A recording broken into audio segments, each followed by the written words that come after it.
of an Ethernet or a data cable. So just running through all of our tasks today. They're going to continue connecting that data cable that'll link the US segment and the MLM. That's going to be used as a redundant path for any payloads housed in or on MLM in the future, also providing a redundant path for controlling the European robotic arm, or the ERA, on MLM that arrived to service the Russian segment with the new module. They're also going to be redirecting an external monitoring unit. It's mainly used for inspecting any plume impingement. All of the primary thrusters on the space station are located on the Russian segment, and as you use propellant in space, it does have the potential to leave a residue or interact with the surfaces on the outside of the station. So this is just a monitoring unit already installed that they're going to reorient for future any operations. They have a number of bridge handrails, essentially gap spanners, you may hear them called.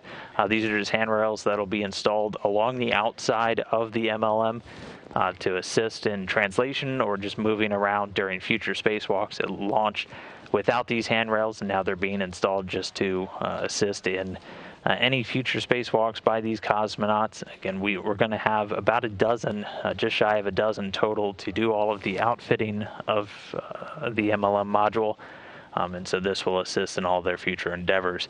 They're going to be routing a number of cables today, so that first one, that Ethernet cable. They're also going to be connecting some cables for the TV system between the Russian service modules Zvezda and MLM to integrate their two TV, their video systems.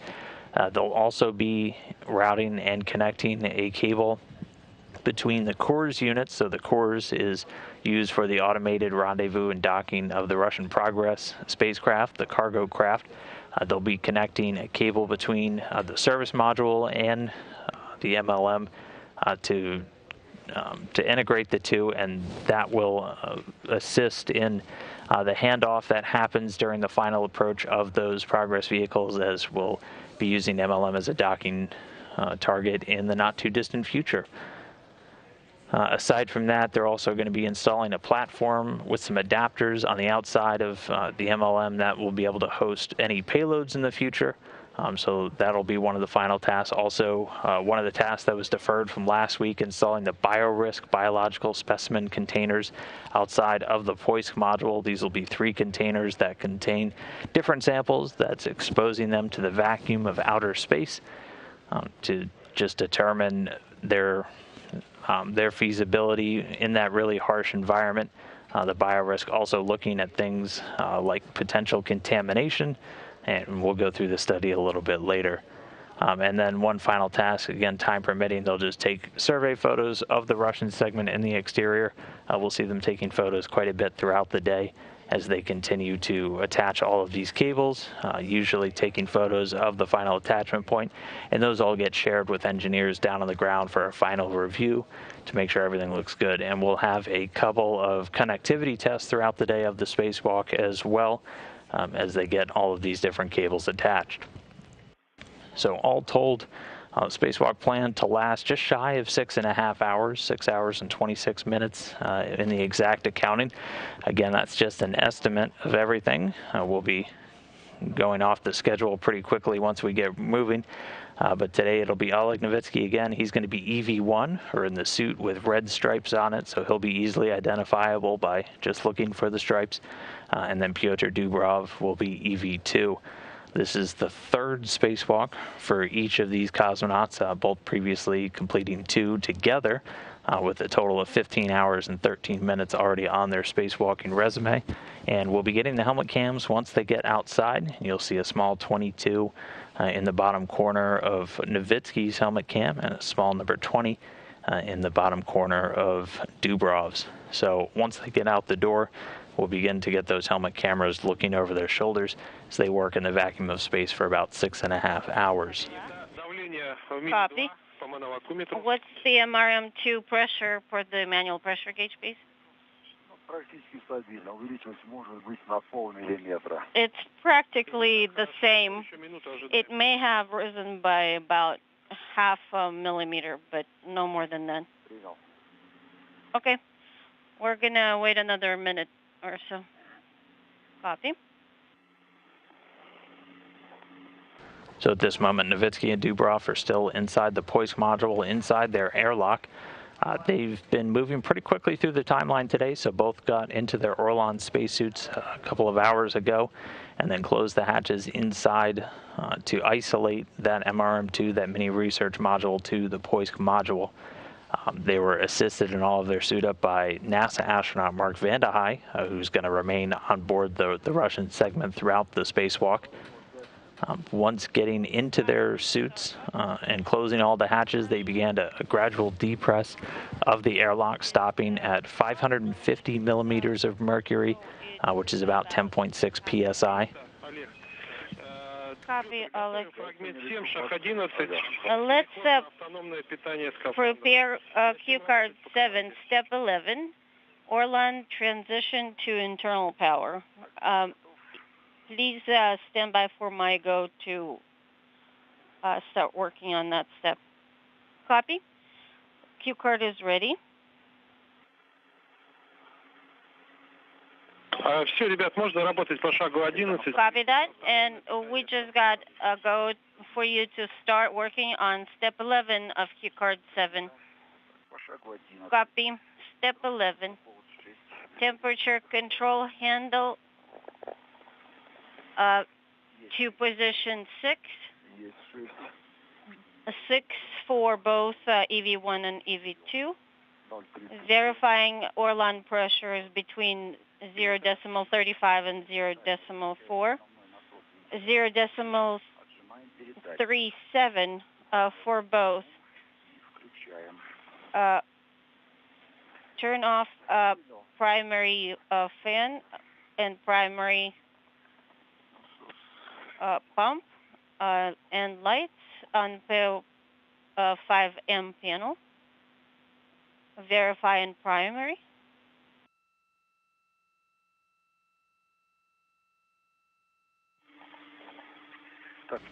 And again, right now, they've continued the depressurization of the Poisk module. They were able to bring it down to about 10.6 psi a little bit earlier today, entering into what's known as a pre-breathe, that taking place just a little while ago at 13:45 GMT, or just about 8:45 Central here in Houston. They completed that after about 30 minutes, that pre-breathe done to just kind of help purge all the excess nitrogen from their blood, as when they're in these suits, they're going to be breathing pure oxygen. Those familiar with U.S. spacewalks see the astronauts typically doing some light exercise. The cosmonauts able to purge the nitrogen without going through that, as their suits operate at a slightly higher pressure. You're hearing them call out some numbers between 0.35 and 0.4. Locking in at 0.37, that's measured in atmospheres, so 0.37 atmospheres. It's about 5.4 psi, which is what they'll be operating in throughout the spacewalk today. 1 and 2. Power is off on the panel. We're both on internal power. Demating electrical umbilical. That's complete for both suits. Copy. And sounding like their suits on internal power. Now, for U.S. spacewalks, that will typically start the beginning, but for Russian spacewalks, we mark the beginning of the EVA, or the spacewalk, once the hatch is open. So we're still a couple of minutes from that, expecting it to open around 10 a.m. Central, 11 a.m. Eastern, or 1500 GMT. MLI cover. We did hear a report that there was a good final leak check done on the Poisk module, so everything progressing really smoothly so far today. Any shape or form. That's better.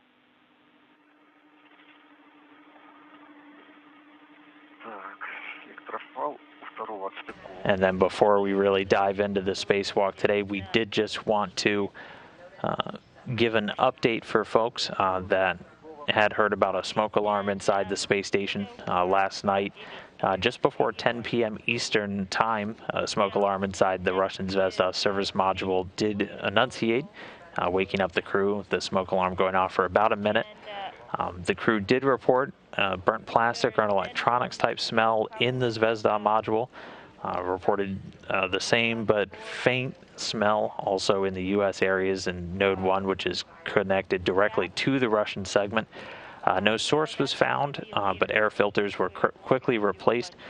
The crew was able to go back to sleep, and all signs of the smoke smell dissipated. So didn't impact any of our operations so far today. No impact to the crew themselves, who are going throughout their normal day and the spacewalk proceeding normally.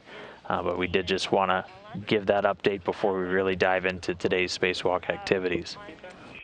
ISS Orlan interface unit. The O2 flow selector knob is in O2 closed position. Can you, Peter, can you see if the blinkers are closed or not? It's kind of hard to see. But I think it looks closed.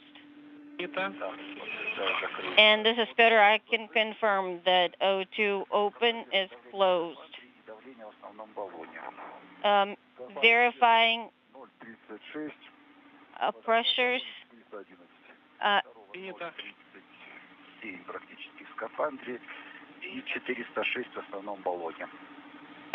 And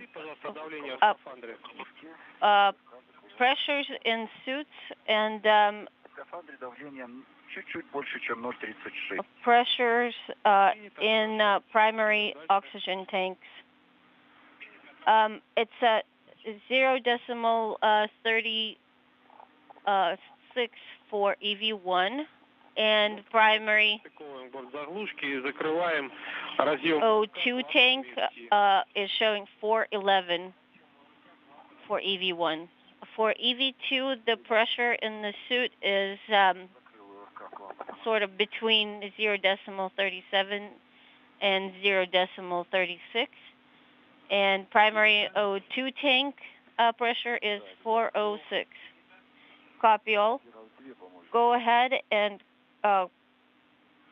put the stowage cap on both fluid umbilicals. Peter, if you'd like, I can help you. Yeah, because it's going to be hard to do in this position. Guys, there's no need to rush. You can take your time. You are ahead of schedule, so take your time to do everything right.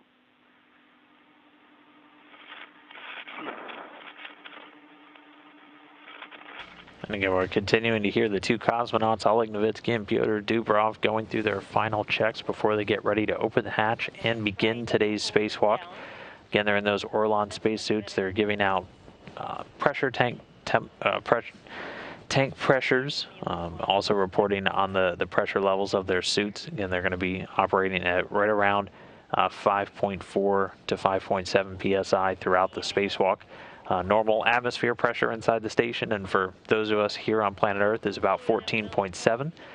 So working in a lower pressure environment just so they can still effectively move inside of their spacesuits, which are in of themselves almost miniature spacecraft, having a backpack with oxygen tanks, batteries, communications equipment, and they are a pressure vessel. The Orlan's a little bit different from the large EMU spacesuits that you're familiar with U.S. spacewalks. The Orlan is a one-piece suit, and it's entered in from the back almost through a hatchway, essentially, with the backpack swinging over. The backpack does have, again, all of that vital life support hardware, much like the EMU does. One other difference is with the Orlan, the helmet and the visor and the body are just a single metallic structure as opposed to multiple different pieces. The arms and legs are made from a softer material, obviously allowing them to maneuver around in the vacuum of space and in microgravity.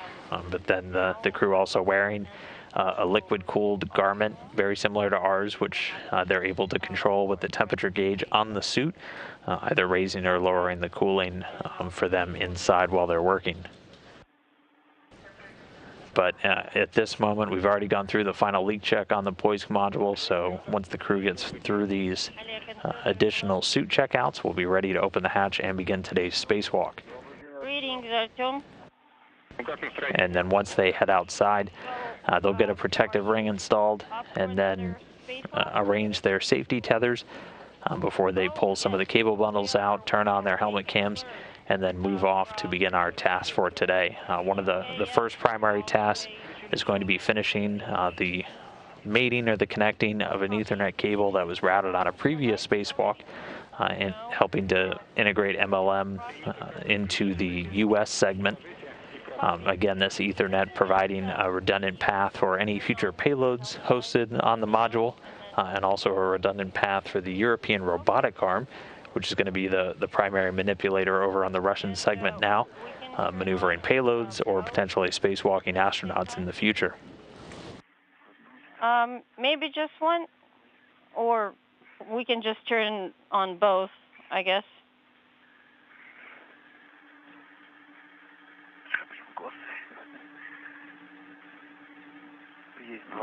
It's kind of blinding in the eyes, but they're on.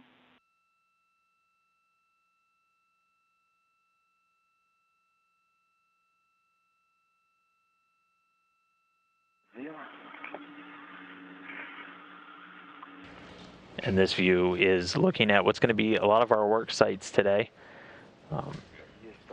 Again, we expect the hatch to open up within the next 12 minutes or so. The target time was right around 10 a.m. Central, about 1500 GMT. On both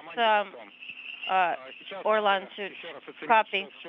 What about cameras? Cameras will come in later. Now we need to make sure that all of the items are secured and will not fly out where they're not supposed to. Copy. Now, verify that you are at you have at least one tether point that you're hooked to inside the module. Copy.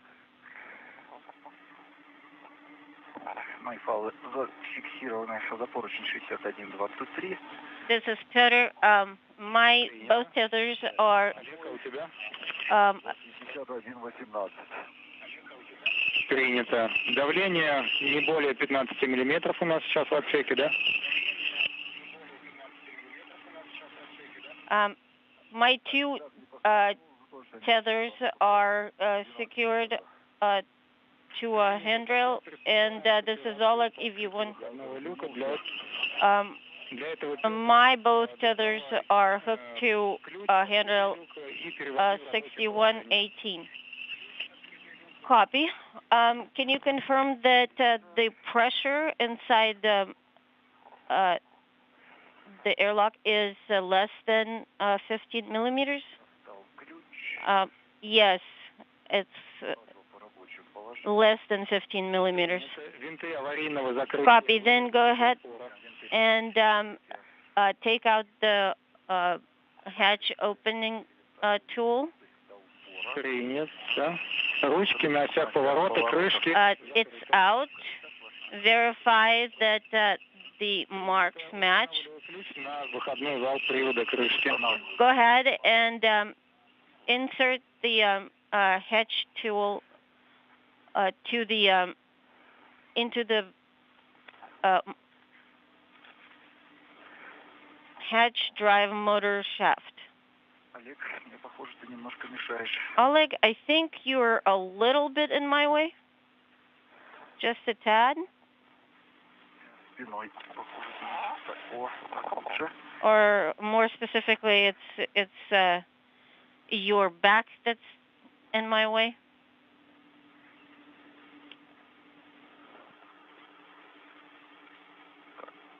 So the crew reporting the pressure inside of Poisk has continued to drop. We were looking for it to get to about 12 millimeters of mercury, or just about 0.2 psi. Decal and the arrow on the hatch. Rotate the hatch tool all the way to open position. Copy. Rotating.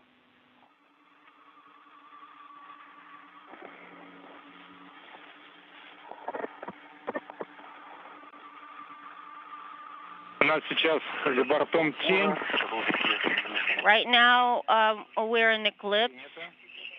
Теперь ручку толкателя на себя до упора и удерживать падение давления. Now, pull the push hatch sealing mechanism, a hatch tool all the way towards yourself to a hard stop, and hold it like that until we release all the remaining pressure. Copy.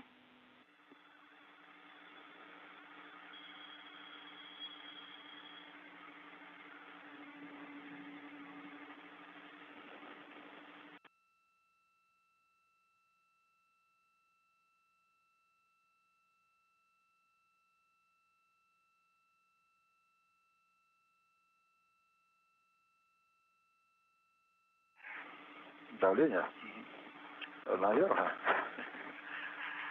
Я развернулся в твою сторону, чтобы помогать кольцом. And Piotr, I turned towards you so I could help you hold the handle.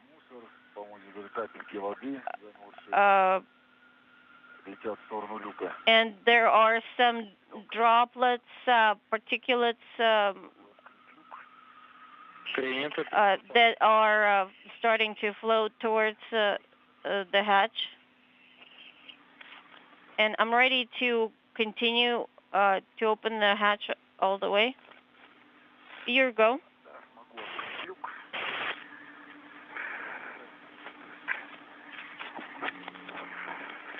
Приступаю, запускаю таймер выхода. Talking over each other.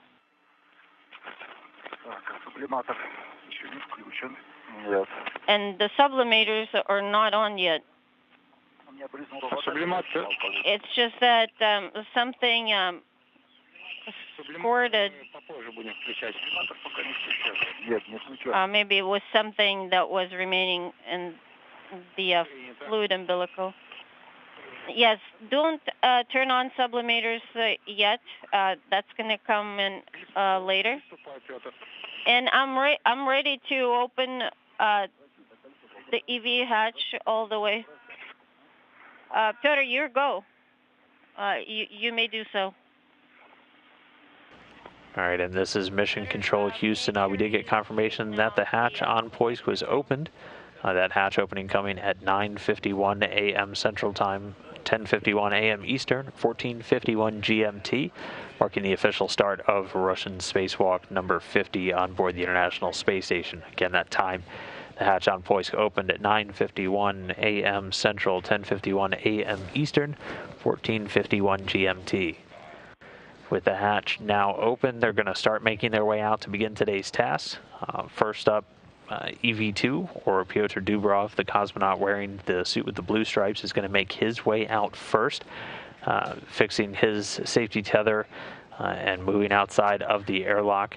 Following that, he'll work with Novitsky, who's EV1 in the suit with the red stripes, to take a cable carrier with some of the cables that they're going to be routing and connecting today out of the airlock before they turn on their helmet cameras, and then Novitsky will make his way out for them to go on to their respective tasks.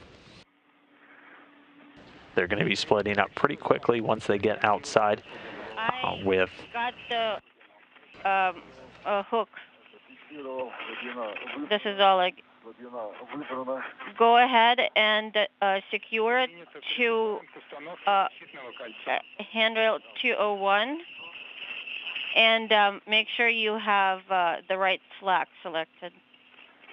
That's complete. Copy. Now you may start to install the protective ring.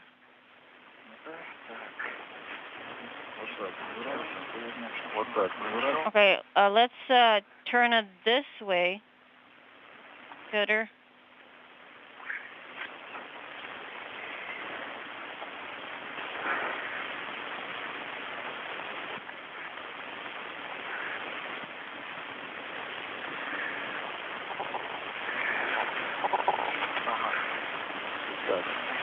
Ставим замки.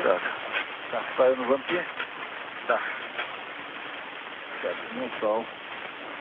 And again, at this moment, the hatch is open, and EVA 50 spacewalk number 50 on the Russian segment has officially begun. That hatch opening coming at 9:51 a.m. Central, 10:51 a.m. Eastern. This is not the most user-friendly design, I must say.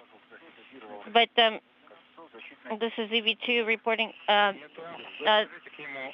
flag is up, and we can report that the protective ring is installed. Can you do it a good pull test? Yeah, we pulled and tagged on it. It's installed stably. Copy, Peter.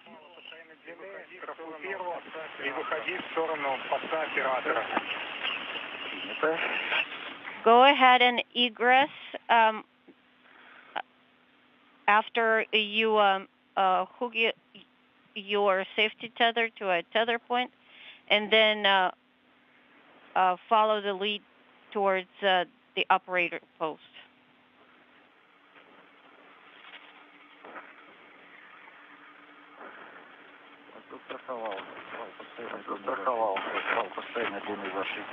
And we heard the spacewalkers confirm the protective ring around the hatchway into the hoist module is installed. So now Petr Dubrov is going to start making his way out of the airlock. Non-adjustable tether is secured on handle 6226. Copy that. Now go ahead and take out your adjustable tether. And we expect it to take about 20 minutes for both crew members to get out and get their safety tethers arranged, while also bringing out the large bundle of cables that they're going to be routing out of the airlock, and then turning on their helmet cams that will be looking over their shoulders on. And as we can see... And guys, Oleg and Peter, just a little bit of warning for you. In about 10 minutes, we'll be going into installation.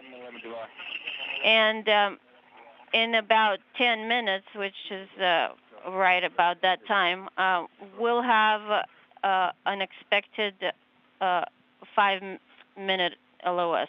Just be forewarned. Copy. Thank you for letting us know. Now, Peter, we just got to go from the specialist to activate your sublimators. And you guys both are also go to take out the UKP cable carrier with SMMLM1 and SMMLM2 cable bundles out of the MRM2. Copy. This is Oleg. I just secured the tether. And Peter reporting that he's working on turning on his sublimator. And Oleg, you are going to turn on your sublimator as well. And that's complete.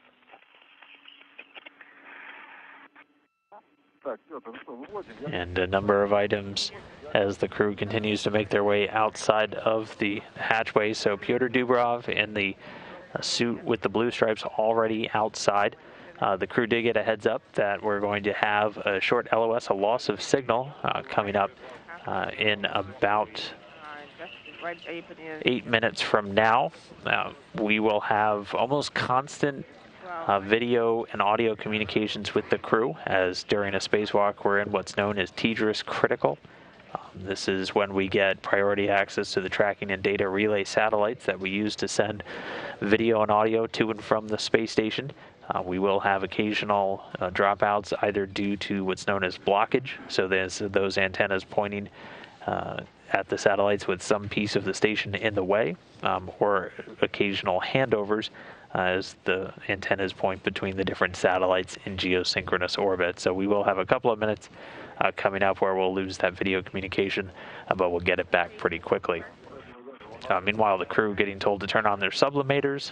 Those just rely on physics to help cool the water that's going to be circulating inside of their suit, which again they can control with the temperature controller on their spacesuits to help keep them cool during the spacewalk. So turning those on.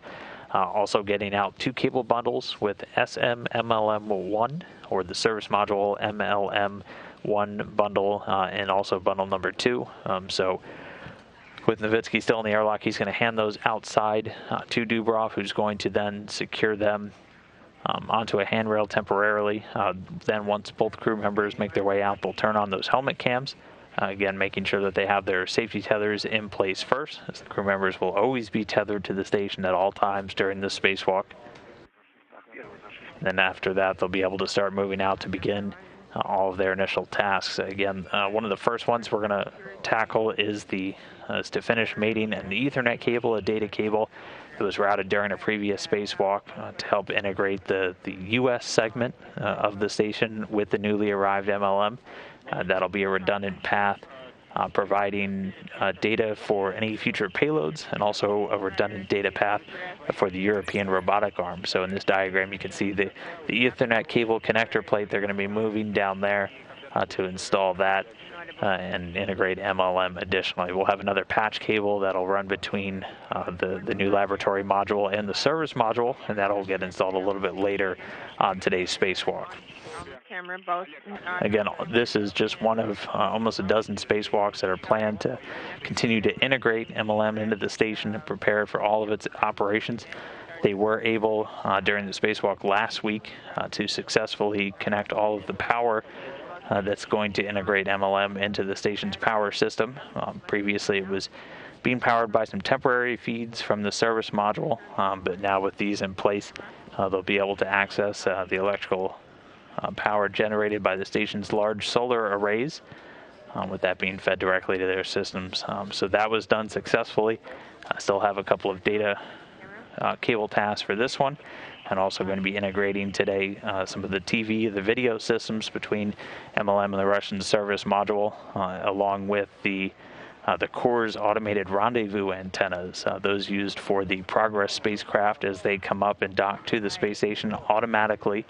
An active system on the Progress basically talks to a passive system on board the station.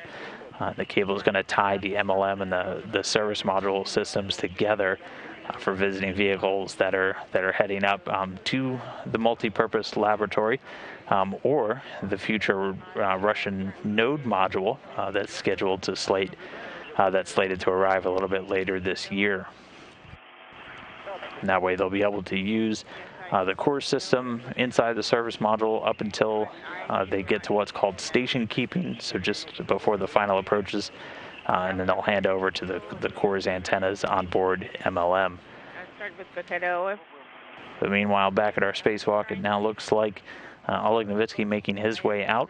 So with both outside, we'll now stand by and hopefully get those helmet cameras in the not too distant future. We'll be able to bring you in to look over their shoulders as they work. And again, now outside, the crew members are going to be splitting up to go off and start their respective tasks. Gennady, could you repeat your last?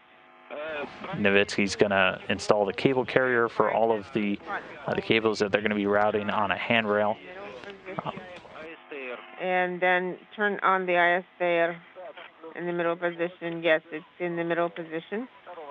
Okay, EV1, EV2 as well has the cold hot control in the middle position. Yes, I see the arrow. I am turning it in the direction of the flywheel. Copy. Actually, in about a minute and a half, there will be an LOS. It's an expected one. Alex Peter, cold, hot, candle. Inaudible. Everyone is on one. Inaudible. Cable bundle is on the translational handrail 303.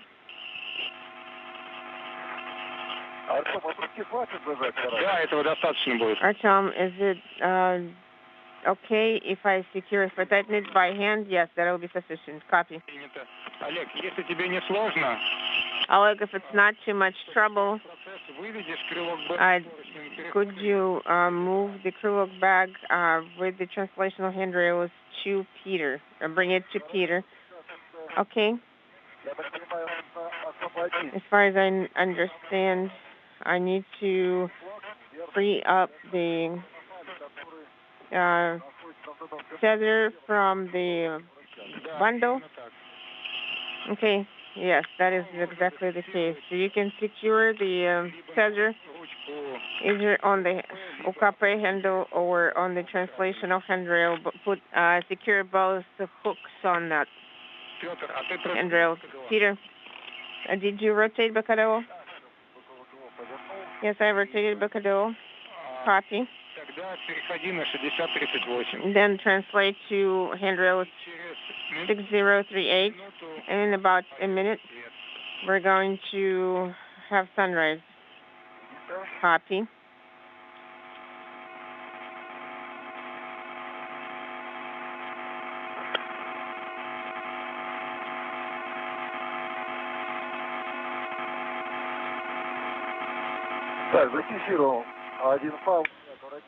I secured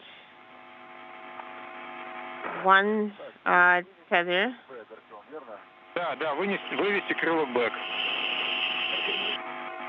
Yes, and maneuver the Krulok bag out. You can put it on the translational handrail, and Peter is going to take it when he starts translating along Strela. We're going to have an LOS, as I mentioned previously. Oleg, after you maneuver the Krulok bag out, translate to the Ethernet reel. Okay, over the operator post. Yes, over the operator post. And Peter, you perform the photography of the two antennas of the cargo vehicle. And we're going to be looking forward to your photographs and your reports. So there are several payloads here. So we will come back, take a look. So my visual inspection, there's no damage on the antenna and the reflector. As soon as the sunrise, after the sunrise, I can give more details. So on the right side, copy. Copy, Peter. Very large, major interference. I confirm. The comm is getting worse. Antenna on the right side. No damage.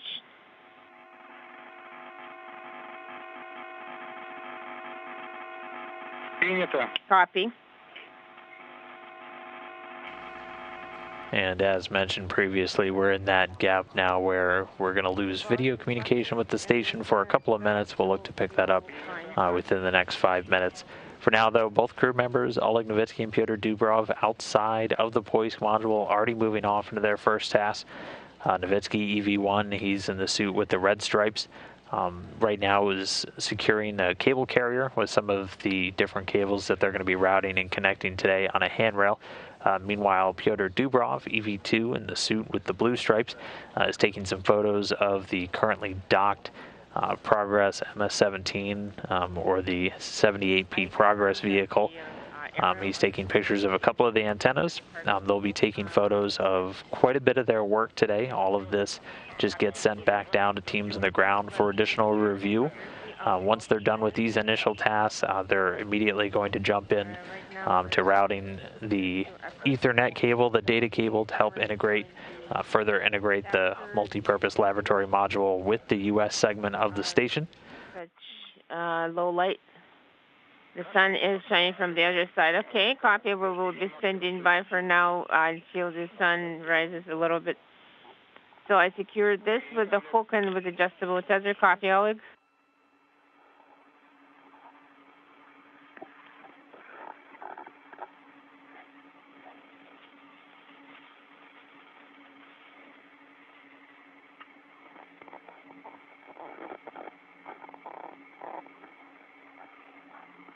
And getting our first views from the helmet cameras. This one.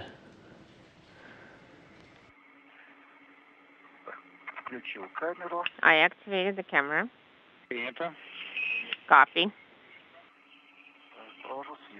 Taking photographs.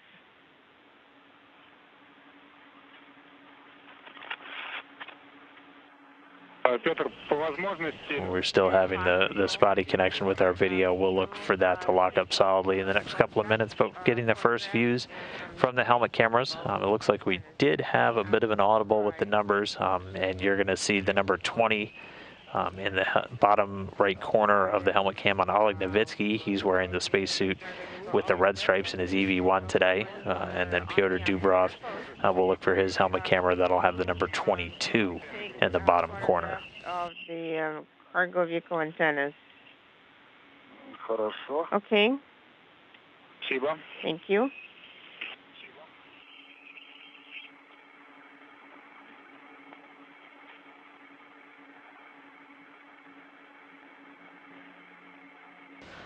But as of right now, we're already 22 minutes and counting up into today's spacewalk, which did begin at 9:51 a.m. Central, 10:51 a.m. Eastern, as they opened the hatch on the Poise module and started making their way outside. Both crew members already outside. The helmet cameras powered up, and once we get video back, we should be able to start looking over their shoulders. Already moving into their first task, Petr Dubrov working to take some photos of antennas on the Progress spacecraft, currently docked to the station, while Oleg Novitsky finishes securing a cable carrier on one of the handrails just outside of Poise before he moves over to start getting the cable reel of that Ethernet data cable that's going to connect the U.S. segment with the new multi-purpose laboratory module.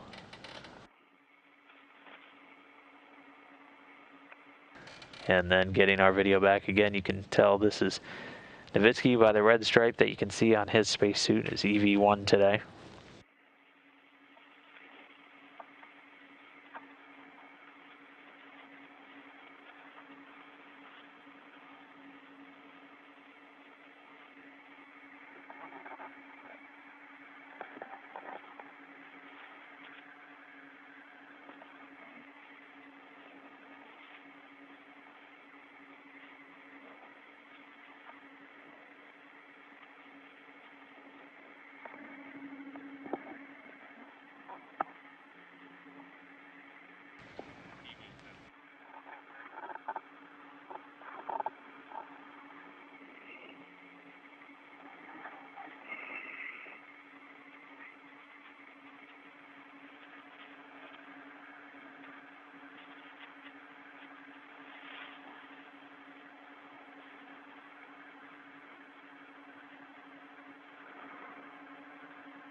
I have approached antennas quite closely. Copy. And the LED is blinking on glitter, and you are recording. Yes, the red LED is blinking and actually has been blinking. So can I take videos, the imagery from here? Yes, you can.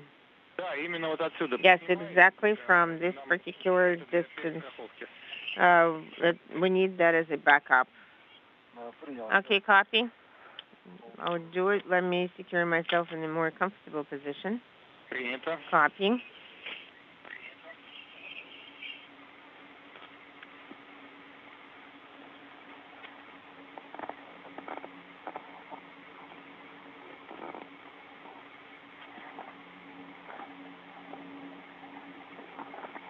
And right now we're continuing to look over the shoulder of EV1 today. It's Oleg Novitsky.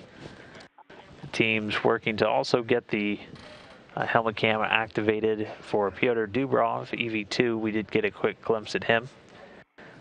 Right now we can see Novitsky stationed right at the top of the Strela arm, which has been used previously to help maneuver cosmonauts and also payloads around during spacewalks. Go get the crew look bag, and then I'm going to go to install the handrail. Okay, you took videos of both antennas from as close as possible, and from mid-range, yes, as close as I could get to. And as close as I could get to the antennas, I secured my tether to 6038, and I got as close as possible to the as close as possible to the antennas. Okay, and also then go to the translational handrail. Yeah, Oleg already has the bundle for you. Okay, thank you, Oleg. So I'm going to secure it now to Peter and to the reflector. Okay, thank you, Oleg. You can turn the camera off. Make sure the LED is no longer blinking, no longer on, and go to the Ethernet, and go get the Ethernet bundle, Ethernet cable bundle. Okay, copy.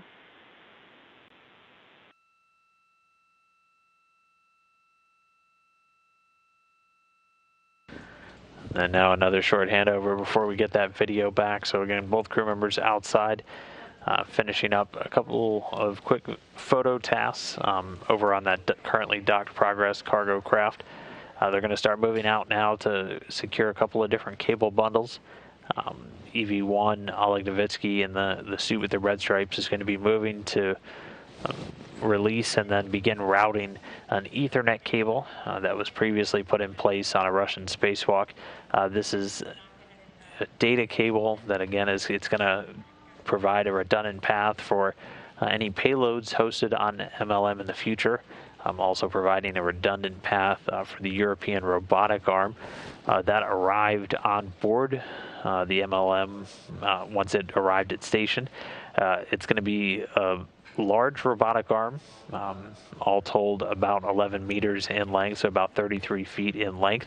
And it's going to be used very similar to how the station's Canadarm2 arm is used, moving experiment payloads around or any other large elements, transferring payloads in and out of airlocks, transporting crew members, cosmonauts who are working during spacewalks, and then also providing a camera platform to do external inspections. So this Ethernet cable is going to provide a redundant path for commanding that, along with, again, any future payloads. So that was a task that was originally planned during the spacewalk last week and was deferred to this week after the crew did successfully get all of the power cables connected, routed, and checked out. All right, and we are back now with live views. Again, you're looking right now just at the Poisk module. That's Oleg Novitsky in the suit with all the red stripes on it in view. He's going to start making his way now to that Ethernet cable. Meanwhile, just below him and behind the Strela boom is EV2. That's Petr Dubrov. Okay, I am securing it.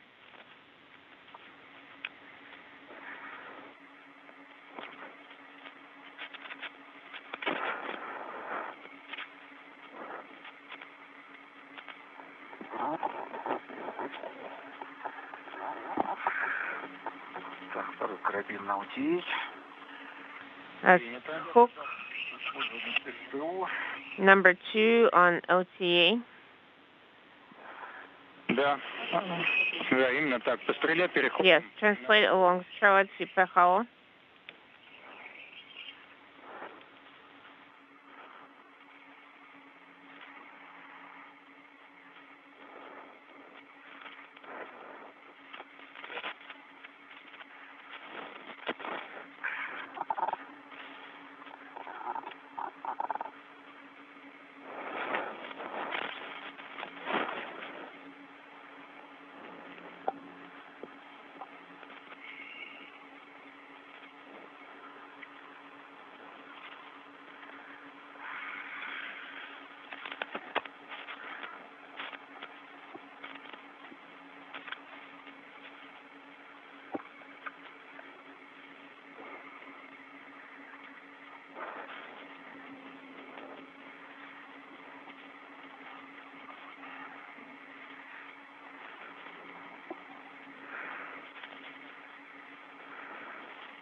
And we're just about 31 minutes into today's spacewalk.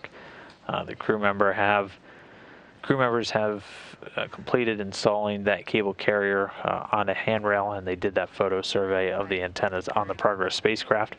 So again, they're going to be splitting up at this point. EV1 Oleg Novitsky is going to move off to get the cable reel of that Ethernet cable. He's going to be routing that down to a patch panel on the multi-purpose laboratory module. And he'll be temporarily stowing the reel up by the Strela arm where they were just previously. Meanwhile, Dubrov's going to move back and retrieve what's known as a gap spanner bundle. He's going to be installing a number of handrails along the multi-purpose laboratory module to just help with any future translation or movement outside of the lab module during future spacewalks.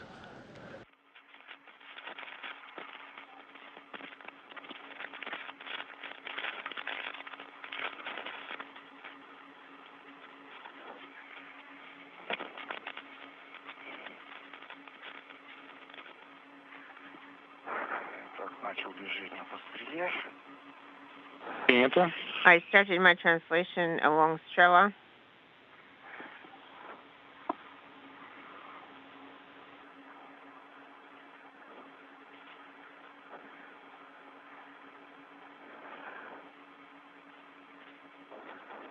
And now getting our first look over the shoulder of Petr Dubrow. Again, you're going to be able to tell that you're looking through his camera by that small 22 in the lower right-hand corner.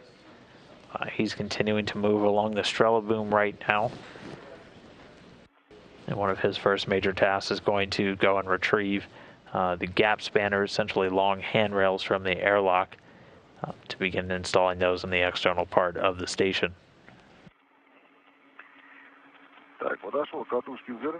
I have arrived at the Ethernet reel. I have secured myself to the handrails.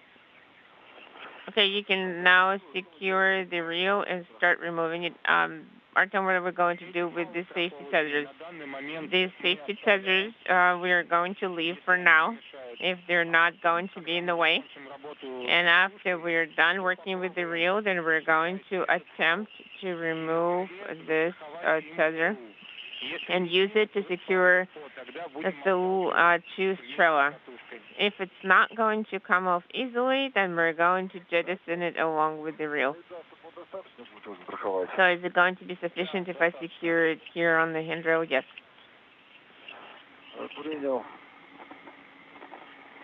Copying.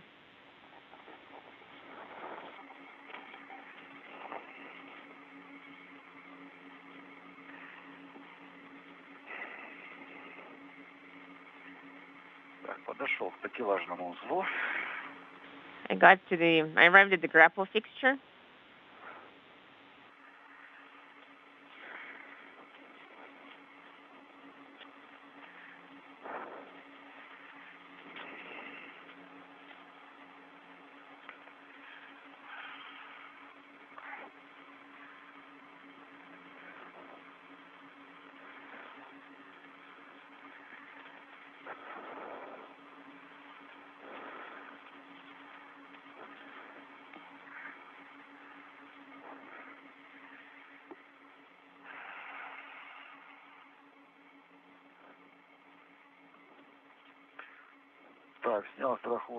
I have removed the safety tether.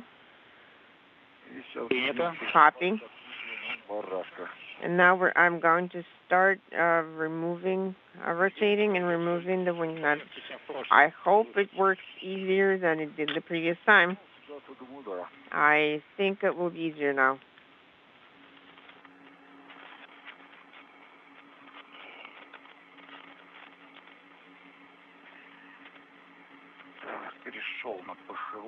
I have translated to ПХО.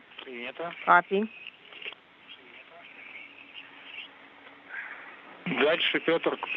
Pressure on.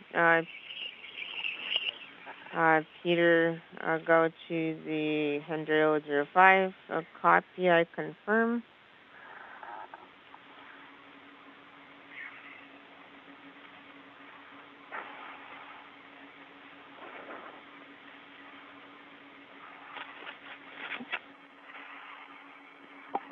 Я вам хочу сказать сразу то, что торопиться не I надо. wanted to tell you right away that please do not hurry. Долгий. It's going to be a long EVA. Please face yourselves. Copy.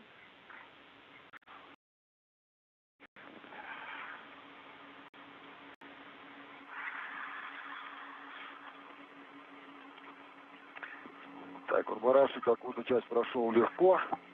The wing nut rotated to a certain position easily, and then now it got stuck, so I'm going to have to use a range. Okay, copy. It was expected.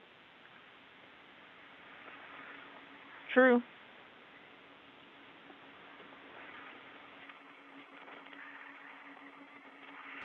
"37 minutes into today's spacewalk." Again, you can tell that they've already gone their separate ways. EV1 Oleg Novitsky already arrived at that Ethernet cable. He was a few minutes early on his timeline, and so he's first releasing that, which has been temporarily stowed on a handrail. He's going to remove the reel and then begin to route it towards a connector patch down on the multi-purpose laboratory module. No, I think I'm fine for now. Okay, copy. Then secure it with your red, and then you can remove the wire tie. Copy, will do. В данный момент не получаем картинку. Right now we're not receiving a video.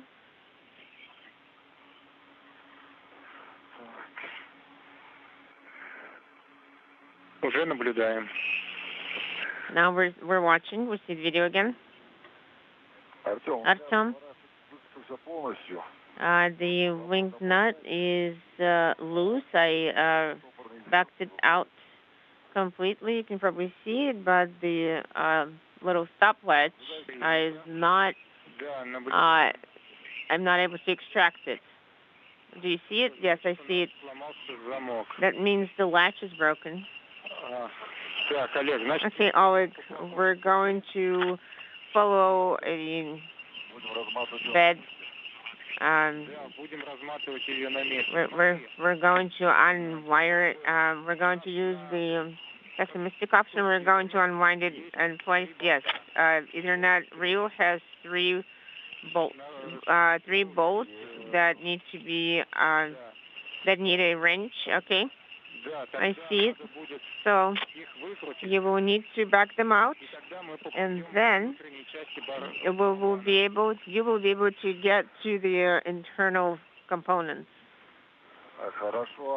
Okay, and what about? And there's nowhere to secure the cap to in here, or is there some internal component that's securing it in place? Could you repeat your last thought? The cover that we are going to remove after we take those screws out, is it attached with anything? It's going to be attached with a cable. So with that cable, copy. And when we remove it and open, when we secure it separately, we're going to secure it separately before we retrieve the cable. Copy. I'll start with the screws. And I, meanwhile, I'm trying to install the handrail, and no joy. I have extended it as much as I could up to the stop point, and I still can't attach it. Петр, let's do it this way. We are not rushing you, so let's try and just install it in a different configuration. All right, I'll give it a couple of more tries. And I do need to put some force into pulling it out. Oh, yay, bingo. Super. Got it. That's really good.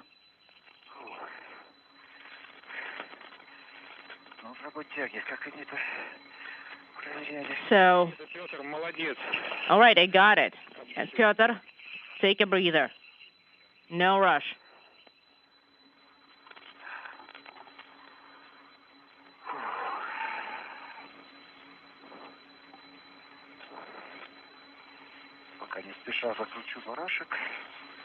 All right, and I will work with the swing nuts for now. Swing nuts for now. Oleg, go ahead, Moscow. Try and pull that wing nut, like with a lot of force. Well,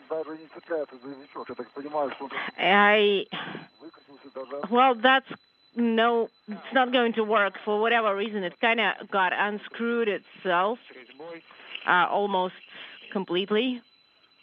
So it's probably do you still want me to pull it once, with a lot of force? But if it's not going to help, then don't do anything with this lock. Well, it's kind of wobbly completely.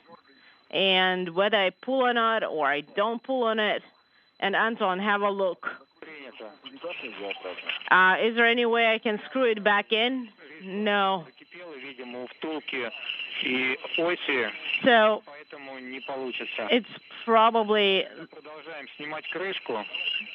you can just continue removing the cover because the screw and the carvings are the thread is probably damaged. All right, and I thought it was all going so well.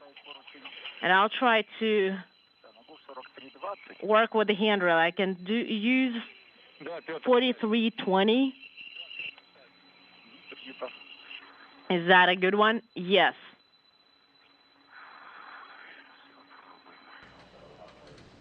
And this is Mission Control Houston. So you may have noticed an increase in the quality of our helmet cameras as we're now getting the HD views from both spacewalkers. This is a view just over the helmet of EV1 Oleg Novitsky, who's right now working to try and release that cable reel with the Ethernet cable inside. You can see he's working at handrail 6008. You can see that bright orange. That's how the cosmonauts are able to tell just where each item is attached. To attach the wire with the orange wire. There is an orange wire on this cover. That's what you can use. I see that. But that's a Lear. Well, we are completely going, of course, like not per the original scenario.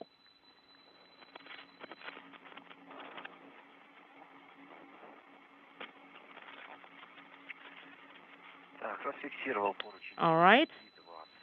I have secured the handrail 4320.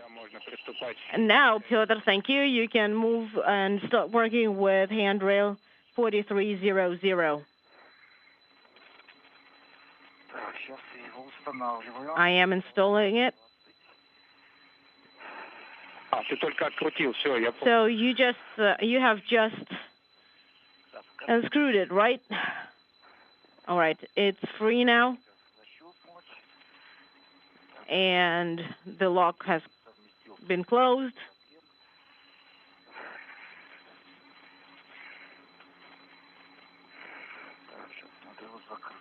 So the trigger's closed.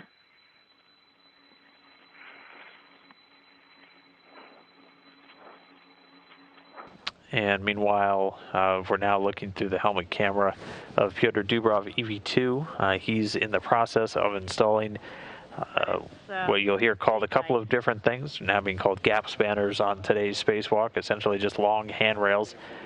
There's several of these that are going to get installed today. 3 that were carried over from the previous spacewalk getting installed outside of the multipurpose laboratory module. Feeding hole, and the markings are all aligned, so everything's looking good there. and I will see if the threads are aligned.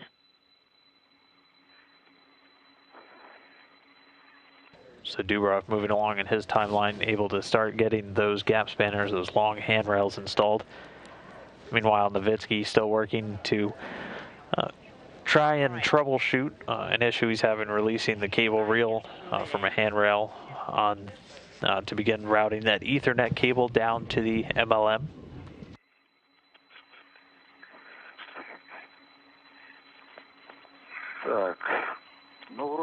So I have secured it with a Lirka. It's not very secure, but it'll do. Okay, use the red, and we are going to secure the cable with the adjustable tether. Currently, I have the large red hook on it. How copy, Artyom?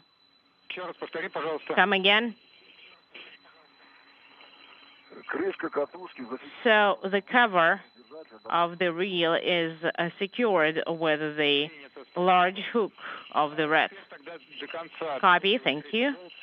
Now screw out screw number 3 and remove the cover. Copy.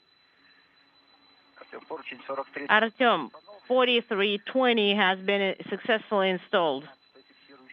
I am going to now install. I will translate to the platform, and I am starting working with 4300. Copy.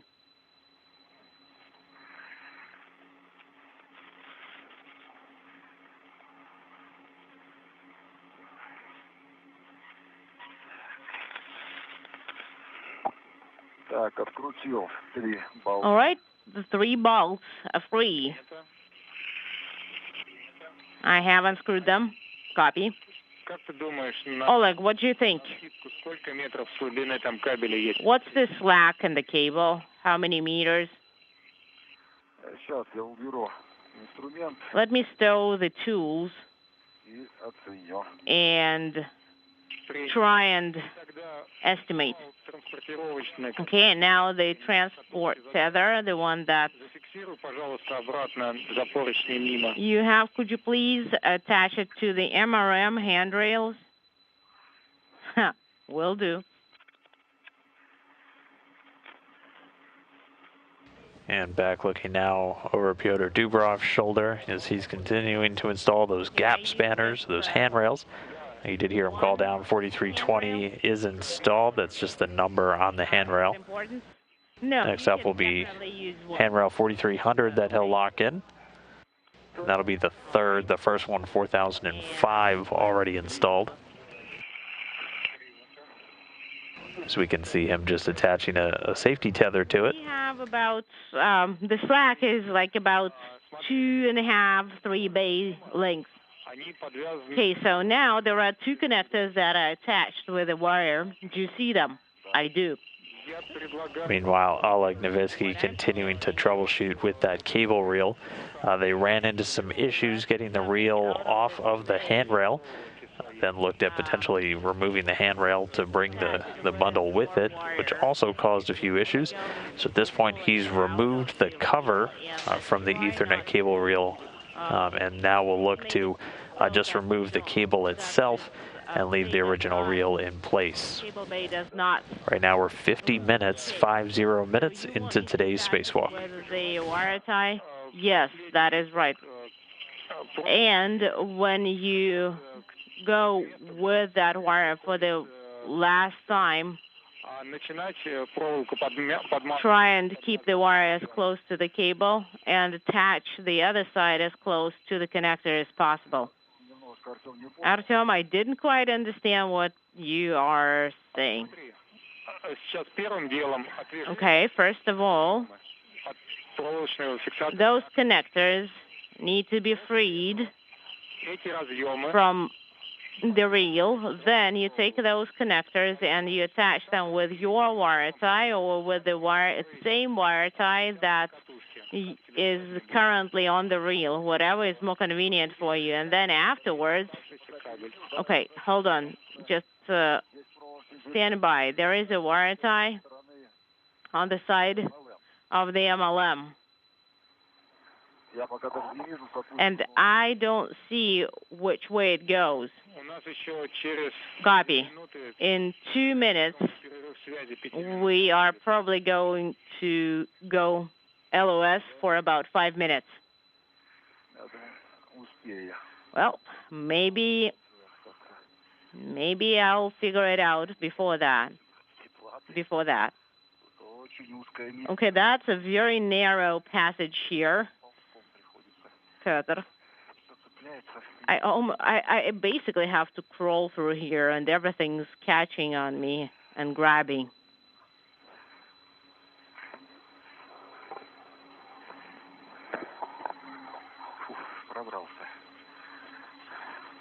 All right, I got through. A little over 52 minutes into today's spacewalk. We did lose that video connectivity again. We'll be getting that back in just about 5 minutes. Again, we should only have a couple of short gaps throughout the spacewalk today, as during any time we're in a spacewalk with astronauts or cosmonauts outside the station, we go into what's called TDRS critical, able to get priority access on those tracking and data relay satellites. Well, it's Meanwhile, this is a look inside the Russian Mission Control Center in Koryov, just outside of Moscow, talking to our spacewalking cosmonauts today, Oleg Novitsky and Petr Dubrov, their third spacewalk together. And there is a pin at the very Right now, top. Dubrov continuing to install gap spanners or long handrails on the outside. 2 of 3 already in, just waiting for confirmation of the third. Meanwhile, EV1 Oleg Novitsky is still at that Ethernet cable reel, trying to troubleshoot it. He removed the cover from the reel and is now trying to work to just remove the cable itself, from leaving the reel housing in place, so he can start routing it down to a connection panel on the multi-purpose laboratory module to finish off one of the tasks from just last week. So they're telling me, unfortunately, we would not be able to fold or retract those antennas. That's a shame. But we're basically done with them. They're no longer needed. So if you damage them, that's fine. Just make sure they don't damage your suit. So you can touch them if anything, so don't worry about that. Okay? Artyom, what do you advise about the cables? So how do you want me to secure them here? I have an idea. Why don't you take the connectors that you have freed and tied and make a cable bay with that wire?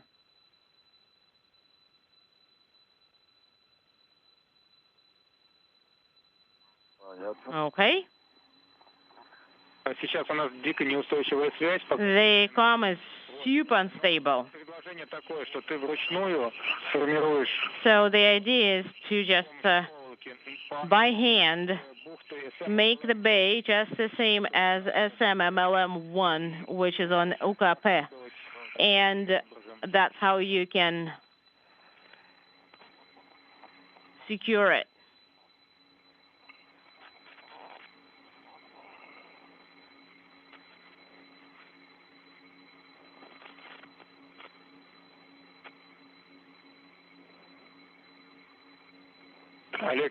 Oleg, Petr. So where are we? What was the last that you copied? Well, honestly, we haven't heard much. Okay, copy. You start saying something, and then there is an LOS, and that's the end of it. Artyom, let us try and do it on our own. So we'll try and form a kind of a ring, because we'll have to,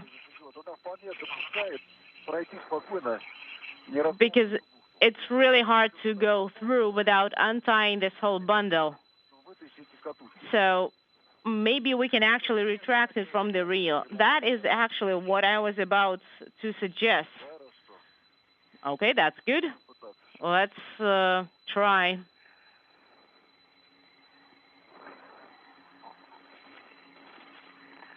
Завершаю установку поручня 43.00.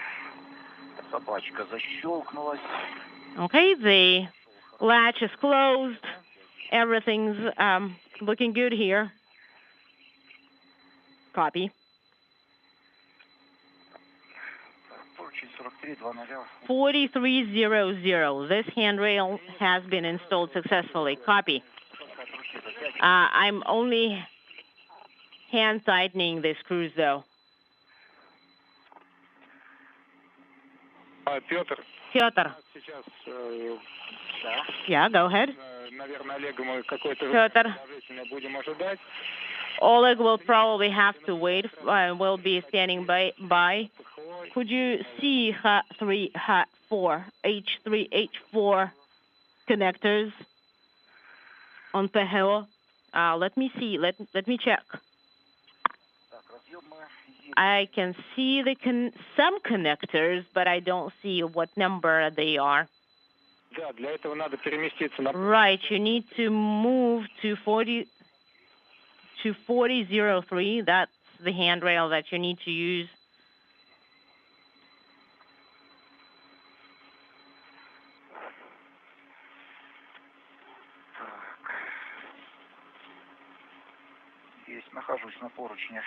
Okay, I see I'm on handrail 4003. Okay, and now if on the right side there is like a tiny writing in black. So it's basically, no, not that connector, the next one. Go around to the right. Well, there aren't any handrails there. No, there are no handrails.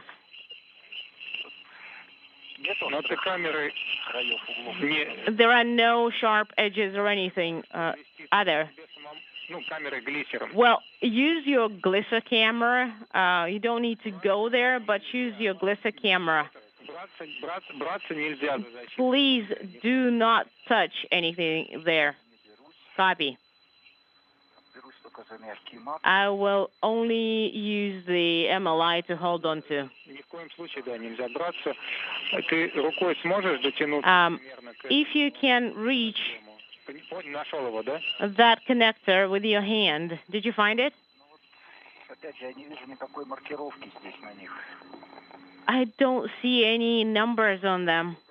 I do see that it's a connector. It's under antenna 4 numbers X. But I don't see any number, anything that's written on the connector, and my tether is too short. Okay. So get the Glisser for now.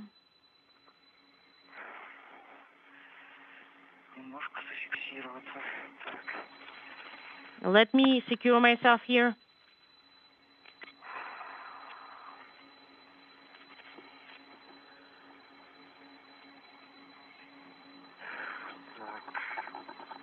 And we just passed the hour mark into today's spacewalk. Right now, both crew members are going to be linking up. Oleg Novitsky still trying to work with that stubborn cable bundle with the Ethernet cable that they're going to be routing down to the multi-purpose laboratory module, providing a redundant path for payload commanding and also commanding to the European robotic arm.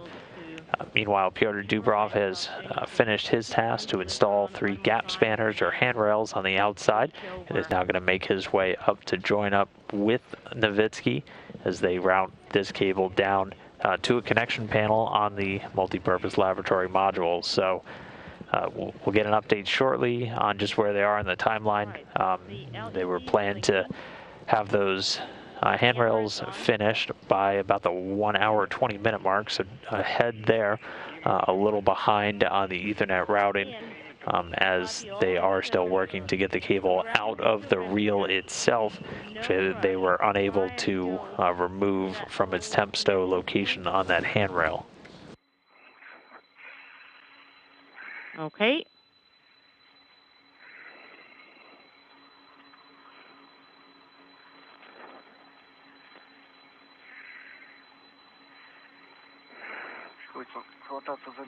I have to hold on to that MLI.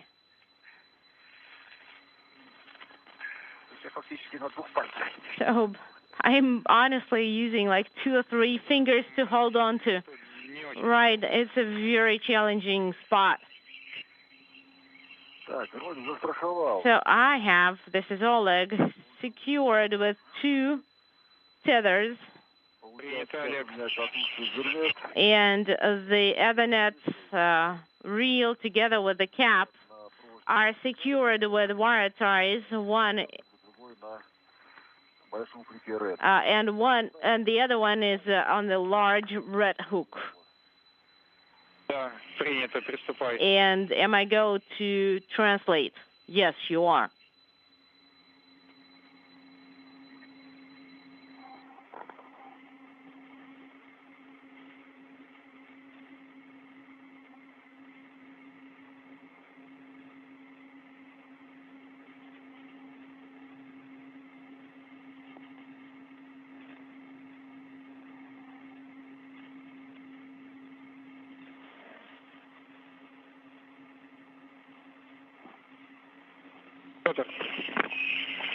Петр,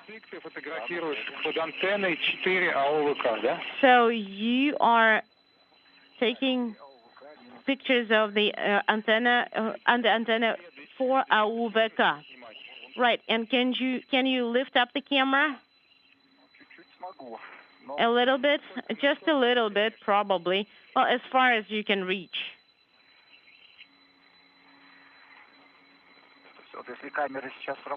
So if the cameras are working, if the camera is working, that's as good as it gets. That's as far as I can reach. Okay, can you try and move a little bit to the left?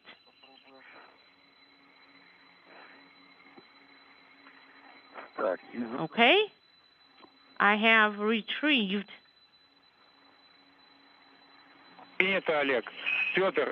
Copy, Oleg. Let's go back to platform 17 and get ready to accept the Ethernet cable from Oleg. Oleg, Petr, if you need to take a break, please do take it. Copy. I will try and continue moving. Copy, Oleg. Sounds good. All right, well, Petr Dubrov just there was taking some photos of an electrical connector, and now he's gotten the go to make his way over to join up with Oleg Novitsky, who at this point has gotten that Ethernet cable out of the reel and is now going to start making his way down. So they're going to route this Ethernet cable to a connector patch panel. They're going to be attaching some cable clamps to handrails along the way to hold it in place. And they're going to eventually route this all the way down to the multi-purpose laboratory module to install it again. This is an Ethernet. It's a data cable providing a redundant path for payloads, payload commanding payload data, and also for the European robotic arm external to the Nauka module.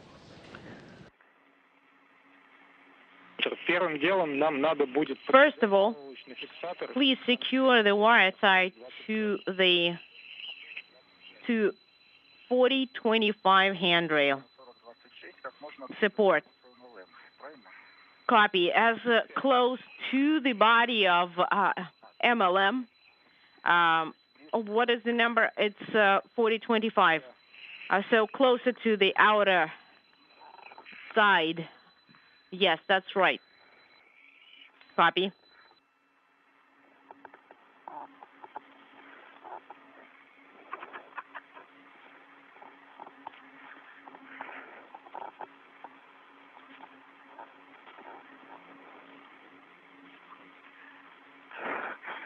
Okay.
And we are 1 hour, 7.5 minutes into today's spacewalk. Right now, continuing to look just over the shoulder of Russian cosmonaut Petr Dubroff as he works to make his way to link up with Oleg Novitsky as they can now continue routing and then eventually connecting this Ethernet cable down to the multi-purpose laboratory module, the MLM. Dubroff already successfully installed 3 of the handrails on the outside of the module. It's going to assist in this and any future spacewalks. He'll have one additional that could be installed later on the forward-facing side of MLM when the crew members go to install that, and a passive platform with attachments for future payloads.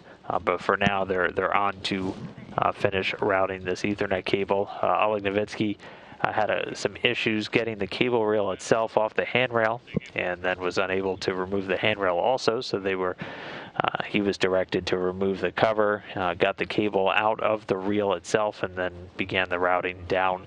This is an Ethernet cable connecting the station's U.S. segment with the MLM. And they're going to be able to use this as just another path for getting data and commanding to payloads, and also for the European robotic arm. So that now on their primary focus right now is the crew's going to work together to route that down to a patch panel. They had planned to have this mostly routed by about 1 hour and 20 minutes into today's spacewalk, so about 11 minutes from now. So not too far behind so far.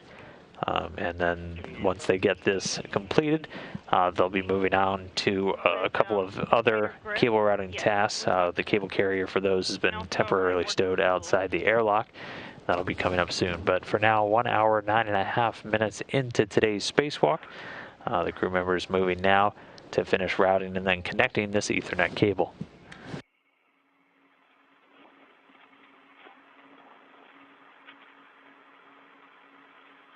Я напоминаю, что фал с подтягом не является заменой страховочных фалов, так что страховочные фалы... I understand that the adjustable link tether is not a replacement for the safety tether.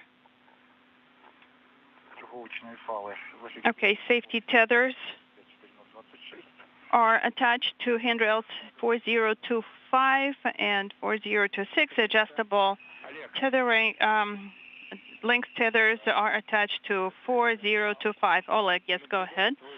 We are observing your complicated translation maneuver. You are near handrail 1500, and there are cables, including the Ethernet cables, and in that cable grip, you need to move it so that it is oriented toward the MLM.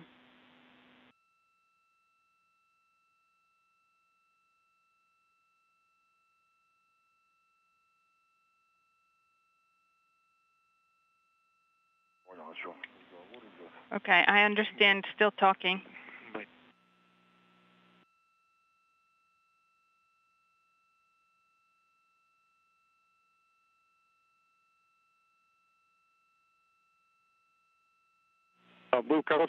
We had a short break.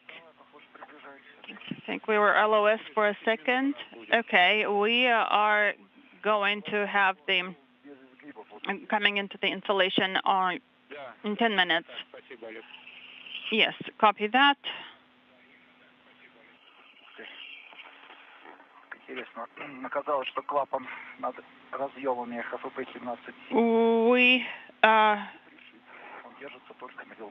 What I'm seeing is that the valve is not attached securely. The only thing that's keeping it in place is the Velcro tape. Okay, copy that. Can you please go ahead and attach that? Okay, I'm thinking maybe the adjustable length tether, adjustable tether. Okay, let's do the adjustable tether first. And then,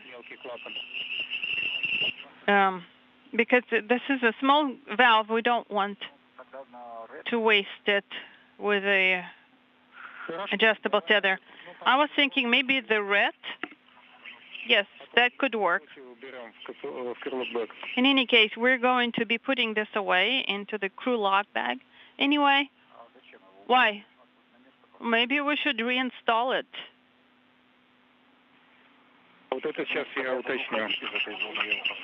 Before moving away from this work zone, maybe I will put that back in place. Or do you want me to remove it completely?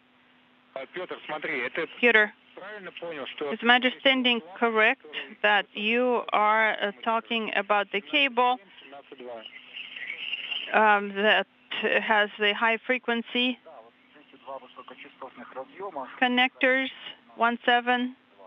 17-7? Yes, it's covered with the Velcro. Okay, once we mate the connectors, they are going to stick out from the frame, and we will not be able to cover them. Okay, so you want me to put away that valve completely and take it back with me, correct? Yes, so this is my answer for now, but I will look into this and make sure. Okay.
Oleg, did you move the cable? Yes, I have. We copy. So far, we are moving in the correct direction. Yes, this is a complicated point here for us because you will need to make sure that the cables are not twisting. Be very aware of that. Okay, we will try to avoid that. Yes, let's try.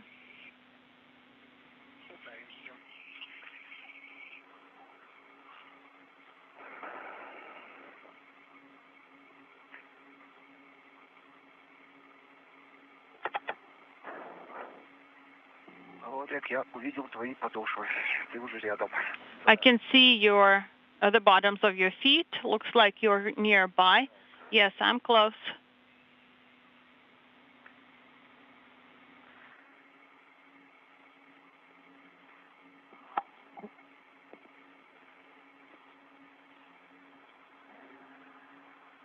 Петр.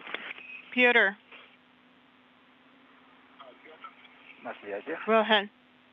Ну, раз ты Олега уже увидел, значит, надо вовсю готовить. Since you're seeing Oleg already, you need to start preparing connectors 174 and 1741.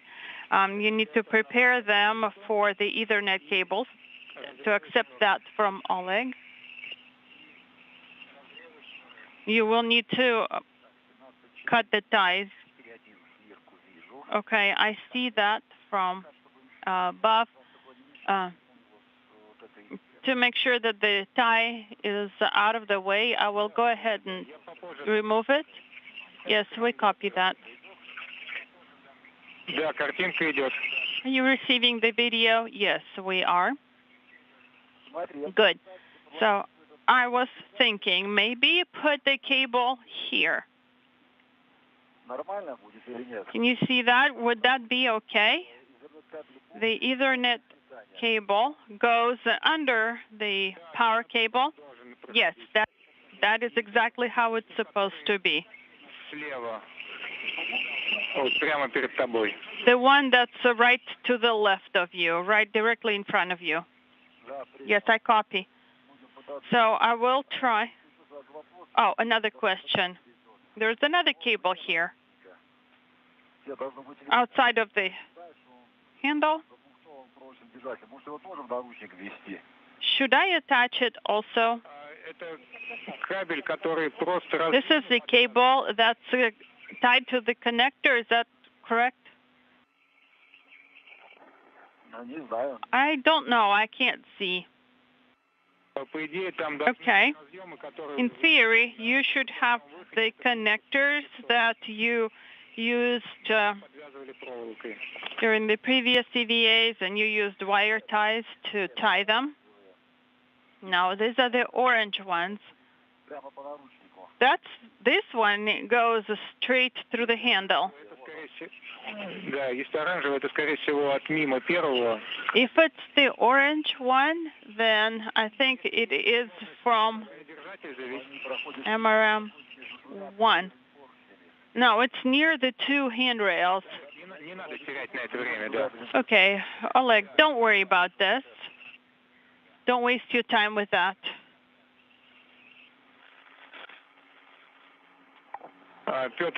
Peter.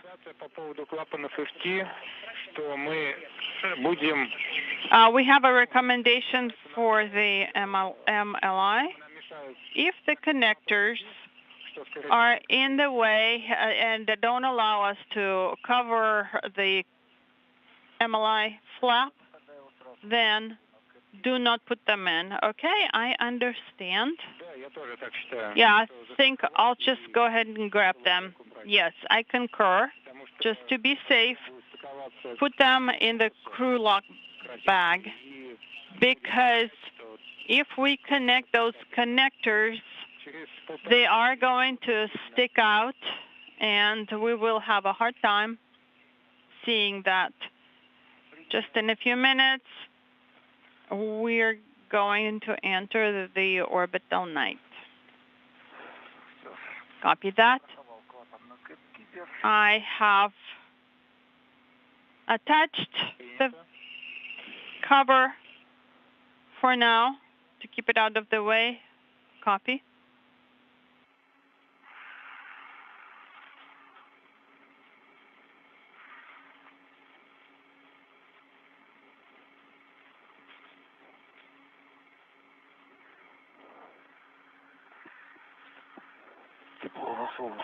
It's getting warm in the sun. Yeah, it's nice.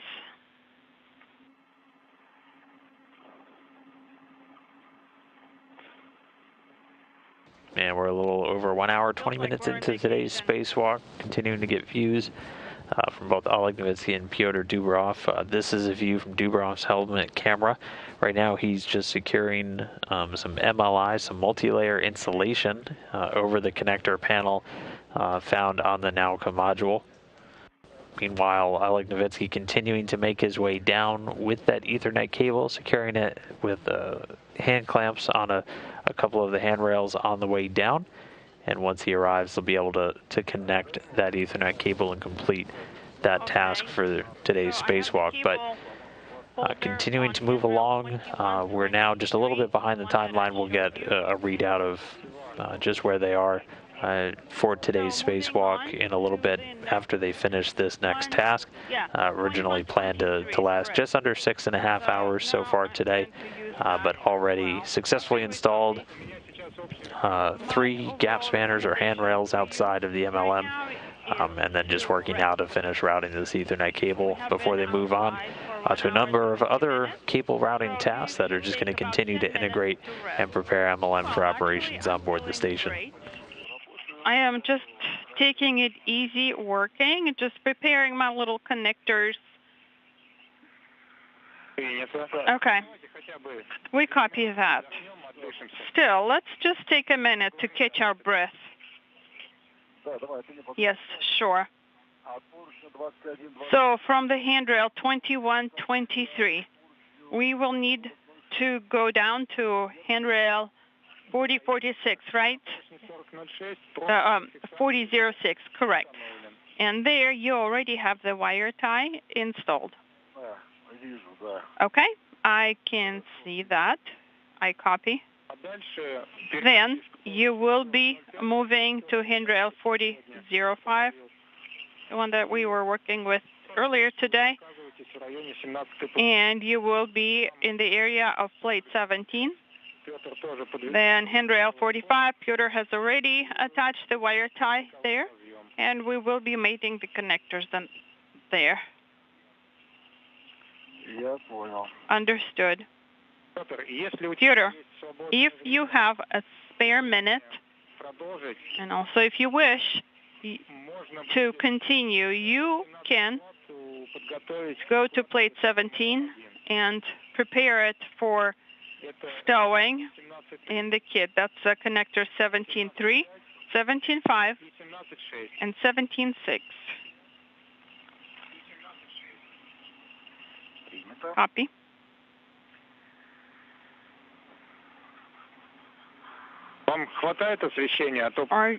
Are you guys getting enough light? Because the video that we're seeing is very dark. I personally have enough light. Me too.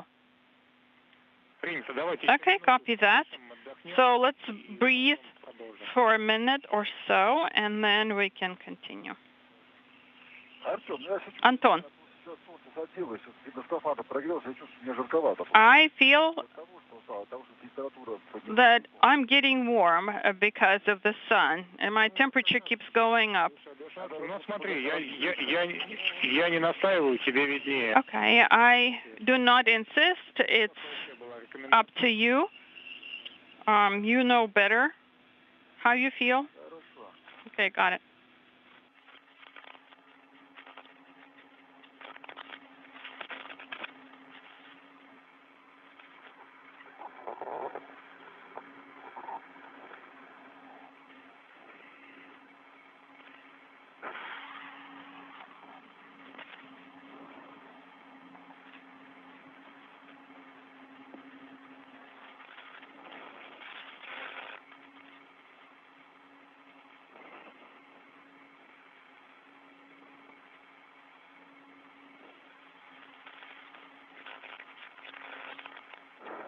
One hour, 25 minutes into today's spacewalk, the 50th Russian EVA in support of the International Space Station. Oleg Novitsky and Pетr Dubrov making their way towards each other. Oleg Novitsky bringing that Ethernet cable down to the patch panel on the multi-purpose laboratory module, where Petr Dubrov has removed the protective multi-layer insulation and is just preparing it for the connection. Novitsky securing the cable along the way at several handrails using wire ties and clamps just to secure it, leaving enough slack for him to continue routing it to get it down to the connector panel. And then once they're done with that, they'll be able to move back to the airlock and get another cable carrier where they'll be then using another patch cable for the Ethernet connecting the multi-purpose laboratory module to the Russian service module, and then they'll also have two cables linking the two modules' television or their video systems, and then one linking the Coors P antenna feeder units on the service module and the MLM together. Again, Coors used for the automated rendezvous and docking for Russian visiting spacecraft, the Progress and the Soyuz, delivering cargo and crew respectively. It's a little harder to work with this little strap here.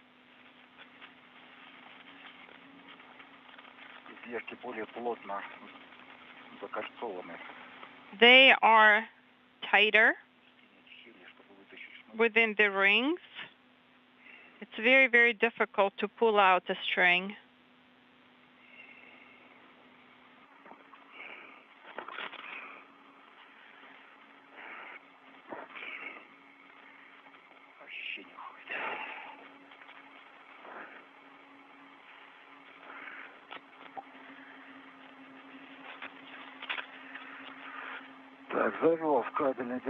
Okay, I have it in the cable holder 2123. Okay, we copy. Thank you, Oleg.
Yes. The fact that the strings are covered in this protective substance, it's actually worse, makes it worse. Okay, how many connectors have you done?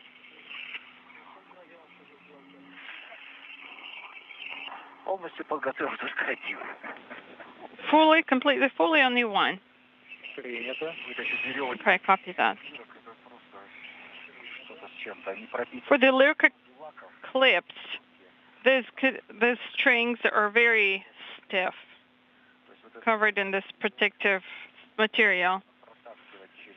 So trying to pull this string through the ring is tough. So it takes a lot of effort.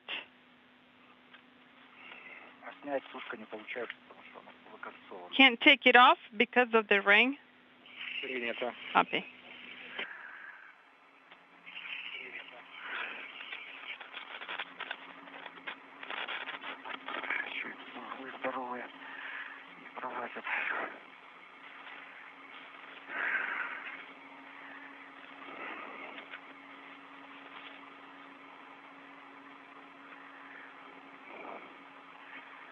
Надо их, наверное, резать.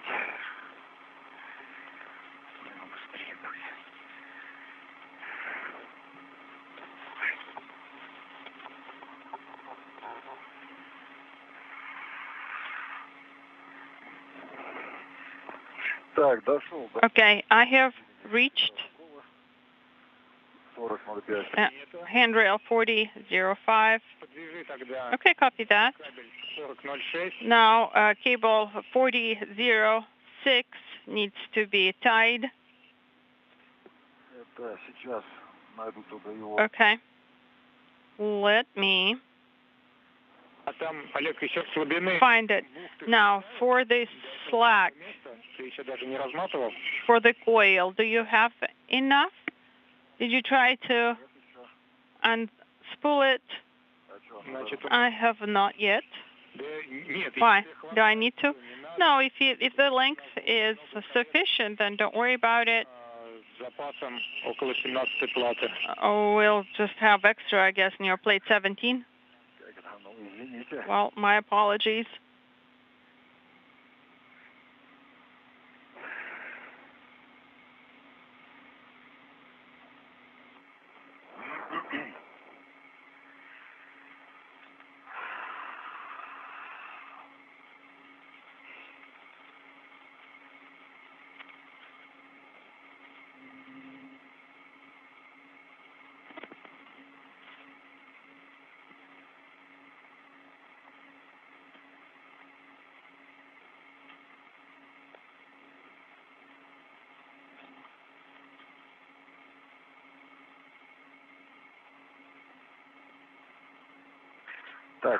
Okay, I have tied it to 4006. Copy that. Now start translating towards the. Now be careful around antennas. Difficult there.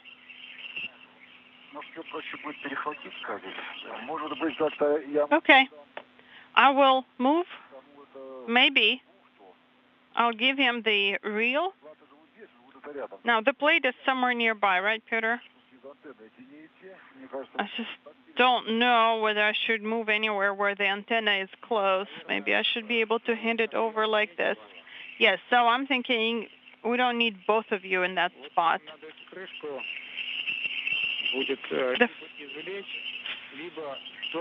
The cover. We need to probably tie it together with the cable, or I don't know what would be the best way for you to do it. Okay. I have a lot of interference. What do you want me to do with the cover? Okay, we have two options for the cover. Either remove it from the cable or try to place it near the handrail where we have the slack for the Ethernet cable. Which option do you think is best? To be honest, it's difficult to answer.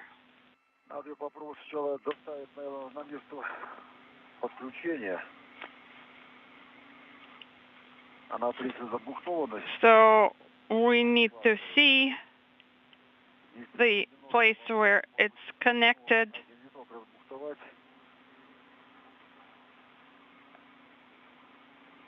Maybe I could unspool one loop. Okay. So let's get to that place first. Wait, actually, before we mate them, we need to decide what we're doing, because if after that we won't be able to remove the lid. Yes, you're right.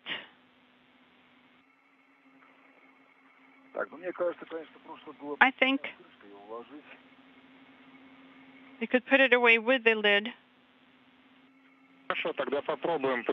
Okay. Let's tie the lid.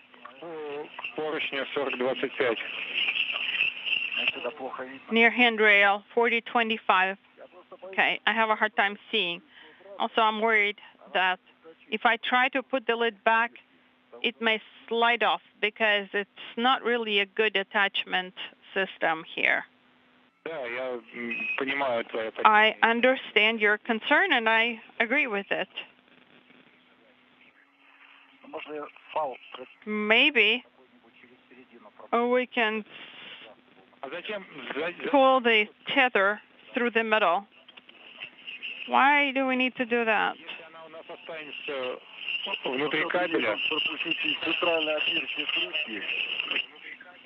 Okay, maybe we can find the hole in the lid.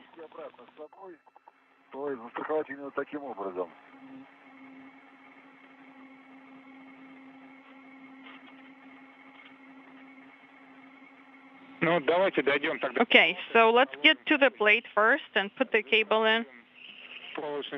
Secure it with a wire tie to handrail 4025. Then we'll take a look at the slack and decide what we do next. Okay, let's try that. Sure, let's try. I will remove the kit, the bag from the adjustable tether. And then I will try to monitor from this side as well. Yes, we copy. Wait, we are about to go LOS on S-band.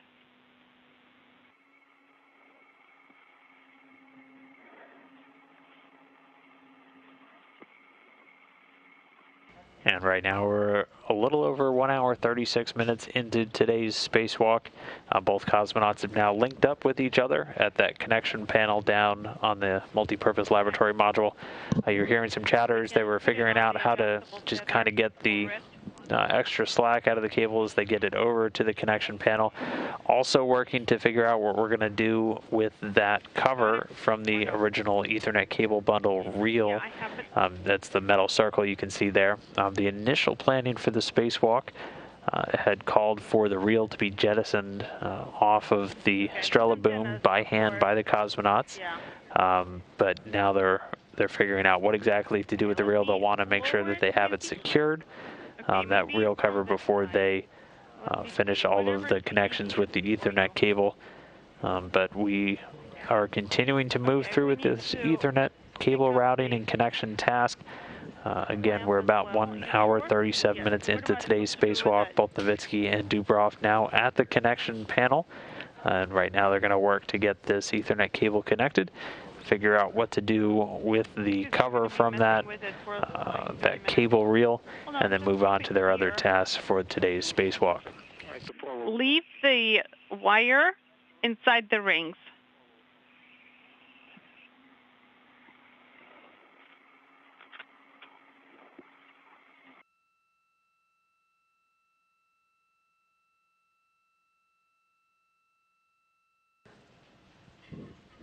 And once more going into a quick handover, so the communications antenna on the station transitioning from one tracking and data relay satellite to another. So we'll get that video back momentarily. And both of the crew members, Oleg Novitsky, EV1 in the red stripes, and Petr Dubroff, EV2 in the suit with the blue stripes, now linked up together. They're working to do this final routing and then connecting of this Ethernet cable into the patch panel there on the multi-purpose laboratory module. All told, they were initially timelined to have this task completed about 1 hour and 45 minutes into today's spacewalk. And as we're 1 hour 38 minutes, we may still end up a couple of minutes behind, but the crew did run into some issues getting that cable reel with the Ethernet cable inside off of its temporary stowage location. So Novitsky was able to just remove the cable and the reel cover and bring the cable down along with him. We'll figure out what we're going to do with that cable cover after they finish getting everything routed and connected. Again, it was initially the entire reel housing was set to be jettisoned, but the large portion of it still attached in a handrail back along the Russian segment, only the cover making its way all the way down, as we can now get a view back over their shoulders. As we can see Petr Dubroff up there at the top of the screen. This is a view from Oleg Novitsky's helmet camera as they work to get this Ethernet cable connected. Then we will have to unwind it. Let's follow the original plan. So next to the bundle, we're going to tie up that particular cover. First, the attachment length is not going to be sufficient, and it's not going to be very reliable. Well, it's going to be hanging on the cable. Yeah, it's hanging on the cable. But it's going to be in the way when we're working with the panel. You see there's a handrail here, and if we tie up this disc here in the area of the handrail, what about near the handrail 3002? 3002, you're saying? What if we have to translate along that handrail? Well, we have another handrail next to it, 4320. My recommendation is not to tie it to the handrail itself, but to the side over there. Inaudible. Interference.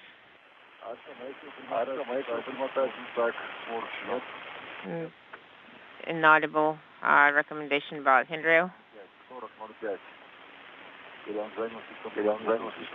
I think it's going to take too much space. Yeah, it's going to be too much space. It's going to be taking up too much space here. Okay, I'll try to do something with it.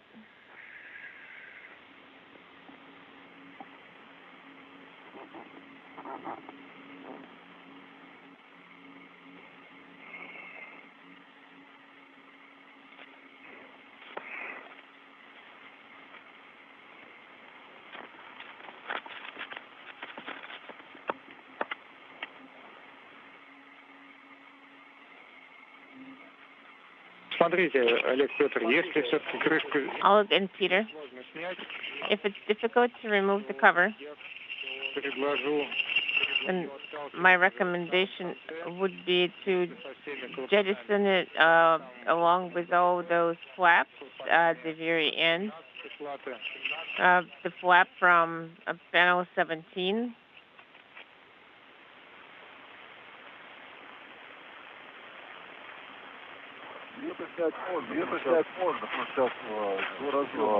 Well, it can be removed. It can be brought to the...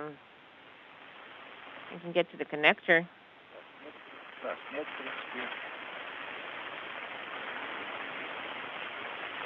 Сейчас при этом у нас не застраховано, да? Right now it's not secured, correct? Петр, надо застраховать крышку. Well, it's secured, but it's still attached to the cable. The cable itself is secured by adjustable, so it's shaped like one long tether. That's how this disc is secured. Okay, copy.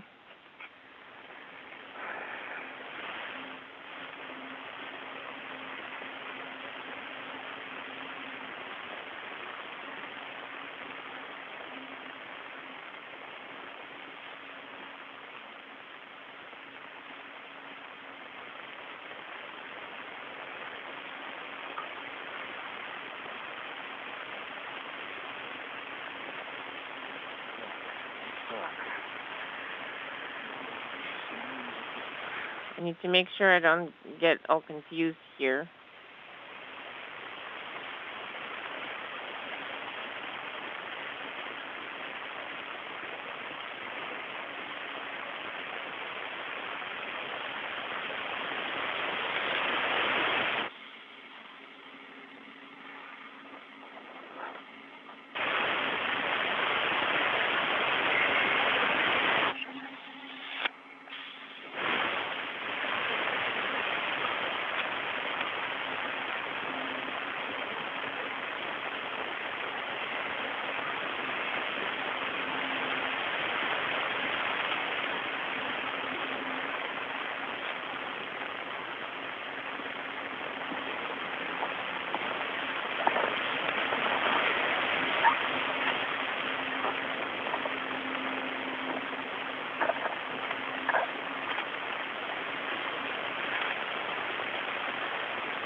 One hour, 45 minutes into today's spacewalk. There's still a view from EV1 Oleg Novitsky's helmet camera. He's looking right at Pетr Dubrov, EV2, for this spacewalk as he works to get that Ethernet cable connected to the patch panel there on the multi-purpose laboratory module. The cable claim on the bracket 4025. Over there on the corner, is it secured with anything? Not yet. It's secured to the bracket. Just the bracket for now.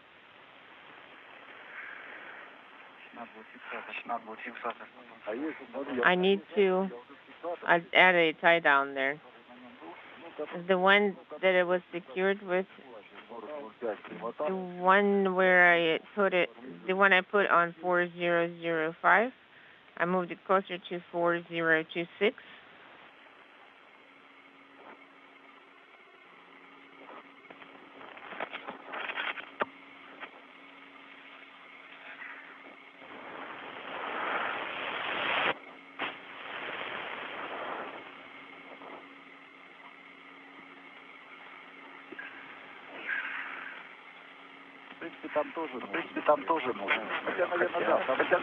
Well, it is needed there as well. Yes, I think we can remove that attachment from here and move it to the bracket where the cable is touching it, and maybe tighten it in a way or route it in a way that it doesn't go along the handrail, so it can go along the shell. I translated in between those. I squeezed by. Okay. Okay, let me try. I can take it from you over here. You don't have to translate. I think it should be installed over here on the bracket because here is going to be in the way if we need to grab onto the handrail.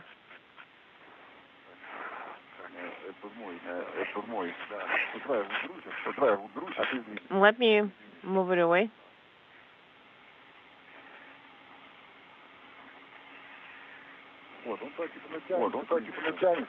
So it's going to be routed here, and it's not going to be in the way. Well, over here it will be.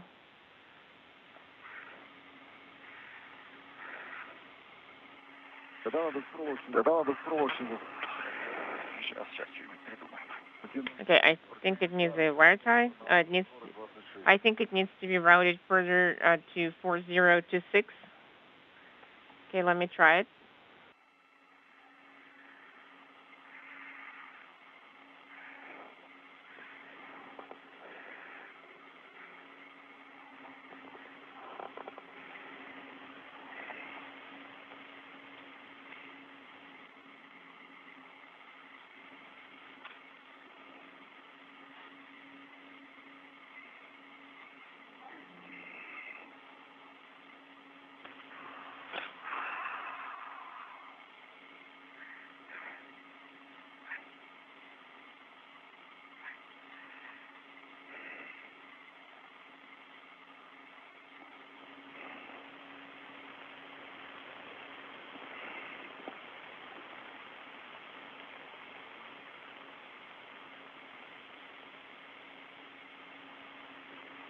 Через минуту-полторы у нас выход из тени. In about a minute or a minute and a half, the eclipse is going to be over. Copy.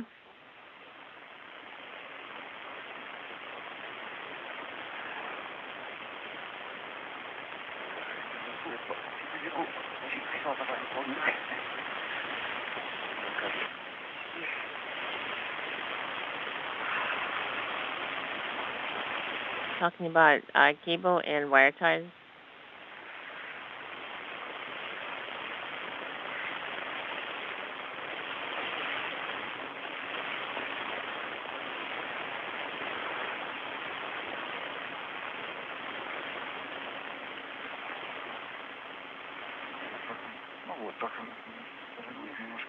I think that will place it a little bit to the side.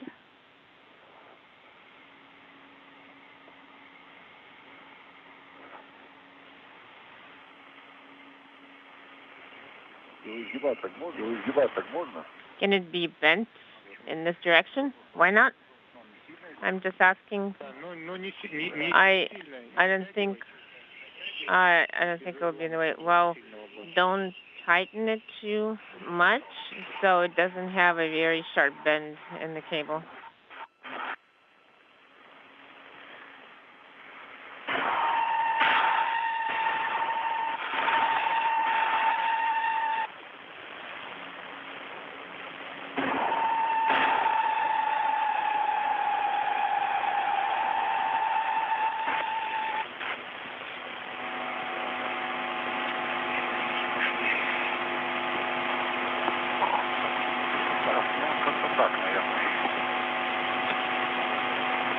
I think this way will work.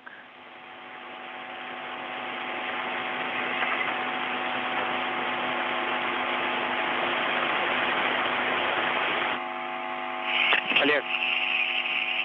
Alex. Go ahead.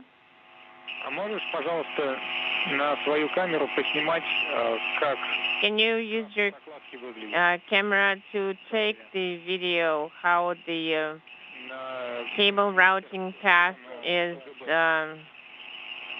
looking right now, pointing to the FGB using the glitter camera. Okay.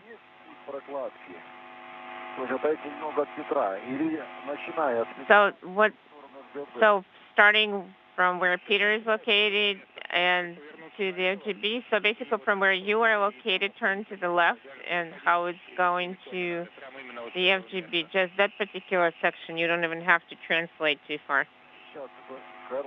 Okay. Let me reattach my short tether.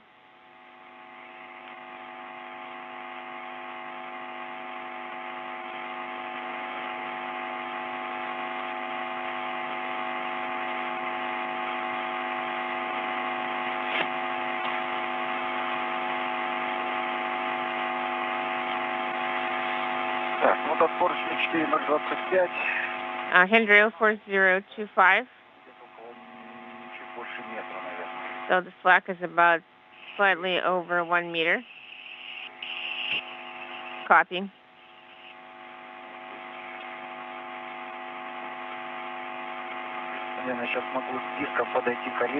I can translate to Oleg with this disc and hand it to him.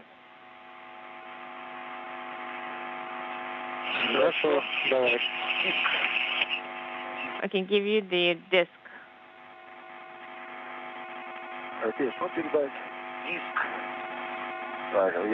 This disc, I haven't completed the imagery. Peter, go ahead.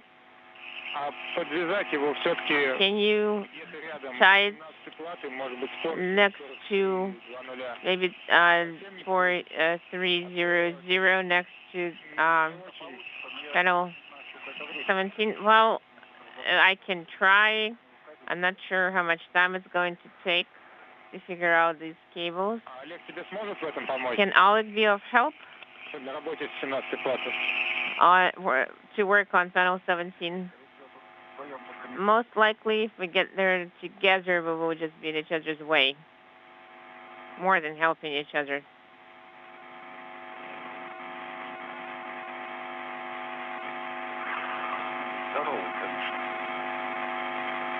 It is large.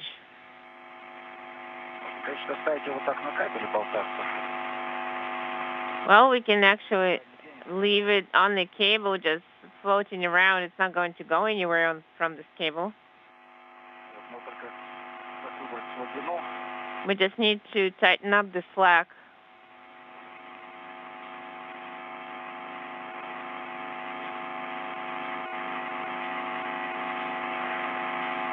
Олег, спасибо. Я думаю, достаточно нам. Oleg, if it's on the cable, if we leave the disc on the cable, we can move it in the direction of the handrail toward the panel. There is nowhere to tie it down to, but it's not going to be in the way of any activity. I think let's remove the cover. We're not going to be guessing anymore. We'll remove the cover, and then we'll make a decision what to do with it. Okay?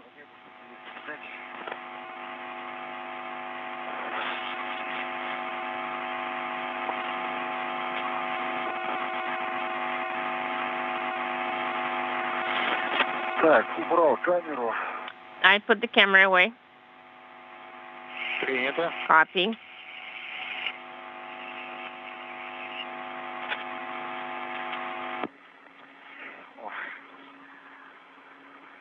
Наконец, хорошая связь. So what did you decide? Крышку снимаем. We're going to take the cover. You can remove it, and what we're going to do with it, we're going to think about it for now. And how do we secure it on the wire tie? Да, вот за этот проволочный фиксатор. Yes, secure it to the wire tie on your adjustable tether or on your rod. Okay, sounds good.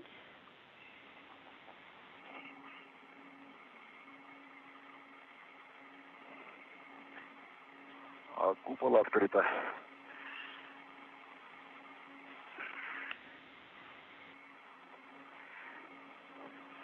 Так, готов adjustable. Так, I'm ready with the adjustable tether. Немножко распущу еще. Okay, let me loosen it up a little. I'm not able to translate over there. Так, есть. Okay, I got it. Great. I'm going to pull out the cable from this disc.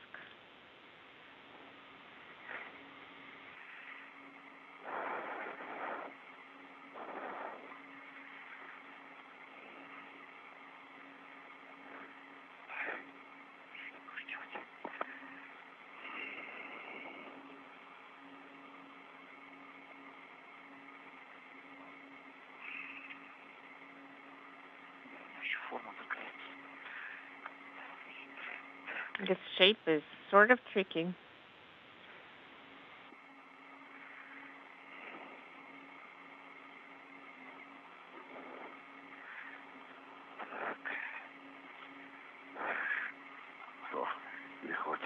Okay, I got it.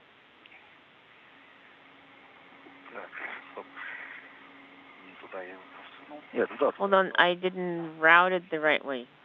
Yes, I think it's the right way. Okay. I thought that's where the long part is routed. Okay, we removed the disc.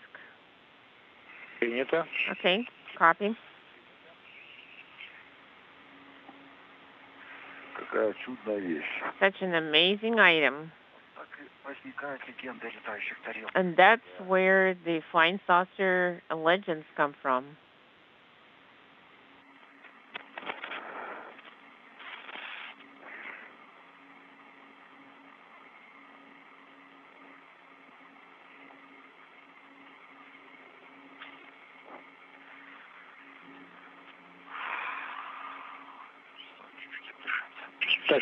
Let me catch my breath.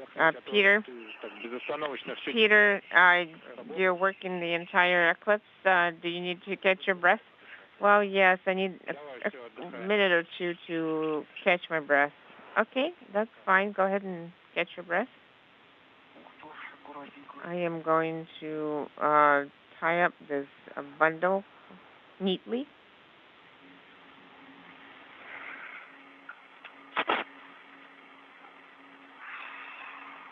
Олег, у меня к тебе просьба. Olga, I have a request for you. From your location, can you assess how the SM-MLM2 bundle is going to go? How the translation path is going to look like the path for cable routing? Well, can you remind me briefly where we're going to have to translate from the gap center? Going along the circular handrail from the small diameter cone. And then you're going to get to the target and then to get to the antenna that's located along plane 1. Okay, I see it. I think we'll be able to translate to the handrail that Peter installed. So from the circular handrail to the handrail that Peter installed. I think the distance is not going to be that big a deal. Also, behind that target, there will be a circular handrail, and then another circular handrail, and then another one closer. The handrail that was installed by Peter. So we're going to get behind the target. In that case, you're better off translating head first. And get to handrail 4005. I think this particular path is going to be doable. So routing the cable, if you're on the Estrella, on the STU, would that work, or do you need to translate along the handrails? No, I think it would be preferred if the translation is along the circular handrails. Okay, copy. Then we're not going to waste any time working with the Strela during the translation pass, and then you would be translating along the circular handrails. Well, are you working or are you catching your breath? I think he is quietly. So you gave him a go to catch his breath, and he's working quietly. I am looking how we can route the cables and make the connectors. I think the connector can go under the MLI flap. I am hoping we won't need to cut a bunch of slide wires to make the cable. I am ready to make connectors, connector backup forward to the connector on the cable. Okay, copy. You can start.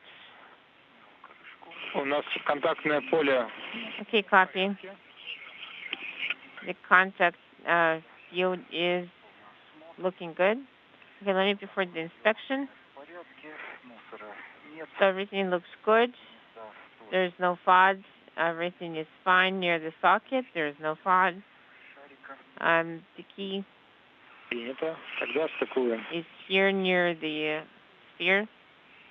Copy, then you can make the connectors. There are 4 Ethernet cables. I confirm.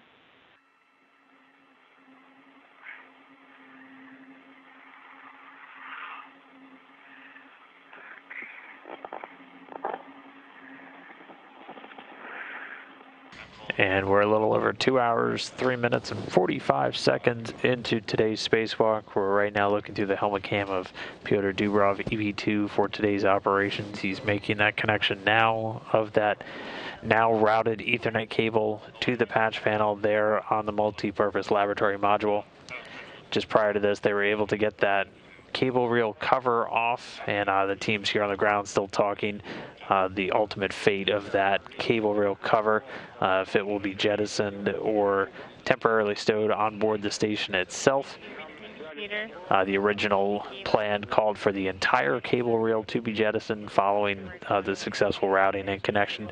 So the teams, with that already in mind, just talking through what the next steps are going to be. Once this Ethernet cable is completed, though, they'll be able to move on and recover the cable carrier with 2 additional bundles that contain cables for connecting the TV systems between the Russian service module and the MLM, and also a cable between 2 antenna feeder units for the Corps' automated rendezvous system between MLM and the Russian service module. So again, we're 2 hours and just about 5 minutes into today's spacewalk, waiting to get this final Ethernet cable connected, and then waiting on the fate of the cover from the Ethernet cable reel, and then we'll get an update on just where on the timeline the crew is for the day. 1741, place it on slide wire, and then without closing the MLI flap, you will go to UKP. So then SMMLM1, SMMLM2 is where we're going to work now. Olga's going to be nearby. And once you're in place, we're going to route everything when we get there.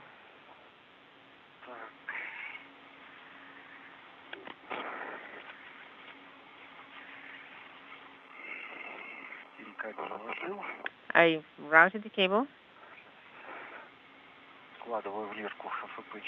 I'm going to place it on the slide wire 14.1.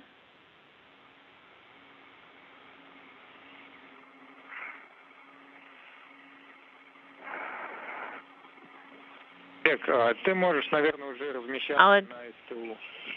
You can position yourself at STU, at Strela, copy. But if you want to, you can forgo the Strela and translate to UKP? Should I be translating along the trailer? Yes, you can translate along the trailer, or you can go along the circular handrails and the PHO, whichever way you find more convenient. Okay, copy.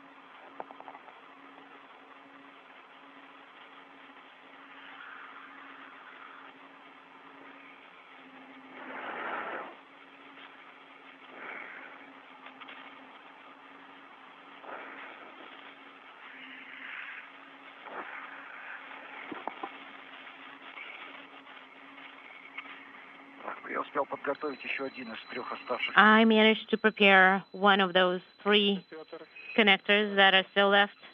Copy, Piotr. That's good. Oleg, please make sure you do not touch the MMZ with your gloves. So please, do not touch the MLI.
Right. I am going to be moving in the direction of UKP.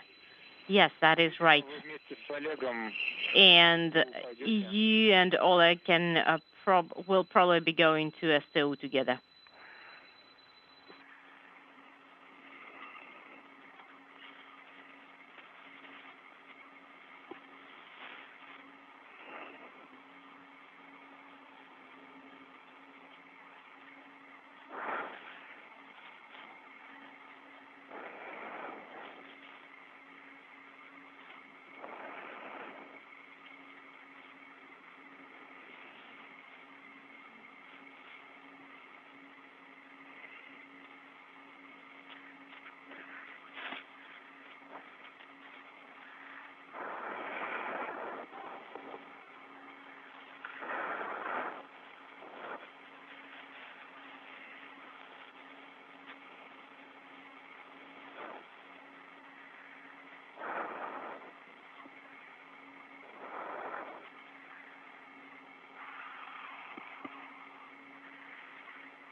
So right now, a little over 2 hours and 11 minutes into today's spacewalk.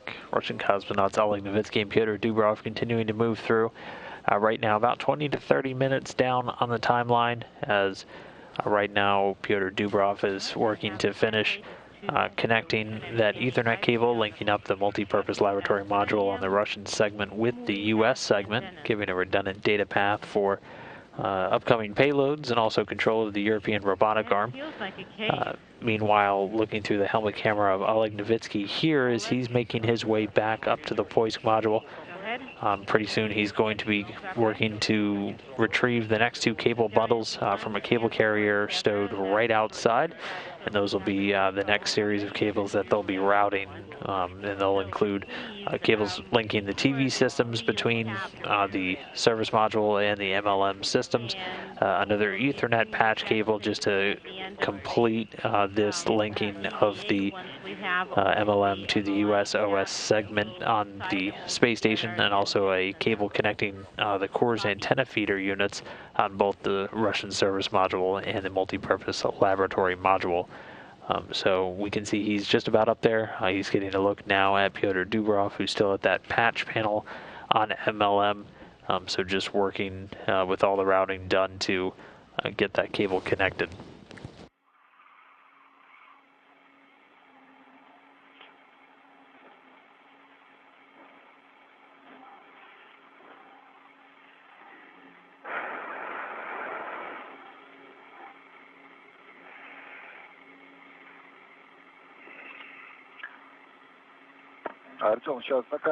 Artyom, do you see on the video on the camera how we laid out the Ethernet cables? Yes,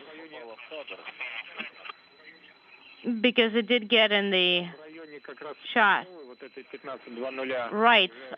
It's 1500. Unfortunately, near the strut 1500, the resolution is not as sufficient enough to see everything well. Well, it's right underneath the power cable, and there is about 10 meters between them. Copy. Thank you.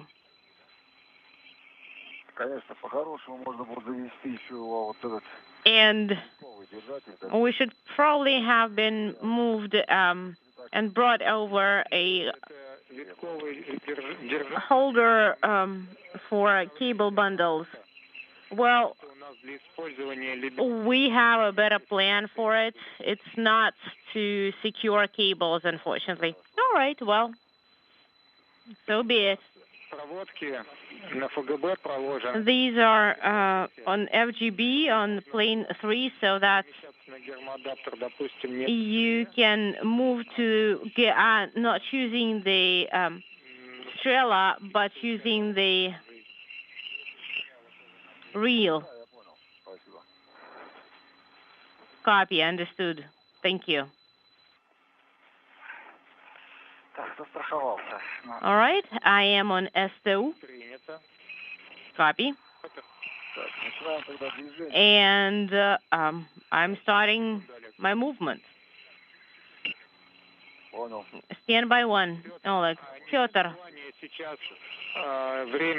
Just wanted to ask if you wanted to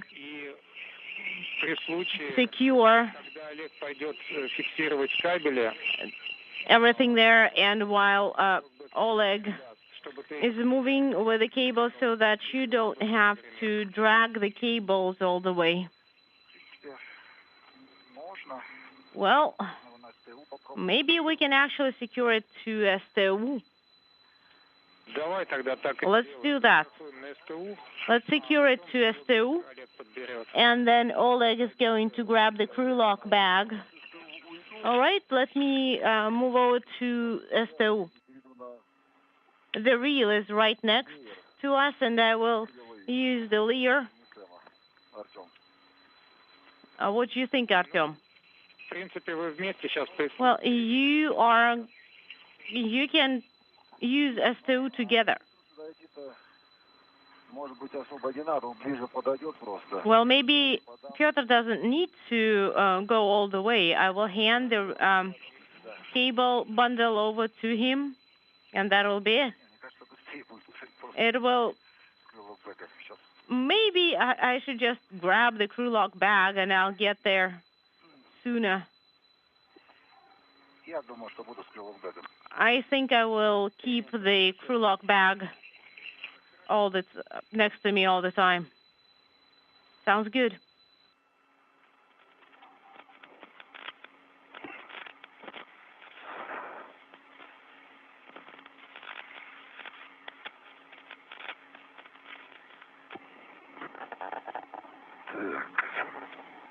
Okay.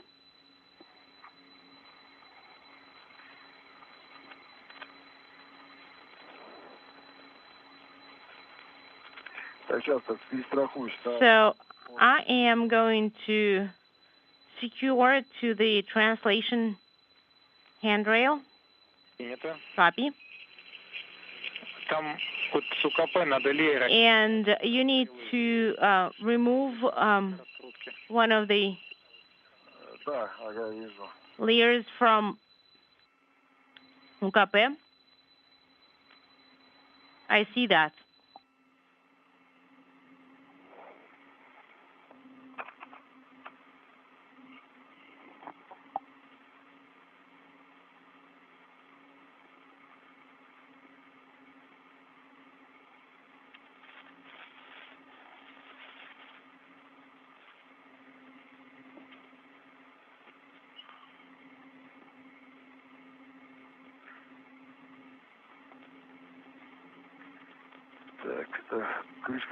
So the cover is secured. I have secured the cover.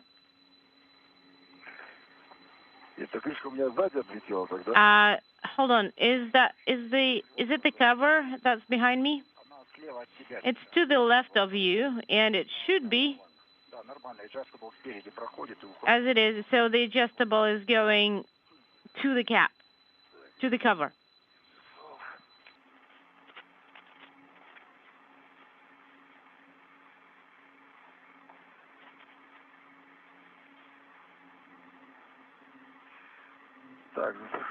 All right, I am secure to the translation handrail and 33 and 32.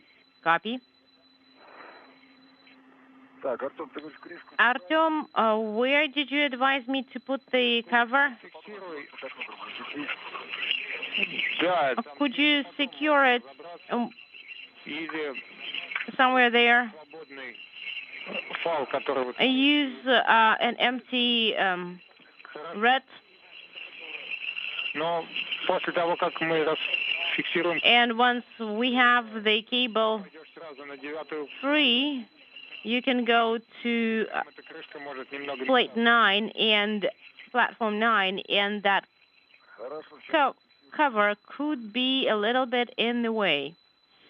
All right, let me secure it to the red, right next to the hatch.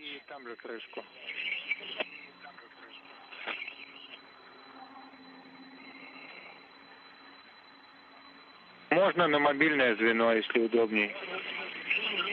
To the mobile ring, if it's more convenient. Copy. And we are coming up now just 2 hours, 20 minutes into today's spacewalk. Both Petr Dubrov and Oleg Novitsky have now made their way back towards the initial stowage point just outside of the Poisk module, from which they exited when they began the spacewalk just 2 hours, 20 minutes ago.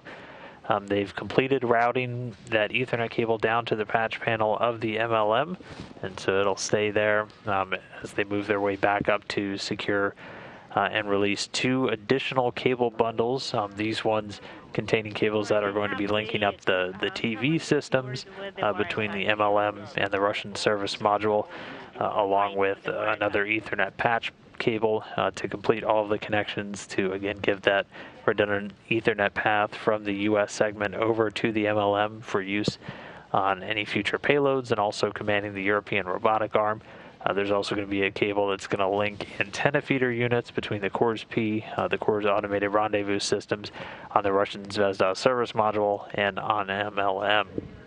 So their first step is to just release those cable bundles from their temporary spot on the cable carrier. Oleg Novitsky is going to stay up near the Poisk module, and he's actually going to move over closer to the Russian service module, where he's going to check the connection points while Petr Dubrov takes the cable bundle and moves it down to the multipurpose laboratory module. Once he gets all the way down, they're gonna pause and make sure they have enough slack on either end to make the necessary connections.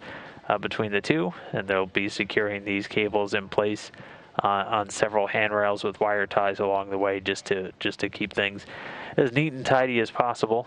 But it is pretty difficult, as you can see. A lot of cables, a lot of components on the outside of the space station. But we are about 20 minutes or so down on the timeline.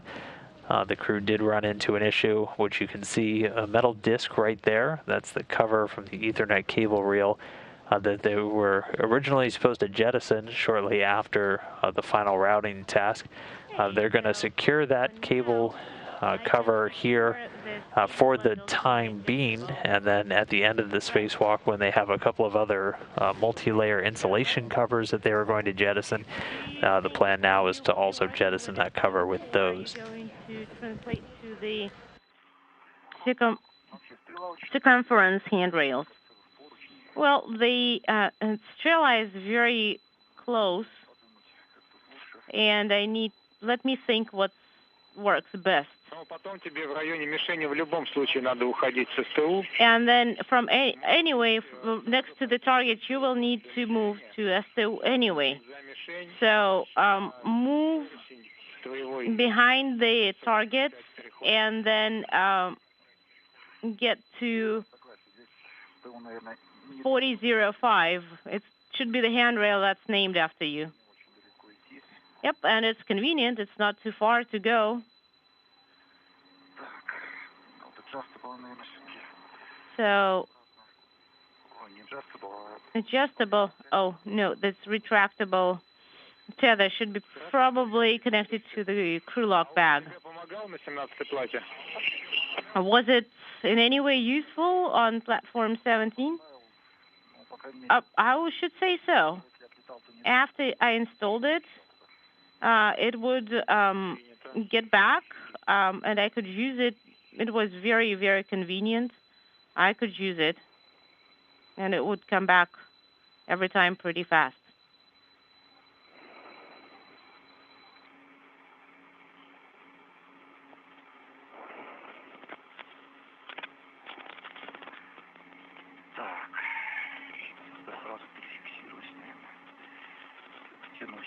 All right, let me secure myself here and pull it up.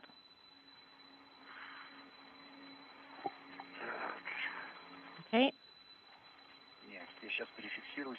I will, if I get myself secured here, then I wouldn't be able to switch to the cable.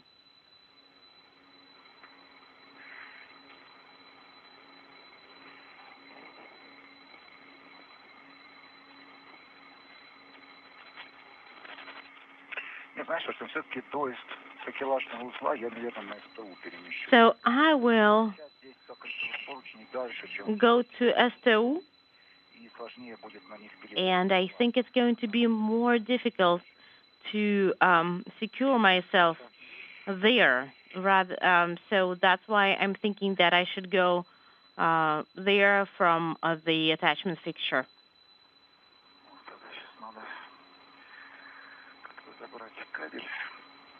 And I need to pull up the cable somehow. And I need to find the point to which we could secure it to. We use the same rings as the ones that you secured the cables to. Will you be able to?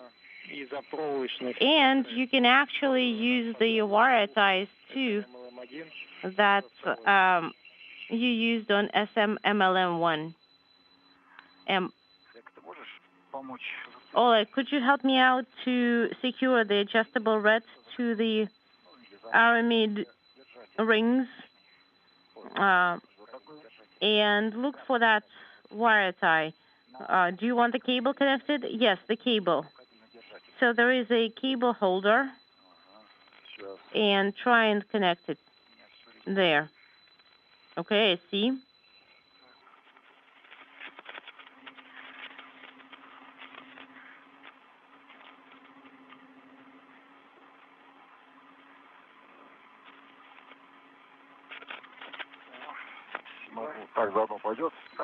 Will it do? Yes. And I have the cable secured here.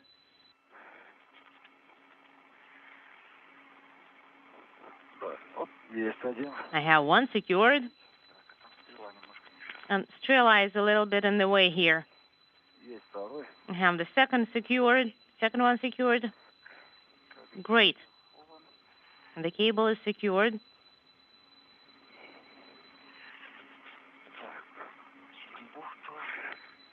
And here is the cable bay. Do you want me to let go of it? Yes, slowly. This is probably more convenient.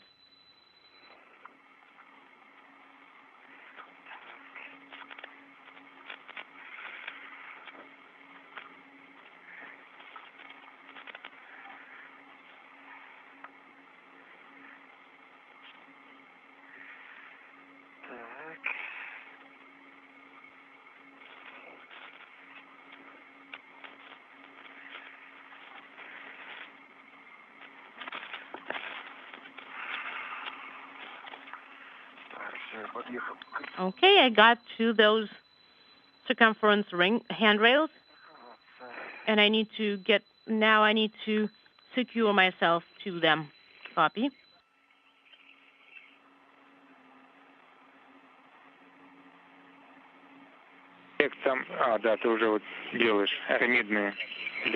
And there should be aramid tape there. Not to get entangled in it, but it's not really too much in the way. Could you check the cable whether there are any bends or kinks there? No, it looks as if it were new. Looks really well, really good. Copy.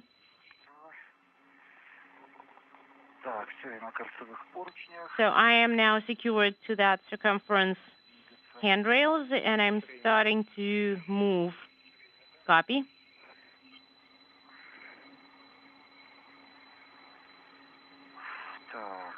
Okay. The target, passing the target.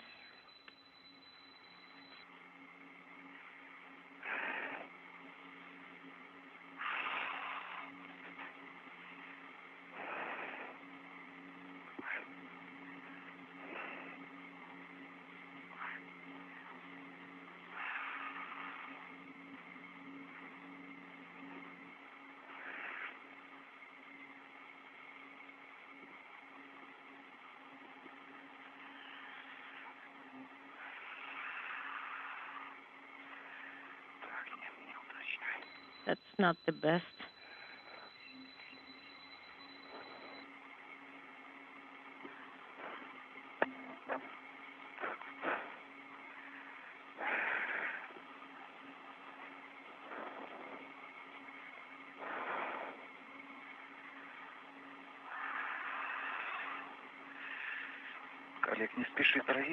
A little over 2 hours, 30 minutes into today's spacewalk, Oleg Novitsky and Petr Dubrov continuing to work. They completed a couple of their first major tasks of the day, with Dubrov able to install 3 new handrails along the Russian multi-purpose laboratory module.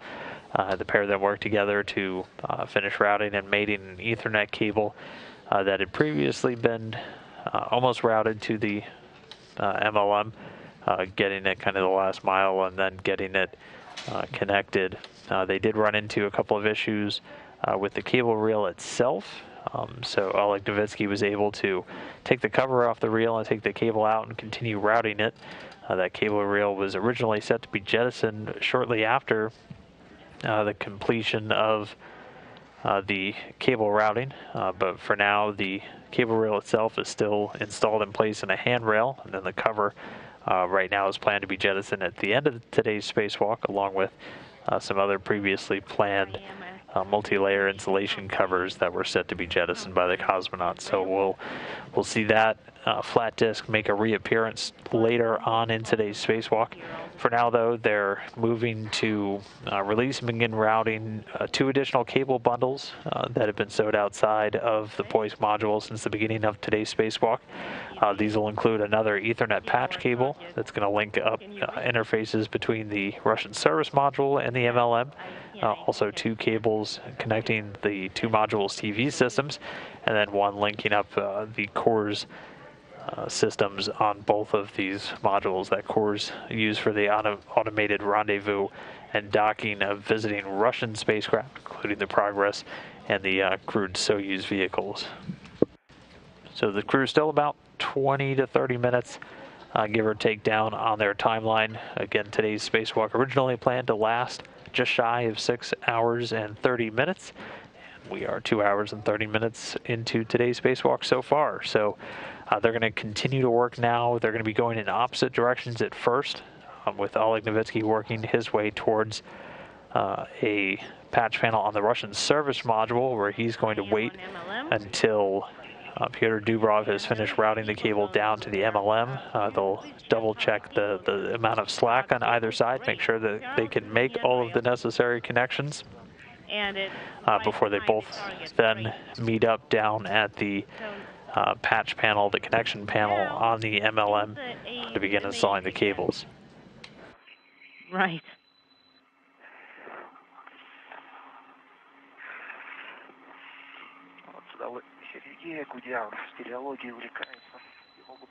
Well, Sergey, one of our Sergeys, the one that's Kudi, since he really is into the cave diving, he would be really excited to work here.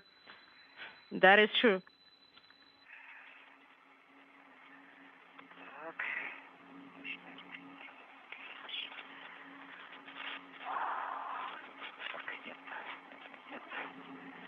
Nope, and nope.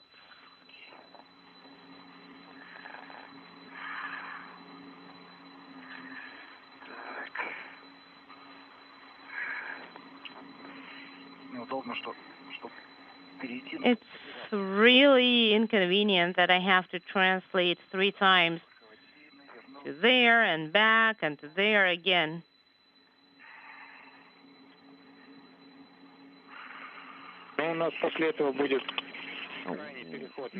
There will be like the last translation afterwards. So just bear with us a little bit longer.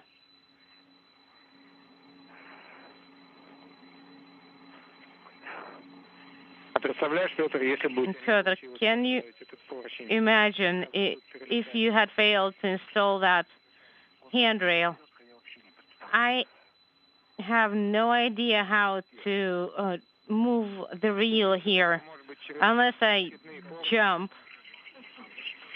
Or maybe you can move it over the handrails. And it's caught here somewhere. I see the crew lock bag, but I don't see the cable. The cable is right behind you now. Is it catching the antenna? No, it's not. But it's caught under BRTI a little bit. So it's down there.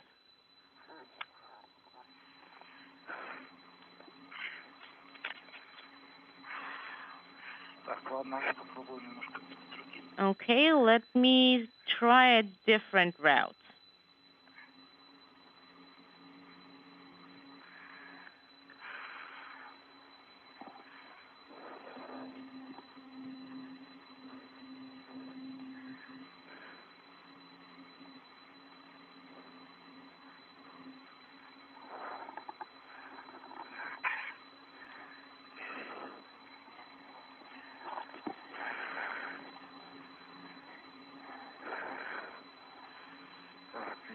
Okay, I have translated to there.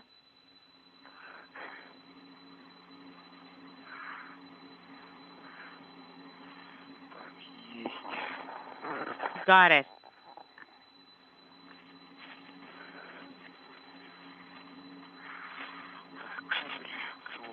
I got the crew lock bag. Everything's in place.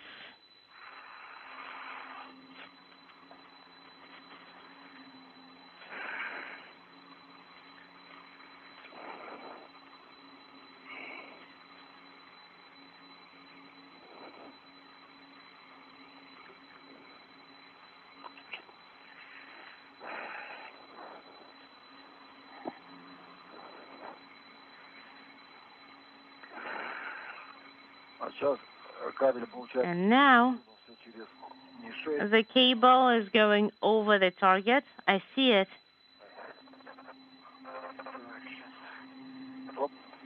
Right, and got it.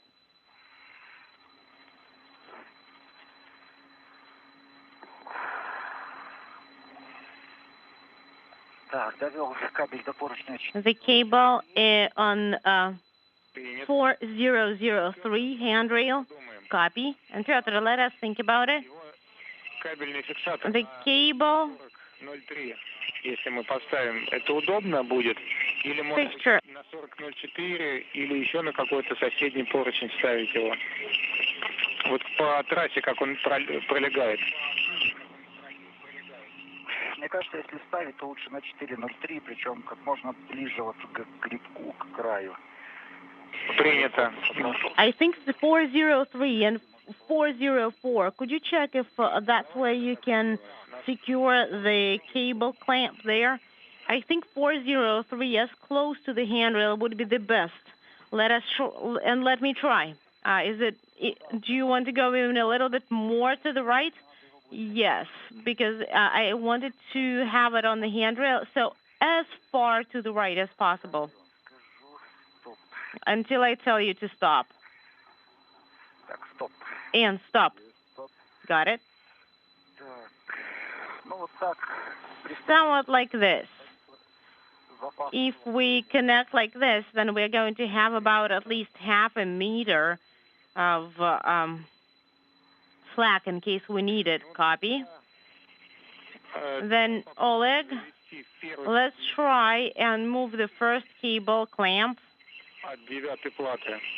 from and try and move it from platform 9. Can you do that? I don't see anything yet. I wanted to move this cable somewhere next to the wire ties.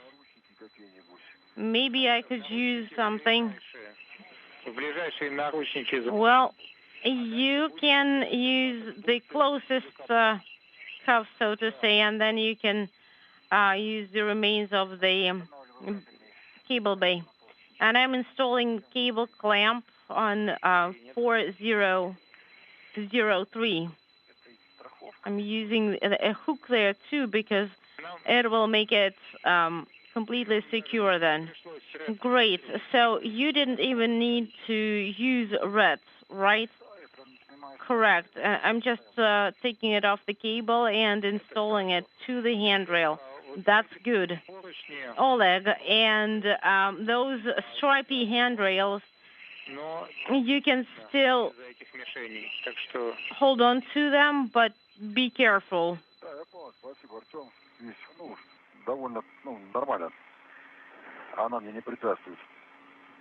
This looks good here. It's not in the way for me. It just helps to add extra security. Okay, copy.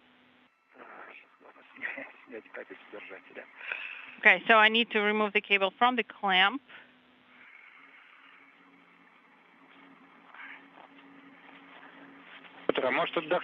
Okay, do you want to take a break? I'm not very tired. Just within the acceptable level. Okay. It's just that you've done some serious translation and you installed the clamp. Okay. I am trying to distribute the energy. Doesn't always work. Peter, Peter, if it is difficult, then don't worry about it. Хорошо, ладно, тогда по самочувствию продолжай. Just see how you're feeling, and then you can continue if you want.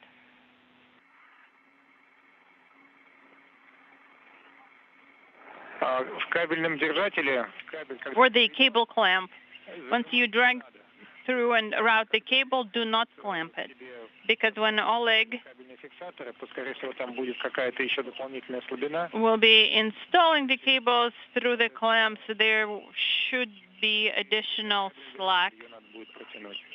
So you'll need to address that as well. Okay, copy.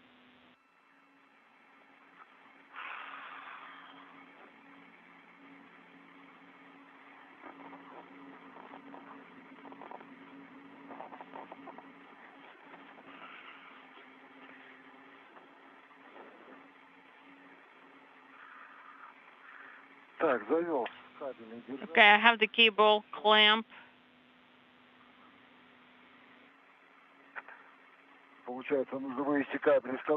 Now I need to pull the cable from the reel and then translate down, yes, to plate 9. And then we'll be working with connector 9-11. Got it.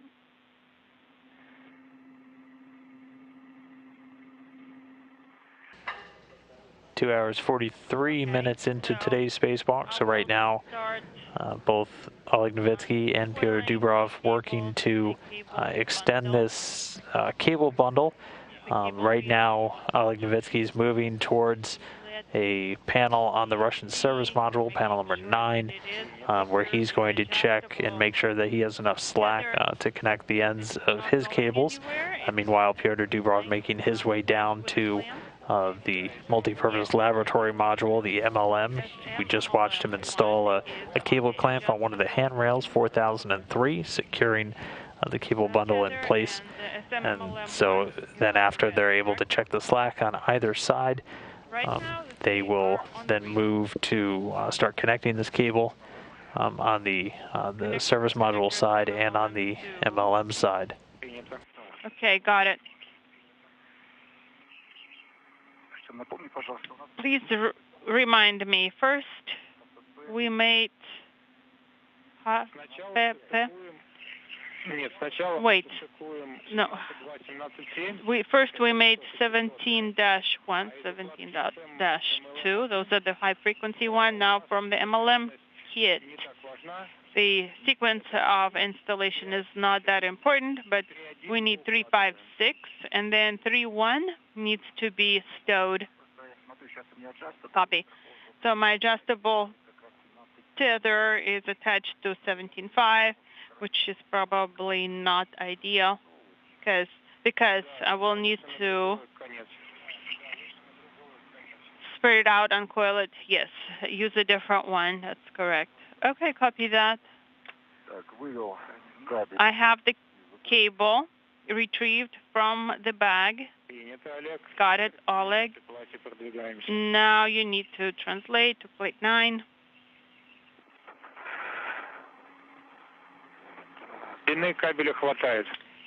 You should have enough cable length. Okay. No, this is actually a question. Oh, question. Okay. I don't see plate 9. Platform 9. I was not sure which way will be best to route the cable. Further away from me or closer to me? I understand. I would say along the circular handrails, and do not put the cable behind the handrail. So between me and the circular handrails, correct? Along the handrails, yes, correct. Okay, I think this is more convenient.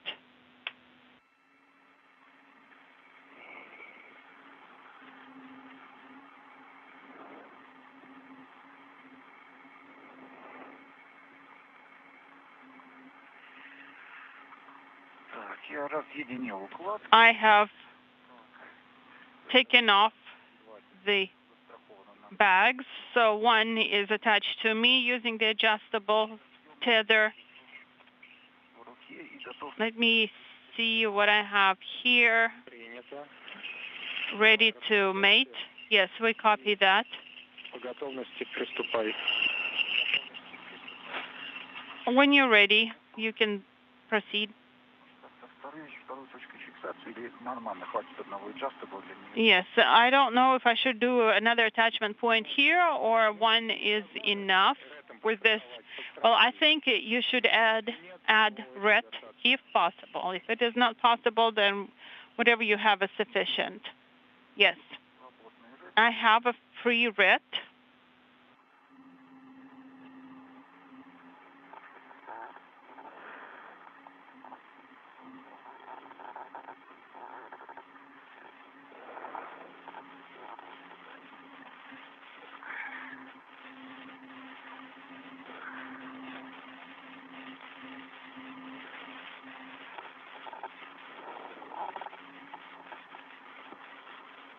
Через 6-7 минут у нас наступит день. Okay, in about 7 to 6 minutes, we are going into the night. Got it?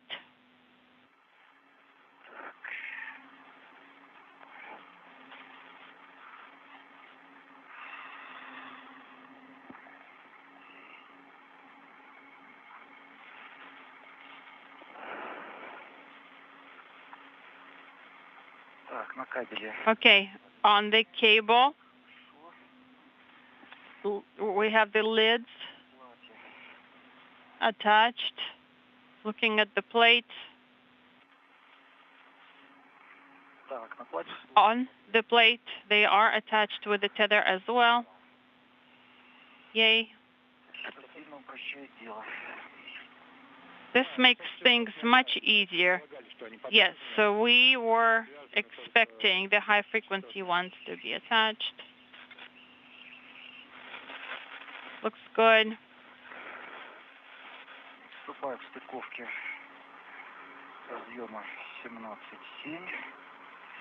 Starting with connector 17.7, starting to mate that.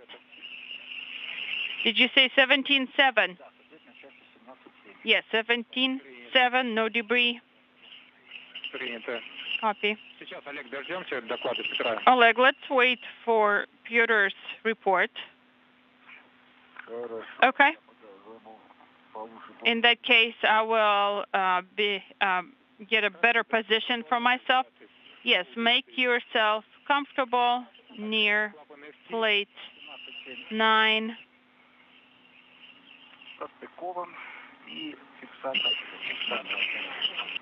Okay, I have installed the clamp. Okay, then go to 1722 in work. 17.2 маркировку наблюдаешь и на разъеме. 17.2 we see the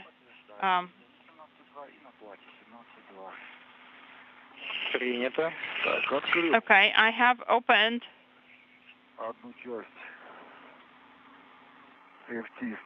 one part of the MLI labeled 1910. Yes, we copy that. Are you seeing the bracket? Yeah, I think it's here.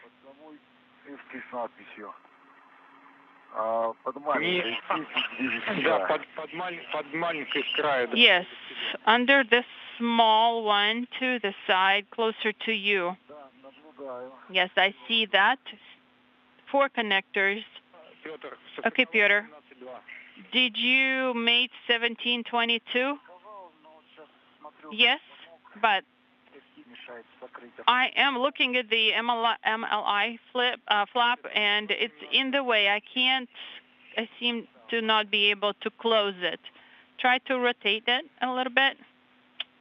Yes, I'll try to do that.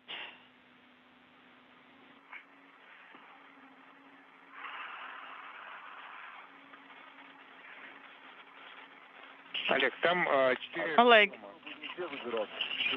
Okay, which ones should I take, Peter or me or what? The slack will come from Peter. Okay. After you connect to plate 9 and attach the coil, and then have them near handrail 2233, you will retrieve the cable clamps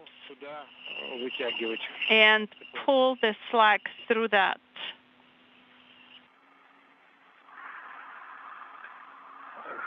Okay. I think I understood. Okay, Oleg. There are 4 connectors. Reading the numbers of the connectors. Are you seeing the decals? Not at this time. Not seeing where it can be.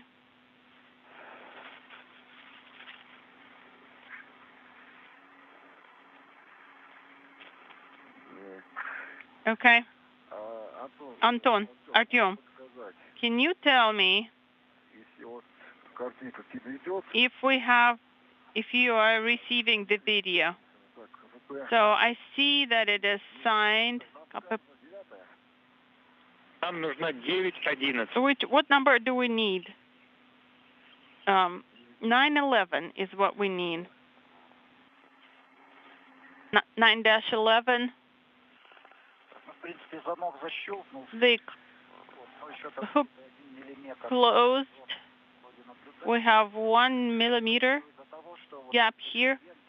I think because of the tape that's attached to the lock, it's fairly thick. Okay, copy. Peter. It is too dark right now. We're going to be in total eclipse in about 1 minute. Peter, Oleg, don't hesitate to turn on Orlan lights when it's dark. We do have enough battery life. Okay. Right now we have good visibility. Maybe just for the camera? Yes, because from the camera we are seeing practically nothing. Okay, our connector HFP 9-11. Okay, so the markings on the cable, the decals, can you see that?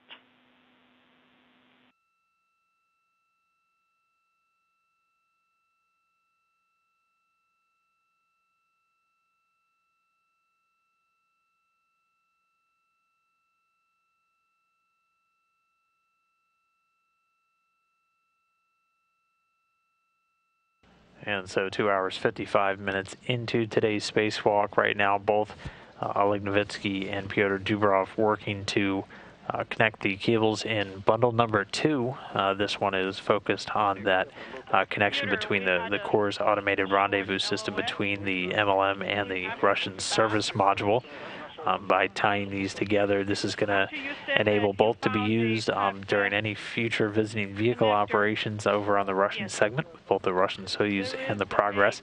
They'll be able to use the core's automated system on board the service module up until they get to a point called station keeping. That's typically when the spacecraft is lined up just in front of its final docking port before it begins final approach, and then control would be handed over to the cores on the MLM, the Russian multi-purpose laboratory module. This is done the same already with other docking ports like the MRM-1 and previously at the docking compartment number 1 Piers, which was detached and deorbited prior to MLM's arrival. So this will be an important connection to use for future vehicles as MLM becomes a docking port for additional Russian Progress and Soyuz spacecraft down the line. And then connect the cable. If you can read what the cable says, that's great. If you cannot, that's okay as well. Okay. I can see all 4 connectors. I can see the signs on them. FP 999, then FP 9-10, then FP 9-11, and then 9-12. Okay. So 9-11, go ahead and disconnect that. Disconnecting, copy. Okay, this connector that you will be mating, you will be mating to connector 911 with the SM MLM2 with that bag. Okay, copy that, we'll do that.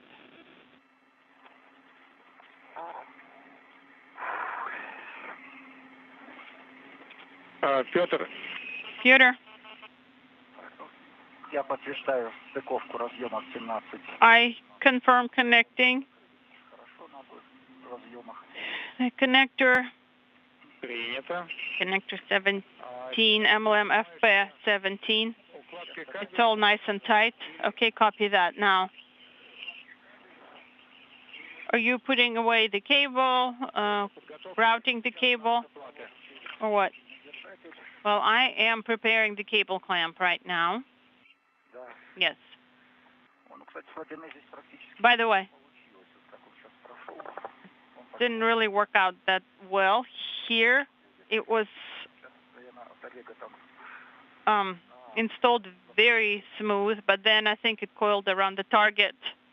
I can see that right now. We copy. That's okay. You'll have other opportunities. Okay. So right now, I cannot disconnect the HFP 9-11 because the string got caught in the spring-loaded ring. Can I take this off, or is it not okay, or is it okay? Okay, wait. If you're talking about the spring-loaded clamp, then yes. Or yes. That's what I'm talking about, the clamp only for now. Okay, yes, you can do that. Copy. That should be sufficient. Thank you. I will remove the cap and put this here. Okay, copy.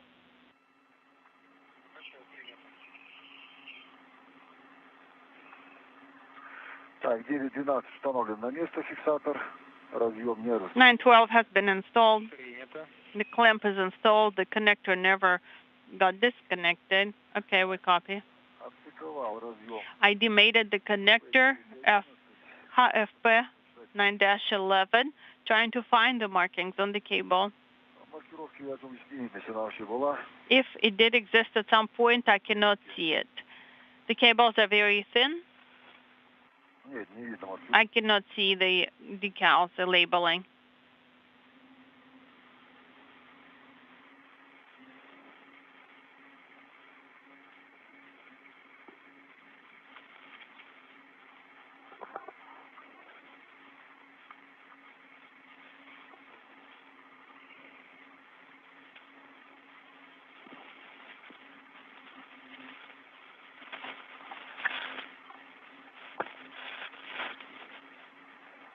Moscow МКС.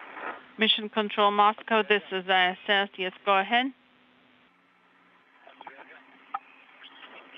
Так, Артем, я отстыковал разъем. Artyom, I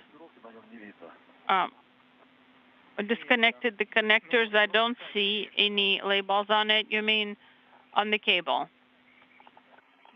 Correct. And don't see any markings on the cable. Okay, we copy that. This is an old connector. It needs to be connected to connector 9-11 for the SM bag. Okay, you mean the one I have right now? Yes, the bag that you have currently. There are two connectors, one 2-2 And then 9-11. Got it. Okay. FN 2-2. 2-2 should be still on the cable coil. Yes, it is on the coil. And then the other one, the adjustable one.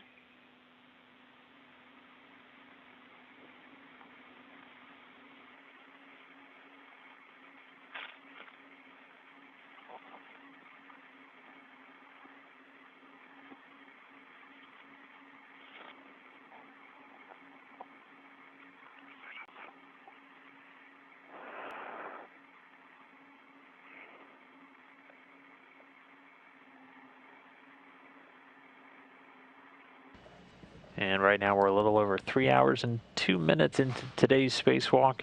Novitsky and Dubroff still continuing to work with the SM-MLM2 cable bundle. That's the service module and the multi-purpose laboratory module number 2 bundle. They're working on getting this cable connected that's going to tie together the core's automated rendezvous and docking systems on both modules for the handoff that will occur during future visiting vehicle arrivals and departures to docking on the MLM or the upcoming Russian node module that will be installed at the end of the MLM. Is there a number? There is a number, 10318. 1452, then there is 15 KS 31 8531A-40, correct. Is that the one? Yes, that's the one. Go ahead and make that. Okay, copy that, putting that in work. Connecting it to the one that I took off the plate. Yes, that's correct.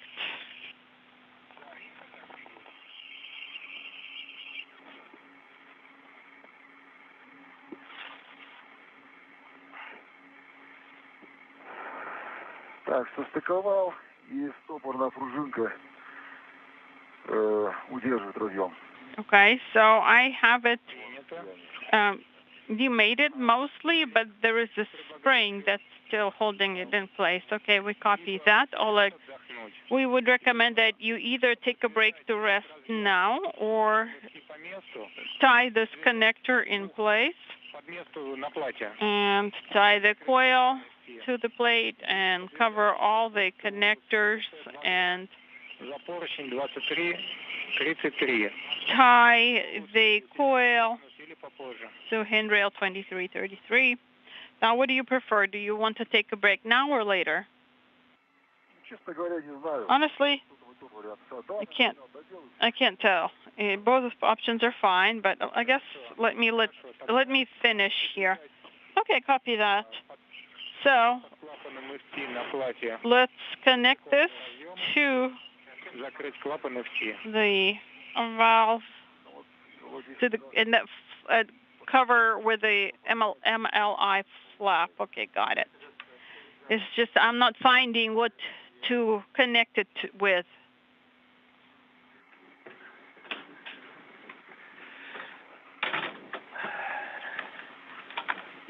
Hello? Hello? I'm going to hang up, Shay. Oh.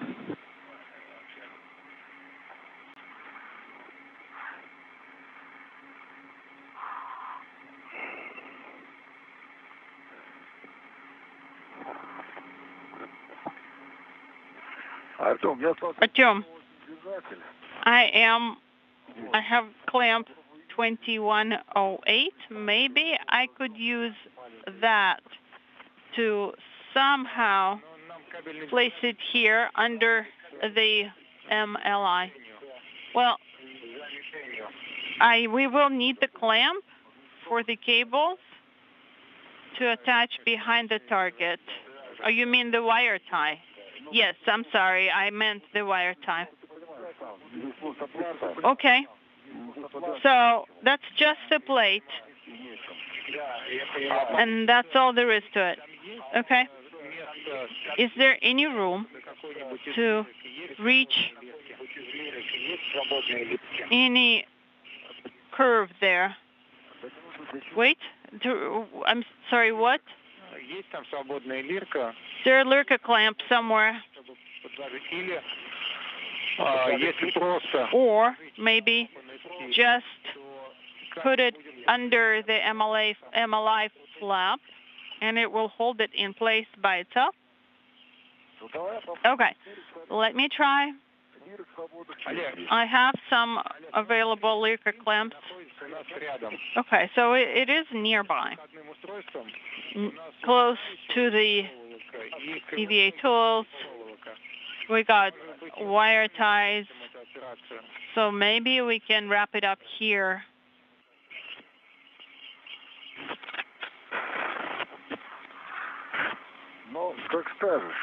Okay, it's whatever you say.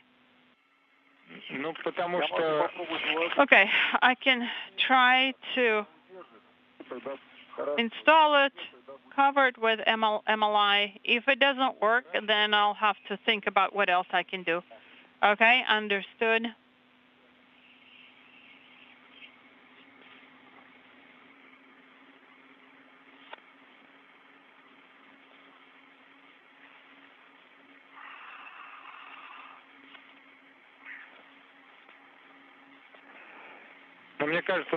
I think you won't be able to secure it there in a reliable way.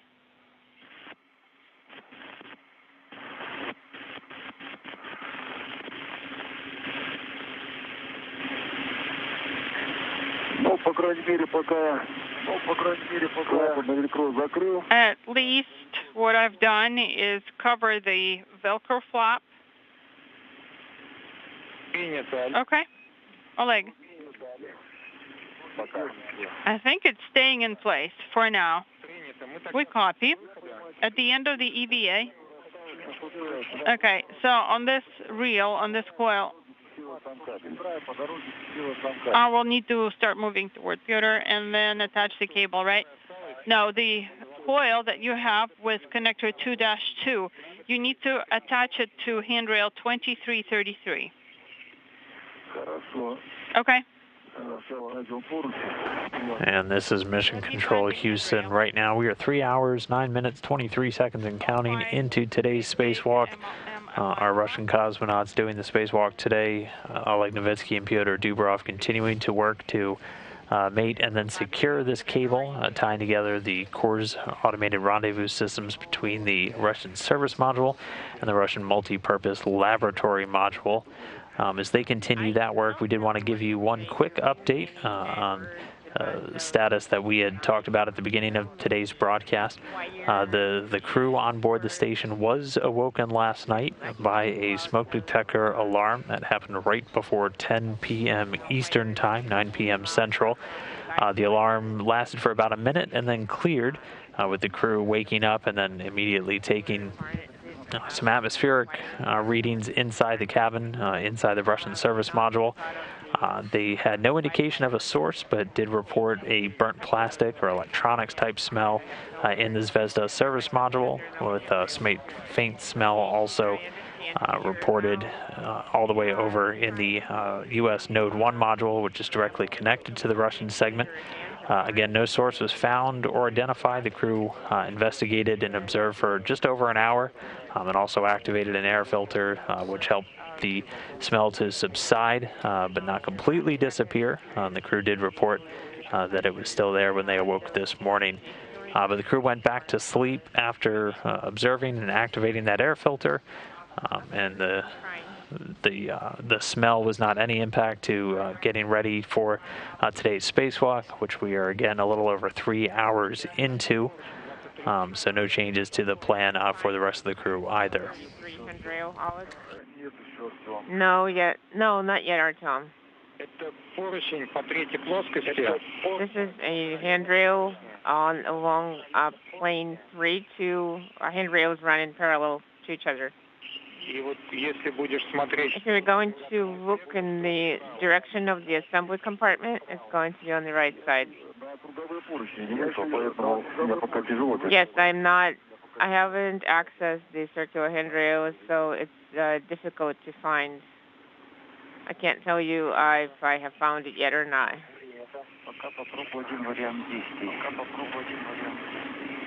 So I'm going to try one approach. I'm going to secure myself to these rings. It's like, it probably sounds like I'm cutting the branch I'm sitting on, but it looks like that's what I'm going to have to do. There are tons of branches here. Okay. Okay, Peter, go ahead. Just be very careful.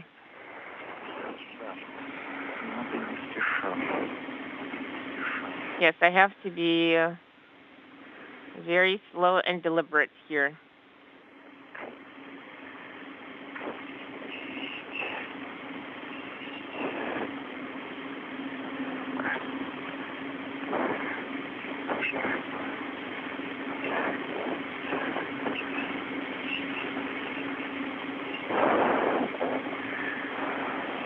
Олег, ты левой рукой держишься именно вот за тот нужный... So you're holding on with the left, Oleg, you're holding on with your left hand to the handrail in question.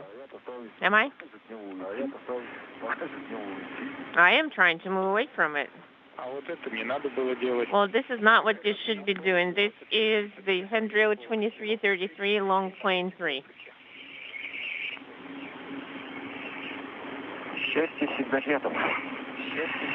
Oh, you see, happiness is always somewhere close. Вот если будет возможность... If you have an opportunity, okay, the cable, either pull the cable into the cable clamp, or if the bundle is tied up in a way that you cannot route the cable into the cable clamp, then tie it up to the handrail nearby.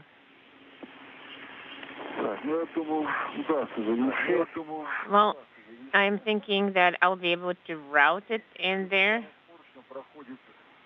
The circular handrail has orange cables routed nearby. Maybe I can route it over there. Or do you think I shouldn't try it? Well, maybe they're not in those handcuff-shaped cable holders because they're too small of a diameter. Maybe you shouldn't be touching it. Okay, copy. Copy, Oleg. Do not touch those. Okay, copy. Do not touch.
I just have to cut this one, and then the minimum required list of items is complete, and then we can pull it out and make the connectors, but then we'll have to route them somehow.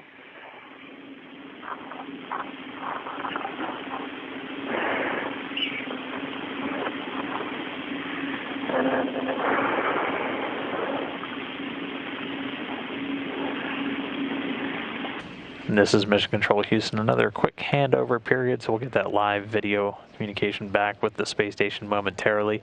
Again, these are going to happen periodically throughout the spacewalk today, but as it is a spacewalk, we're in what's called teacher's critical mode. So we have essentially a top priority on the tracking and data relay satellites that we use to communicate with the International Space Station. Just so we have as much constant video and audio communication with the crew members while they're outside. So we'll get that back momentarily. We are 3 hours, 16 minutes, and 54 seconds into today's spacewalk. Originally planned to last just under 6.5 hours. The crew's still about 20 minutes down on their timeline as they continue to finish routing and securing this cable in place that's tying together the crew's automated rendezvous systems, the antenna feeder units on both the Russian service module and the newly arrived Russian multi-purpose laboratory module, the MLM.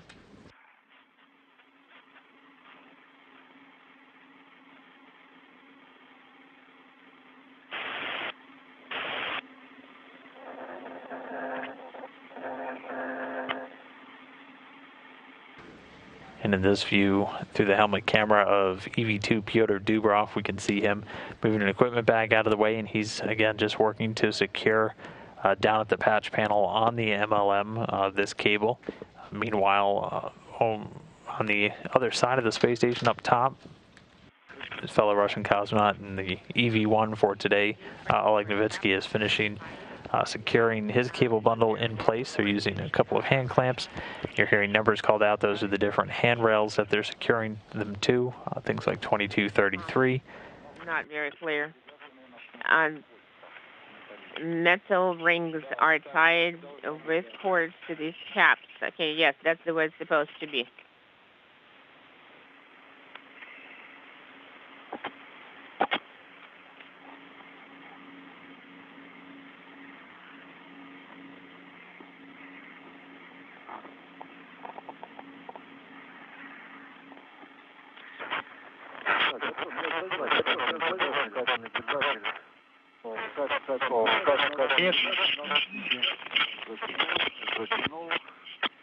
Принято.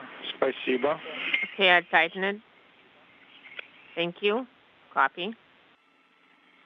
Бухта там не сильно болтается. Может быть, ее тоже подвязать проволокой.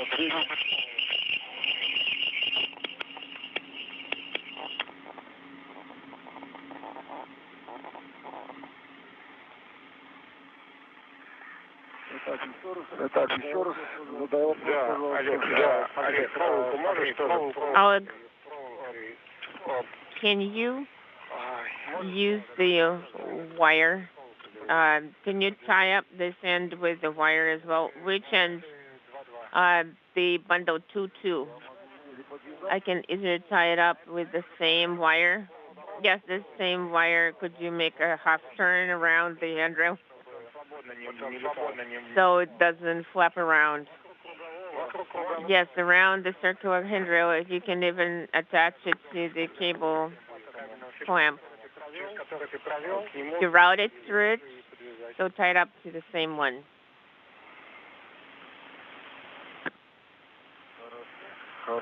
Okay. Okay, we'll tie it up momentarily.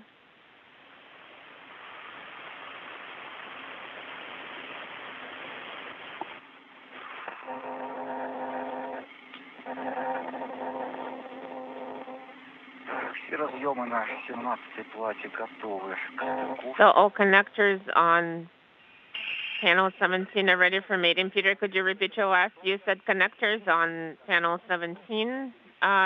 They're ready or prepared for cable mating. Copy. Thank you. Then catch your breath. Take a little break. I'm going to put cap keeper into crew bag. So this particular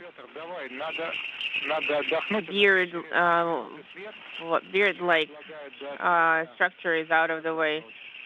We're going to have the sunrise in about 3 minutes. You had a lot of fine motor movements you had to do right now, so how about you take a break for the time being until the sun rises?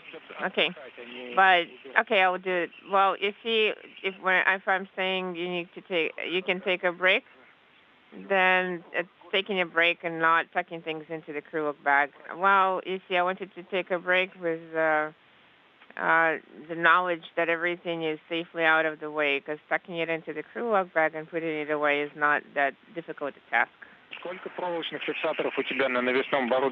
How many wire ties do you have on your attached equipment, on your workstations? 3 on the swing arm, and 1 more I removed from the cable that I was routing. That makes it 4, and 2 on crew look bag, and 4 more inside the crew look bag. So you will have enough for panel number 9. No problem.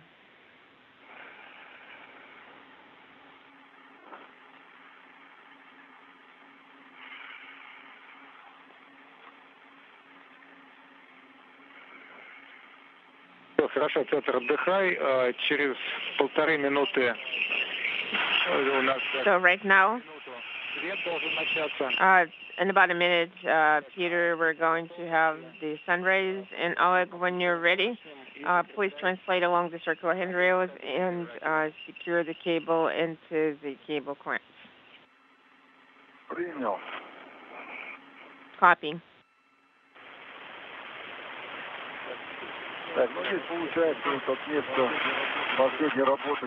So the last workstation where I routed the cable into the cable clamp and where I tied up the cable bundle, HGP 22. It's about 1.5 meters. The cable is routed nicely, and there is a wire tie. I can route the cable there as well. Okay, copy. Thank you. Let's wait for the sunrise, and you're going to take a video of how the cable is routed. Okay, I'm just going to wait for the sunrise. It's about to start, so let's wait for the sunrise. No inaudible interference.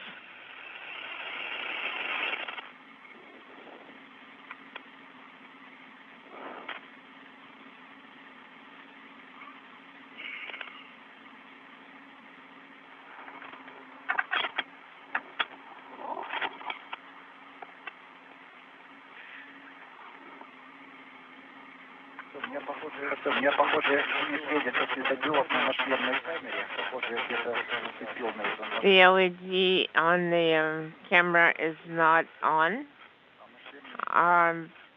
So the helmet camera is not on. Peter, the comm is really bad. Could you repeat your last? My helmet camera LED is not on. Свет не мигает на камере, но мы получаем... So LED is not blinking. Well, but we're receiving the video. The high definition is working. The low definition is not. We're receiving the video anyway, and it's sufficient. And thank you for the information. Okay, copy.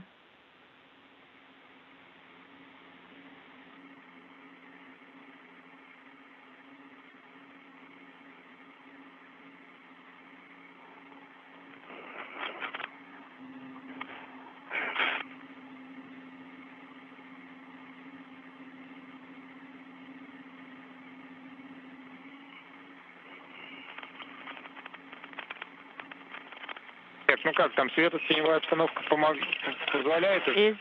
Are the lighting conditions good enough? I didn't copy your last. To do what? To take photographs of how you tied up the cable. Oh, I see.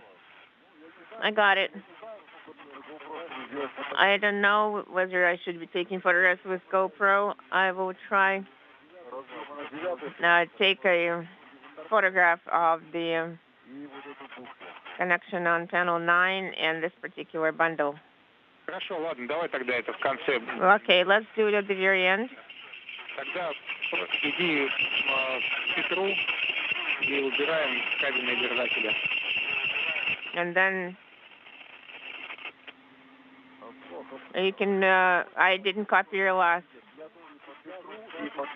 So I am supposed to go to Peter, and then I'm going to need to tie up the cable. You're going to route the cable clamps, and there will be wires behind the target. Okay, copy.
Inaudible.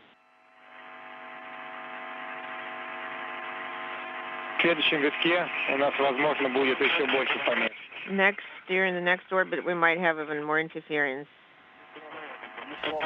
And this is Mission Control Houston, so we do have confirmation that they have finished mating that cable bundle number 2 to both the Russian service module and the multi-purpose laboratory module. So again, that tying together the two cores, feeder antennas in both the service module and the MLM, and that'll come into play for future visiting vehicle operations involving the MLM, the multi-purpose laboratory module. And with that complete, the two spacewalkers, Oleg Novitsky and Petr Dubrov, as of right now, are still about 30 minutes behind on their timeline, but they're continuing now. Next, they're getting the all of the slack restrained from the cable that they just finished mating, and then moving on to the SM-MLM-1 bundle. It's the service module, multi-purpose laboratory module number 1 cable bundle. And they're going to be connecting this to tie together the TV systems between the two modules, the service module and MLM. And also installing one final Ethernet patch cable, at what point they'll be able to do a connectivity test. And again, that's just part of the overall connections being made today, tying together the U.S. segment and the newly arrived MLM, providing a redundant data path for any future payloads, and also control of the European robotic arm on the outside of MLM. Are you able to copy?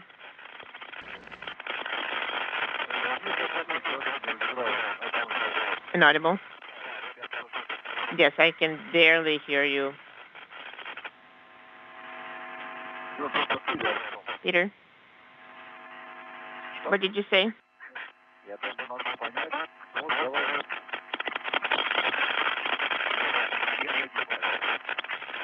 I'm not able to copy what he's saying.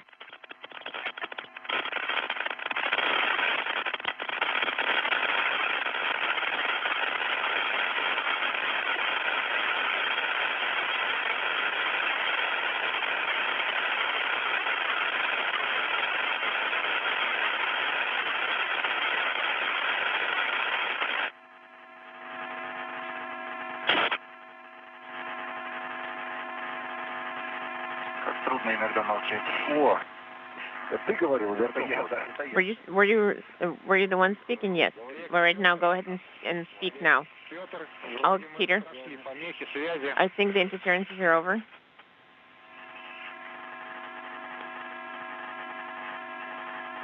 I think right now we are able to somewhat understand you. During the next orbit, possibly we're going to have even more interference, a higher level of interference.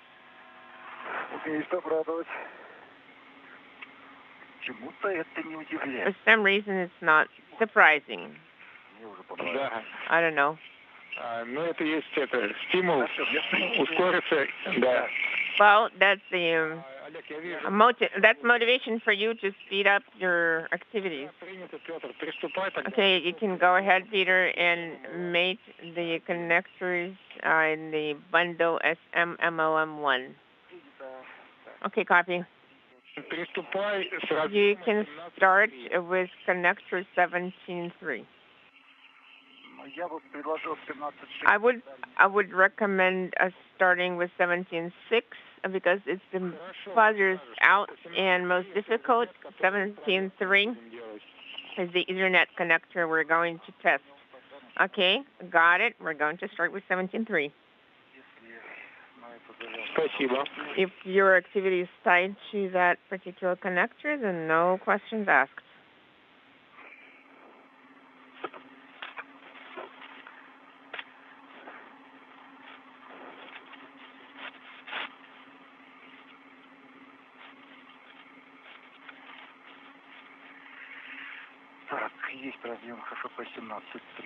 We have the 17.3 cable connector.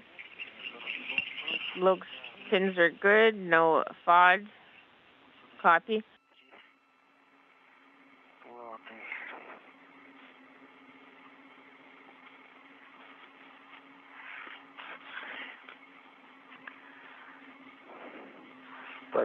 Artem, I got to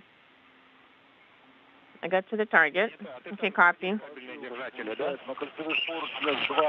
On the circular handrail, there are two cable holders shaped as handcuffs. Copy. Here you would probably need to...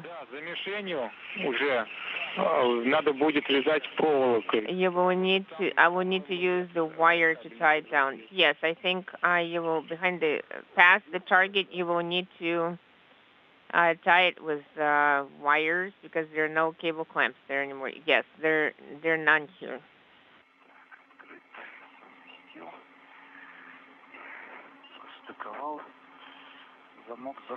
So I mated it and the latch is closed. Is it 17.3? 17.3 is mated. I confirm. Copy, thank you.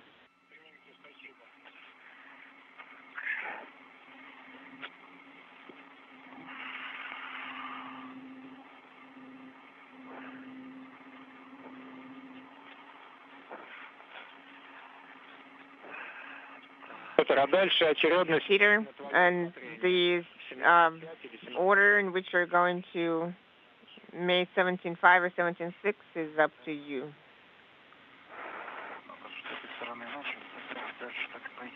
Well, if we started from this side, then that's how we're going to move. Copy.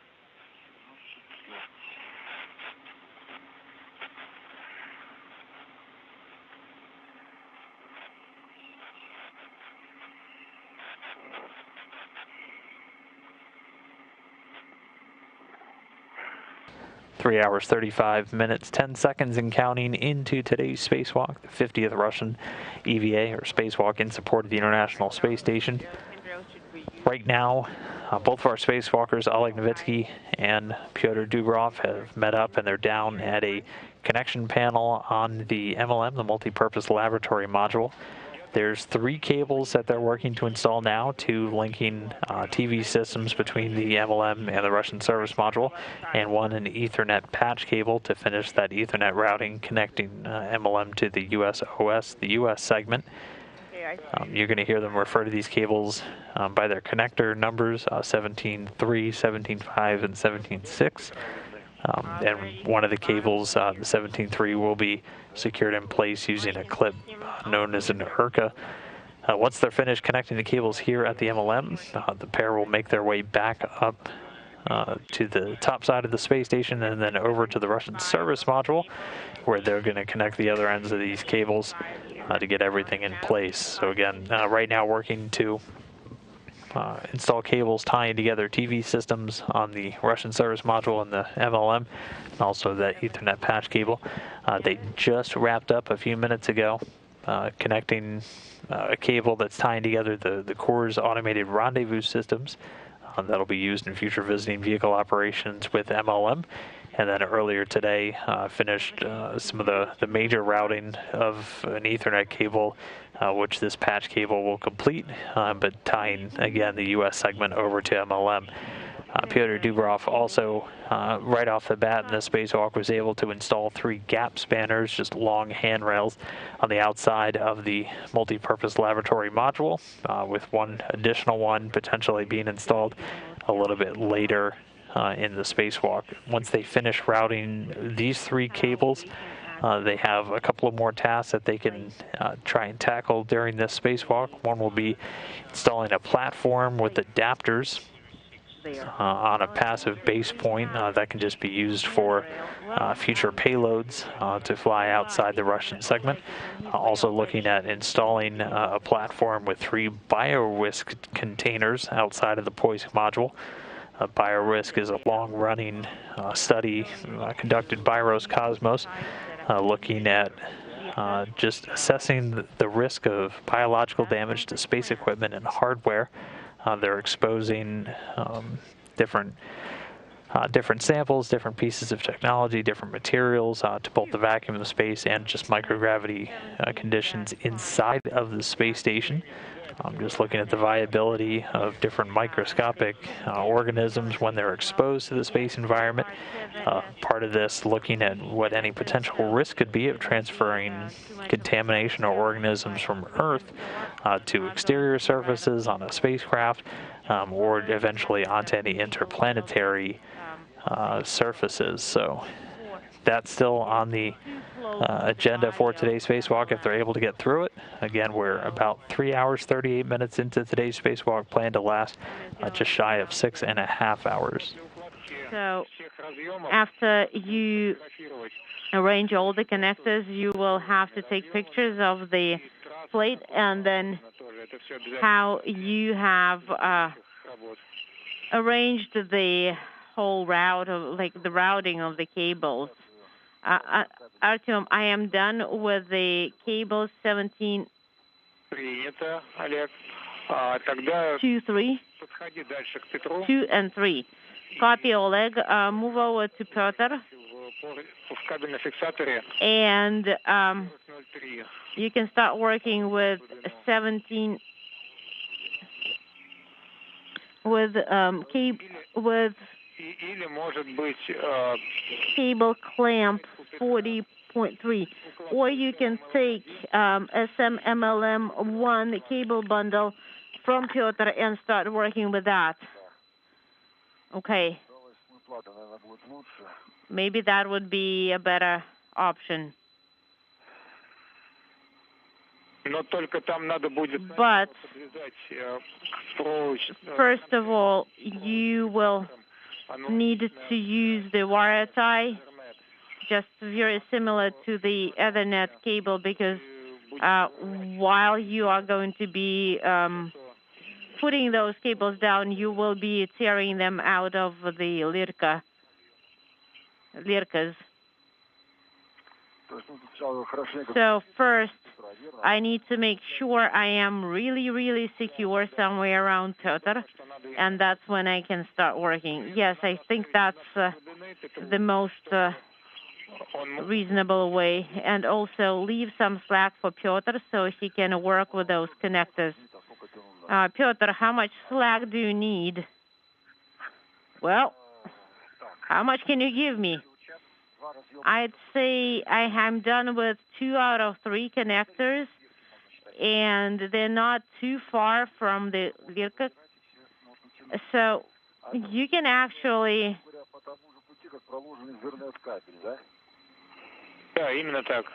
pull the cable. So I need to follow the Ethernet cable's route. That's right.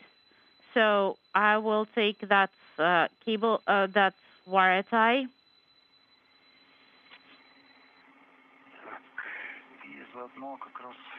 And meanwhile, I will try to get a little bit closer to you.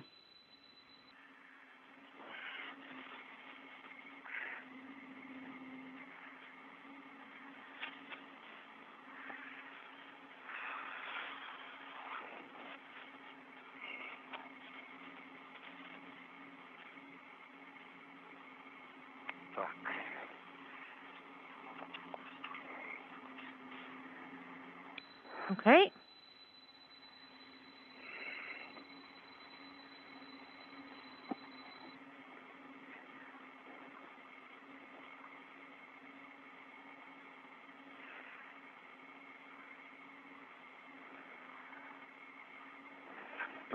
Петр, what if you use, what if you secure everything and, well, I am trying to use 4225 and I'm trying to take a wire tie and use it for that exact idea, right? And I will try and get a little bit close and help you out there.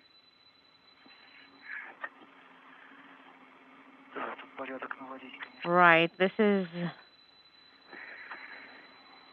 a pretty challenging spot to clean up everything here. So 1731. That's where we can stow Lirka.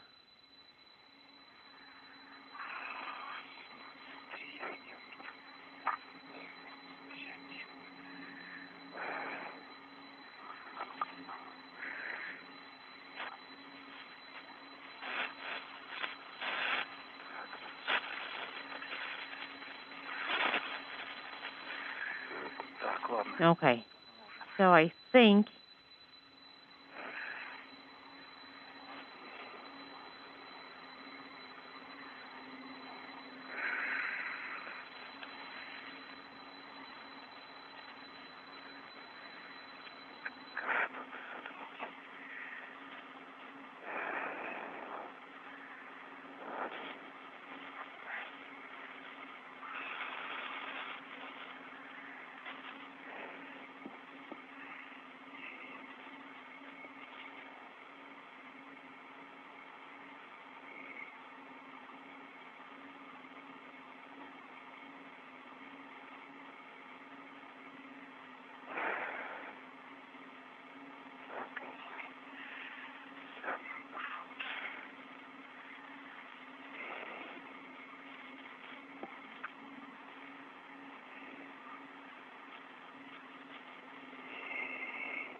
Phew.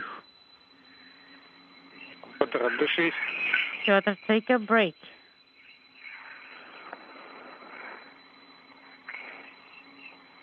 Got it.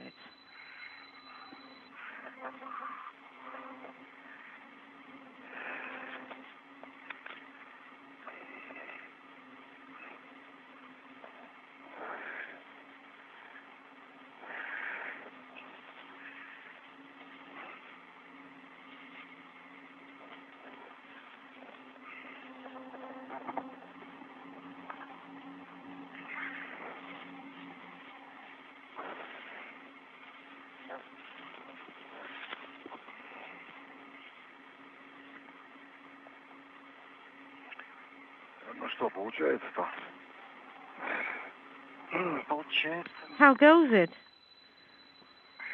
Not too bad.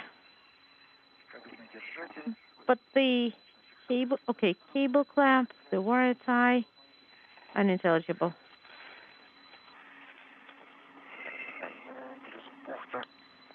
And the reel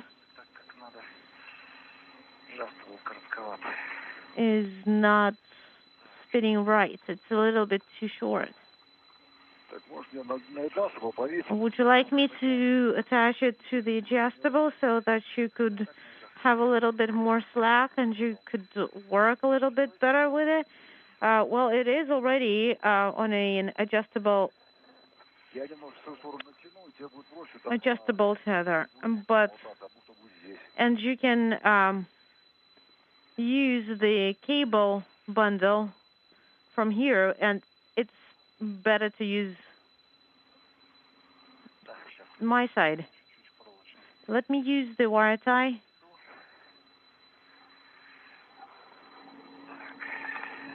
Okay. Let me see how it goes.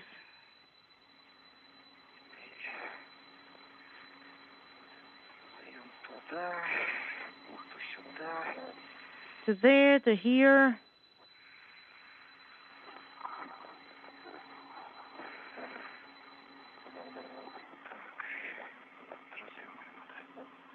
And this connector.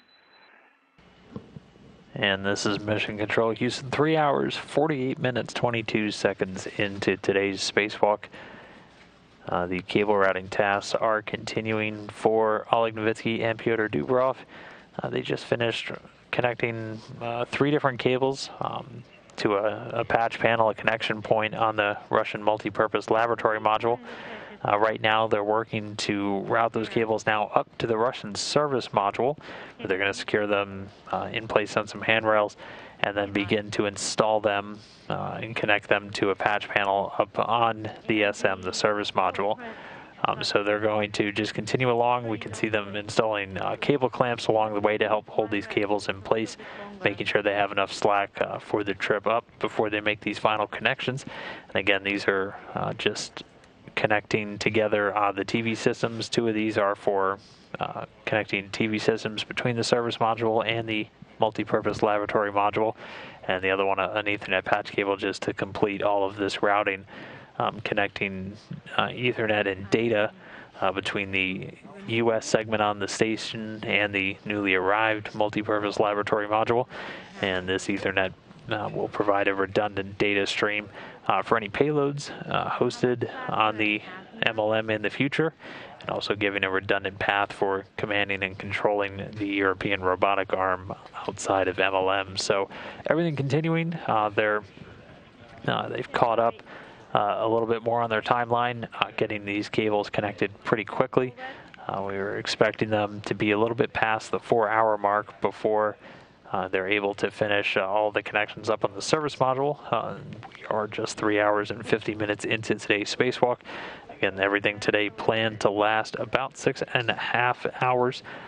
Once they finish this cable routing, they'll move to installing a payload platform with adapters outside of the Poise module, removing a protective cover, and then also installing canisters from the long-running bio-risk experiment on board the station. Once they're done with that, assuming they get through everything, the installation will have some protective covers, some multi-layer insulation covers that are removed. Those are planned to be jettisoned, and along with those, they'll be jettisoning the cover from the Ethernet cable reel, which, if you've been following along, caused a little bit of issues early on in the spacewalk, where they were unable to get the reel from its temporary stowage point on a handrail. To get around that, they were able to take the cover off the cable reel and bring it with them, and it's been temporarily stowed outside the Poise module ever since they finished routing that cable. And it is destined to be jettisoned along with that multi-layer insulation at the end of today's spacewalk. So before they move their way inside the hatch, we should see one of these spacewalkers jettisoned, so just slowly release those covers essentially off the side of the space station. All of these calculated in advance and coordinated with our trajectory officer here in Mission Control Houston, just to make sure we understand the flight profile essentially of these items that get jettisoned, ensuring they're not going to pose any risk to the space station afterwards, and then they'll be on a trajectory to burn up shortly following their jettison. So we should see that towards the end of today's spacewalk. Right now, 3 hours, 52 minutes into a planned 6.5-hour EVA. Oleg Novitsky, Petr Dubrov continuing to move these cables up towards the Russian service module. And once they get there, we'll see them start to make these additional connections. And then that should finish all of our cable routing for today. But for that, we'll have to cut off a few more ropes or tear them off and leave them in the Lirkas and leave enough slack. All right, so, that sounds like a plan. Tear them off and leave them in the Lirkas. Using wire cutters is a little bit dangerous there, just because you already have the cables all laid out. And before that, I highly recommend you take a break. Sounds good. Sure hope so. Более у нас еще пока не прошел тест Ethernet. And we have not done the Ethernet test yet. So there is a chance that you will have to disconnect all the connectors and redo it one more time. 18.4? Да. Or 17.3? 17.3. All right, 17.3. Artyom, are you receiving any video from the cameras? Yes. What do you think about this connection right next to the Ethernet cable? Yes. This looks good. There are no limitations.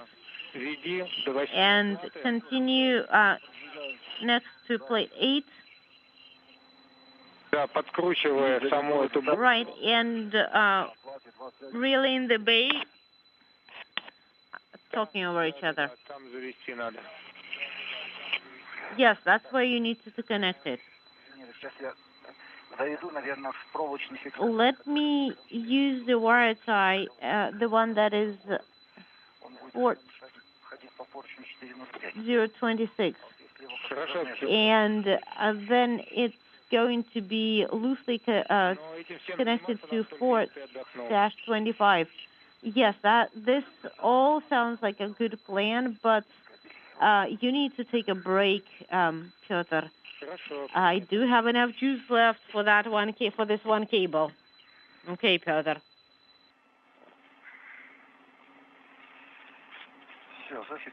Okay, I am done. This is the cable secure. It's secure. Copy. And there is a very little slack left. And it looks pretty good now.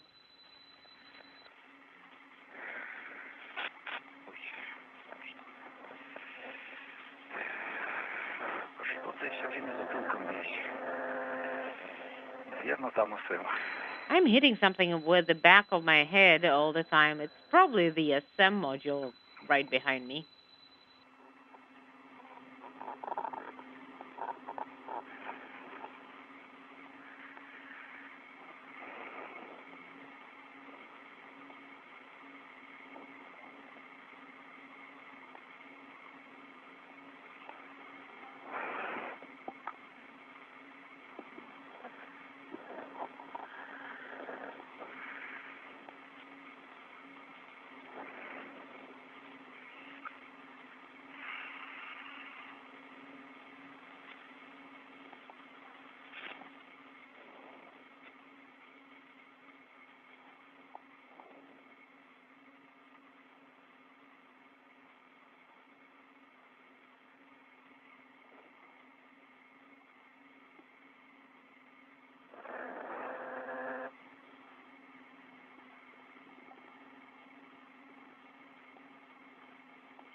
Олег. Oleg? Go ahead. Когда дойдешь до 8-й платы, when you are on platform 8, let's start with connectors 8.5 and 8.6. 8.14 should not be mated without our go. I copy. I would not do anything without your go. That's good to know. And thank you.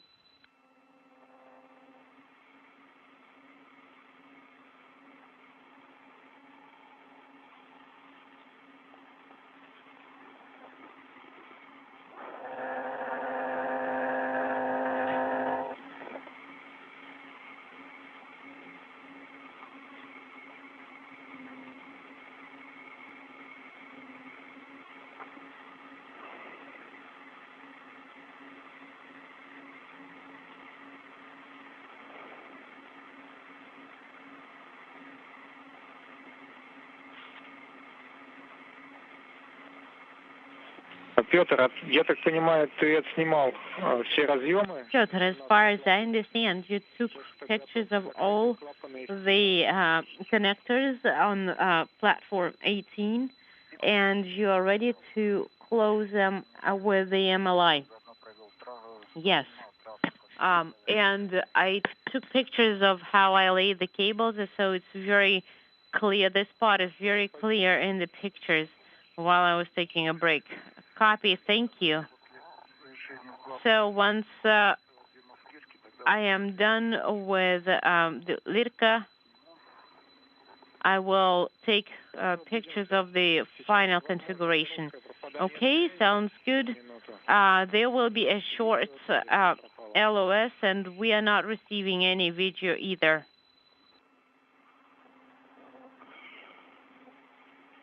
Yes. Copy. Copy.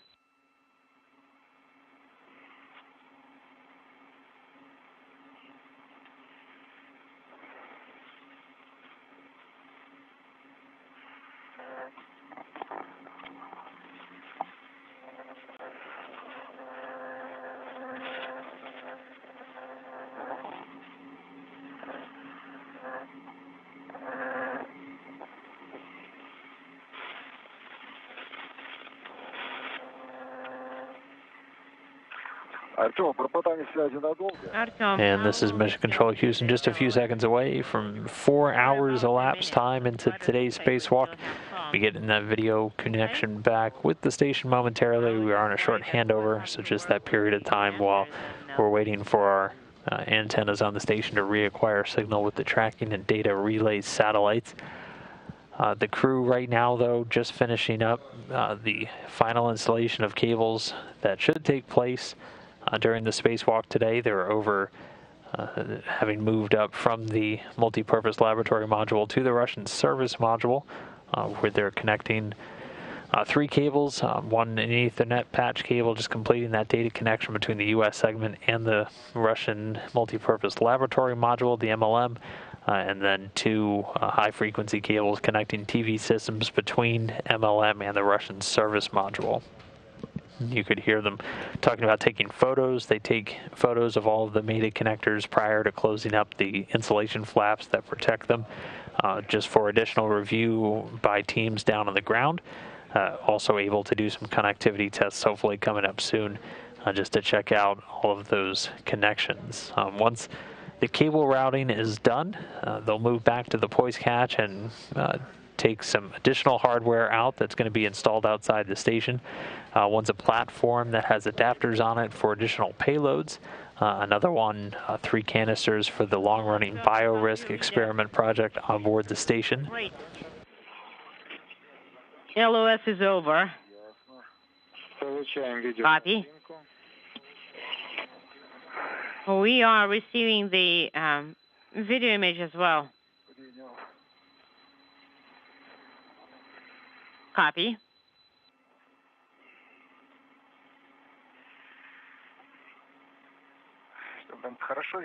Do you see clearly how we arranged all the connectors?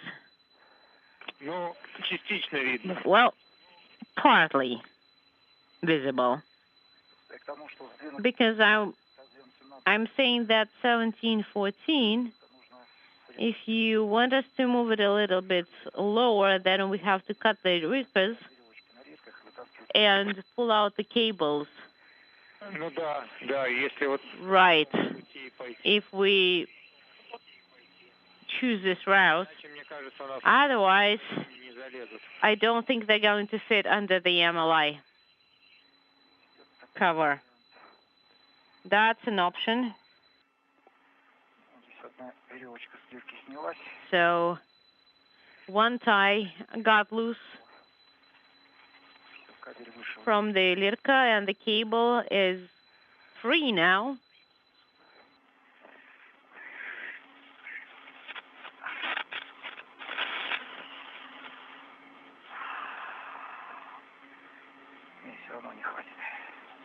Nope, it's still too short.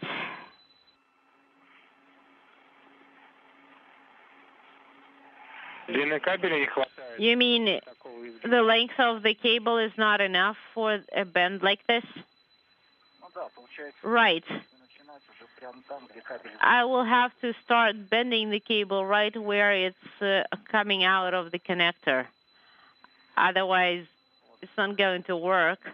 Or cut off the lyricas and pull it through here. Well, maybe I wouldn't have to use such drastic, sharp measures.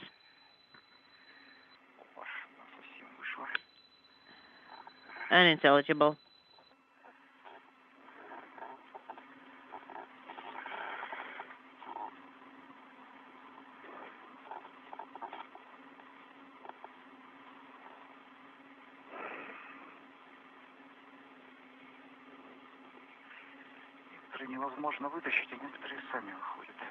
It's really hard to pull them out, and they're not coming out that easy. Petr, you are ahead of the timeline, actually. In 30 seconds.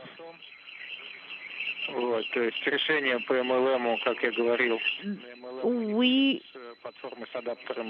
decided not to do the adapter plates for MLM. We don't have anything to do, and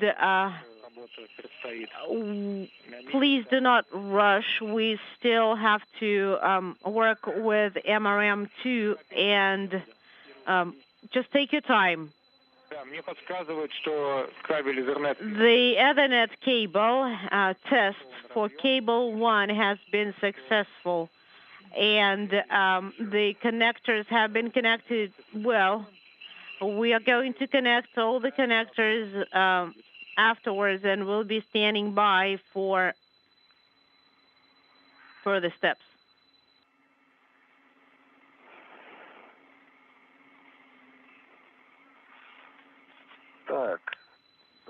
All right, I got to FEPA 8. As far as I understand, it's not very big. It's big, with 4 valves on it. And that is correct. And you need valve 2 and 4.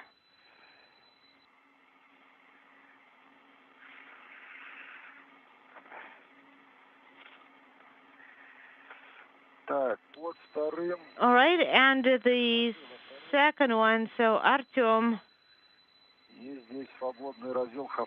there is a HFP 8 and a HFP 8-9, so 8-9. Okay, we were actually mistaken, and we need HFP 1.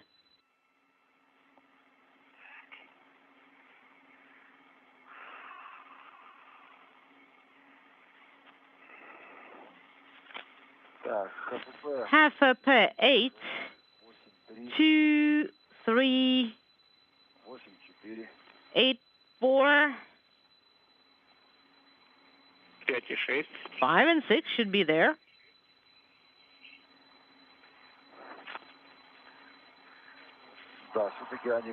Right. They were under the second one. So I got half a pair 5 and half a pair 6. These connectors are unoccupied. Copy. You can connect to the following. I can connect the connectors to them, to the cables to them, right? Yes, correct. And these are high-frequency connectors.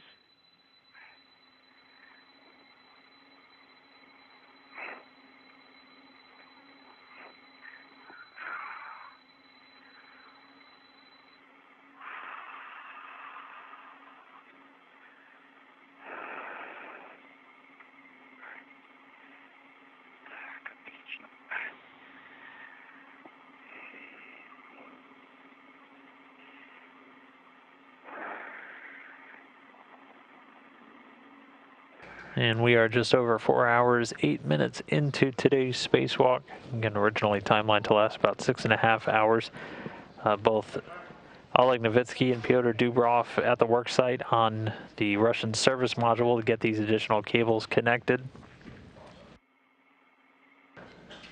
And there's 3 cables that we're looking at getting connected to related to tying together the TV systems between the Russian service module and the MLM.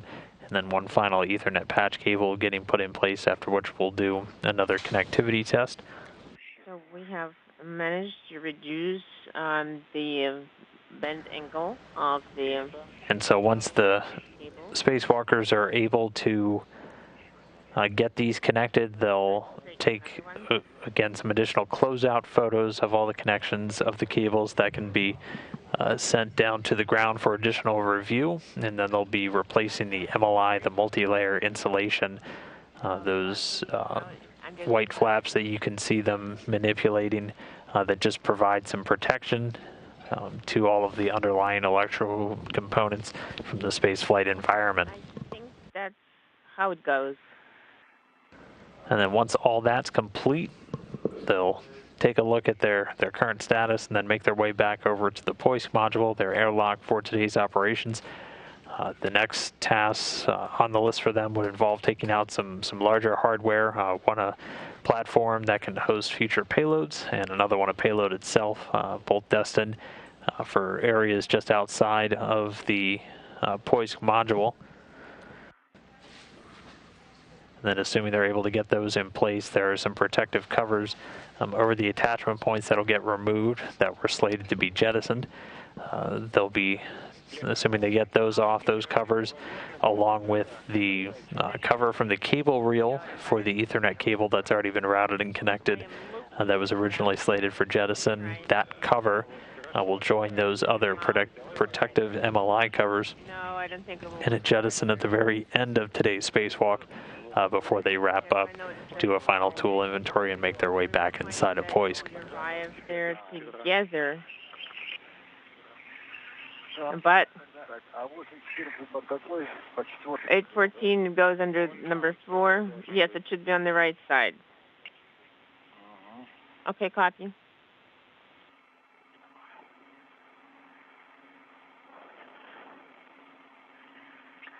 Yes, тоже.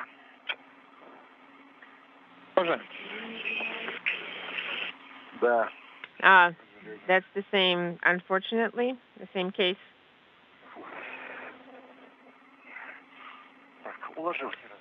I tucked all the connectors into the niche. Okay, Peter, get a break. Take a break. Okay, I'm going to take imagery. And then I will try to close it. Okay, Peter, try to take the video of everything, and then only then should you close it. Okay?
Олег. Oleg. И Петр. Да, видел. Oleg and Peter, go ahead. Как я говорил, As I mentioned, we are с опережением running ahead of time, but to a certain extent, and also, нечего. Oleg, there's nothing you can do on panel number 8, and everything needs to be completed on panel 17 first. So my recommendation would be as follows. Oleg, you're going to translate your MRM to the handrail 4100 and take it and bring it to the installation, to its installation site. When Peter is complete with his activity on the panel, he's going to go to panel 8 and start making the connectors. What do you think about this plan? Well, the plan is a plan. There's nowhere to go without a plan. Well, basically, you have no objections? Of course, none. Okay, thank you. I have a lot of energy today. That sounds good. So I'm going to close the MLI. Yes, exactly. Please go to Strela, STU, and then proceed accordingly.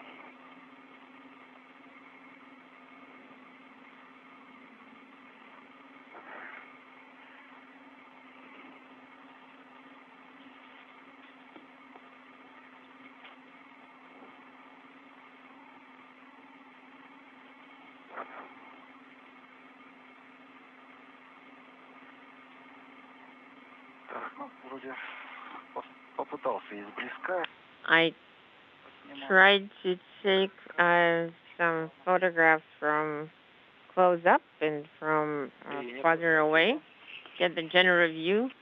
Okay, copy, thank you.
So without having anything to brace ourselves against, we're going to try to close this up.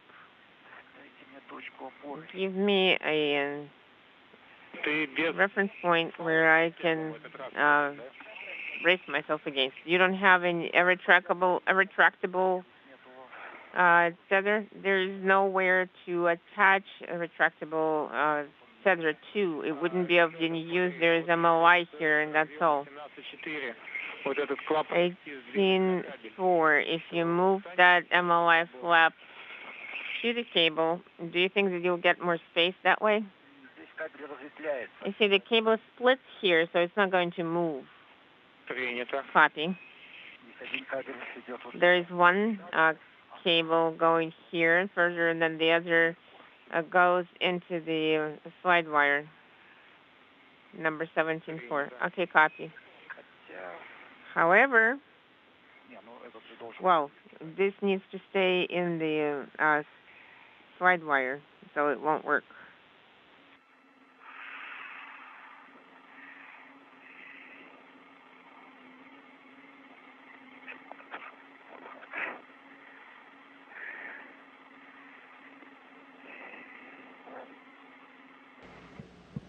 We are just coming up on 4 hours, 18 minutes into today's spacewalk.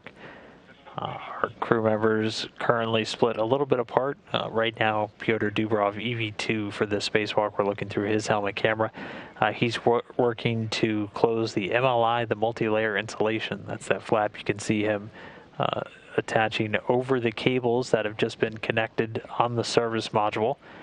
That just provides them some insulation, some protection from that spaceflight environment. As soon as he's done, he'll make his way over to where Oleg Novitsky's waiting at patch panel number 8. He's working on patch panel 17 now, but over on the service module's patch panel number 8, they'll have three additional connections to make, and that will complete all of our cable routing tasks for today's spacewalk.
Так, подошел к поручню перехода. I have approached to the gap center. Go to MRM2 to the gap center handrail 4100. Copy, 4100 gap center handrail.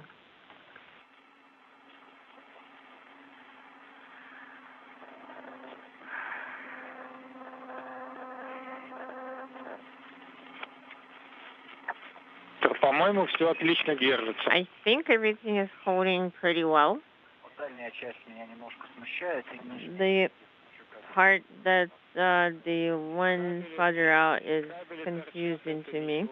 If the cables are sticking out, that's okay. It's not that big a deal. So I think you did a good job with panel 17. The cable is somewhat rigid. Then I'm going to translate to panel number 8, but I wanted to emphasize again, and I will keep emphasizing it throughout the day today. Please take a break. Get some rest. Okay, well, I'm taking a rest, and I'm attaching the retractable tether.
Через 5 минут у нас наступит... In about 5 minutes, there will be eclipse.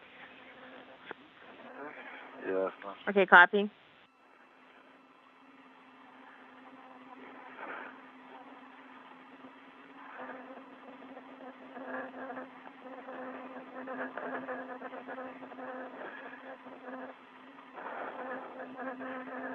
I have secured the handrail for 100 adjustable tether. Copy, Oleg? Maybe. Maybe the second point, touch point you can make red, and the transportation tether you can leave inside and you don't have to take it outside. Okay, copy, sounds good. Thank you.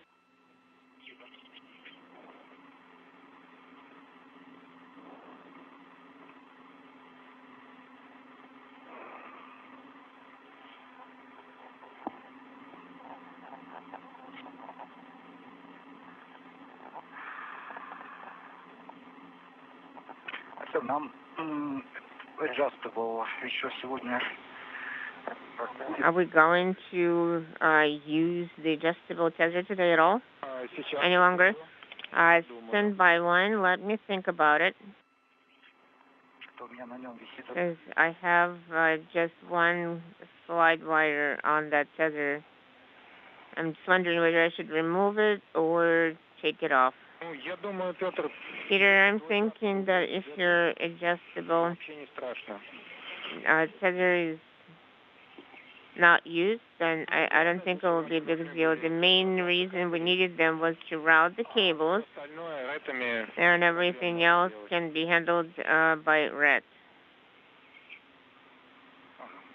Okay, copy. Then I'll leave it hanging here.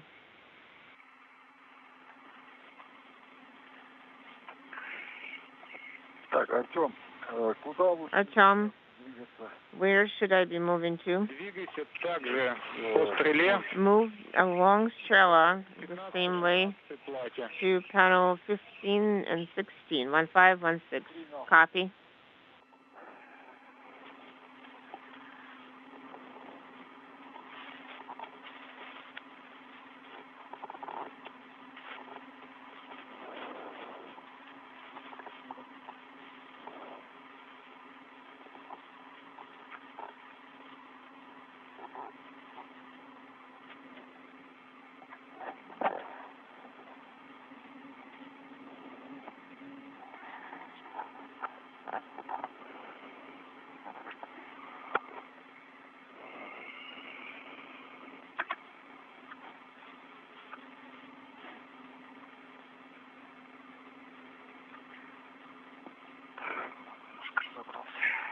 I think I straightened things out here a little.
Тень наступает. The sunset is coming. A copy, yes, we're ready.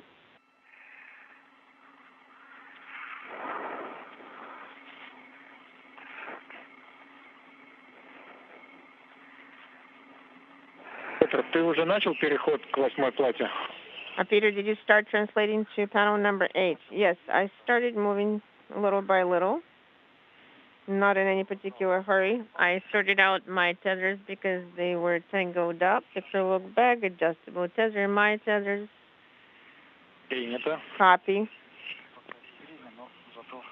I spent some time straightening it all out, but I am now confident it's all in order.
This is Mission Control Houston. We are just shy of 4 hours and 30 minutes into today's spacewalk.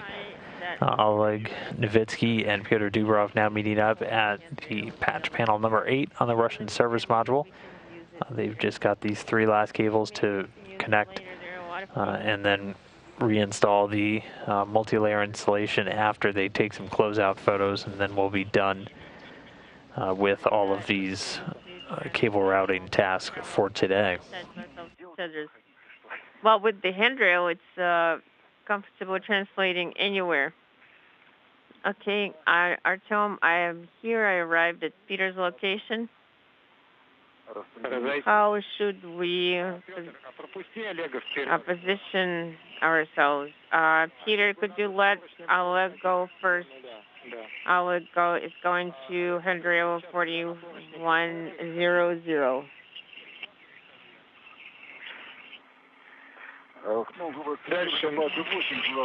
So I'm going to panel 8 and further on. Could you repeat your last? Going to panel 8, and then I'm going to go along circular handrails. Yes.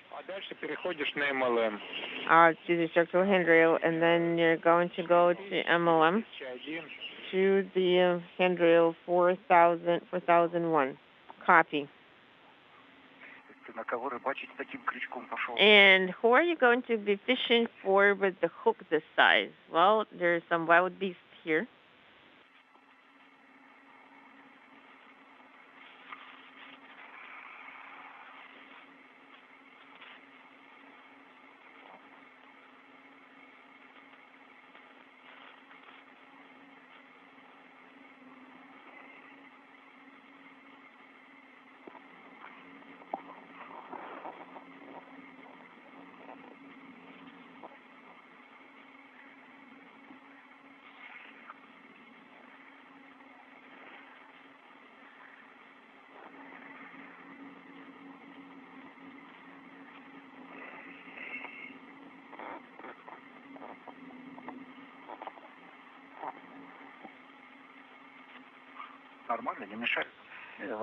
Is this all good? Is it in the way? Everything is fine. The wretched wrench escaped here.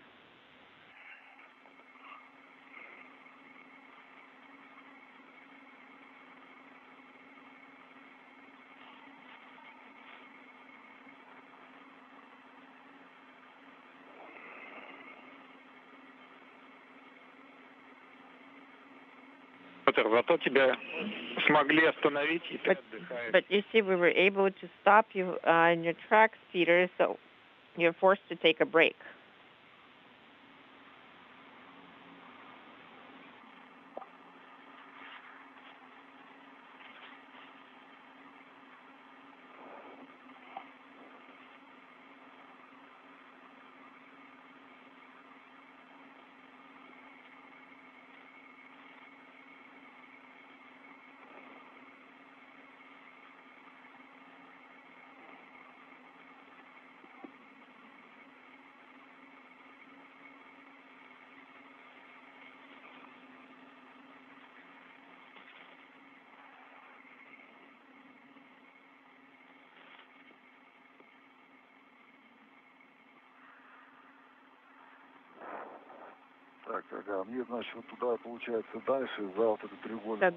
So I should be going further out there behind that triangle antenna.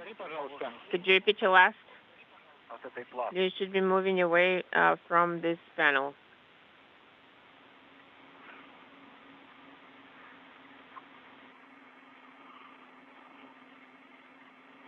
Тебе надо идти сейчас для тебя налево. So you will need to translate to your left. So I should be going behind, I'm going to go past that triangle wire antenna. Yeah, so whatever is here, I see the handrail 4080, yes, correct, and then the 4018, and then the next one is 4017. Okay, copy.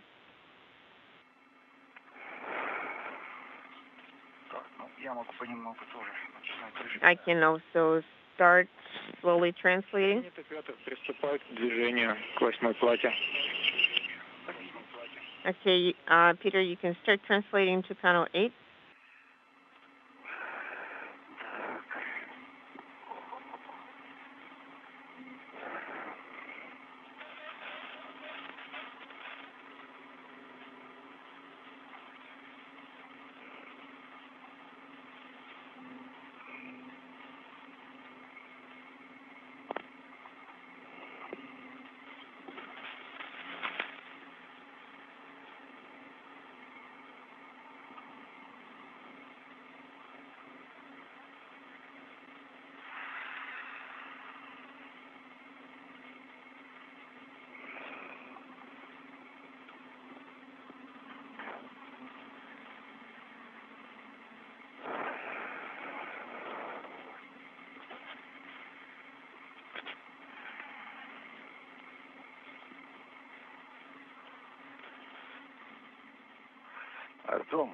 Артем. Связи. Go ahead. Могу я двумя файлами пока застраховаться за порчу? Can I use my tether to secure myself to handrail 4011 because I won't be able to reach as far as 4018? Well, you see, there's an antenna and I won't be able to pass it by to get around it. Поручни ПХО там тебе не помогут? Would PHO handrails be of any help for you?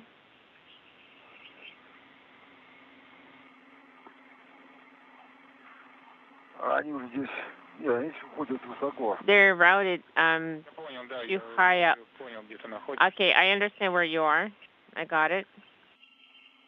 Сразу на 4018 или 4017 ты не сможешь? So, do you think you will be able to reach farther to the left to handrail 4018 or 4017? No. That's the reason I'm asking. I would try to reach over the antenna to the handrail 4012. You see, if you move your feet over first and then the tethers.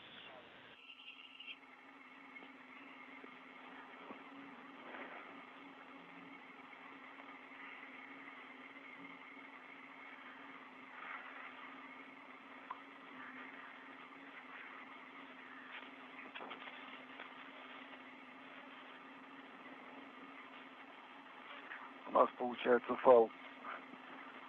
So the tether on the right is the short one, so I will tether myself to 4018 handrail, but in that case I won't be able to reach it after that.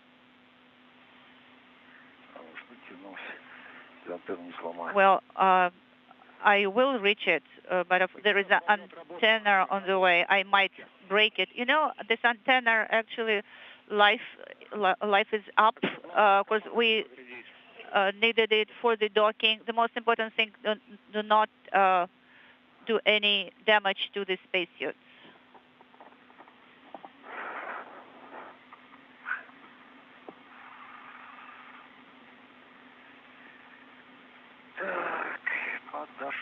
Okay, I approached the connector plate number 8 and see the cable. Copy, Peter. I will try to figure out the situation with the connectors. The connectors 8, 5, and 8, 6 are tied with the lanyards, so you will be getting out the cutter right away.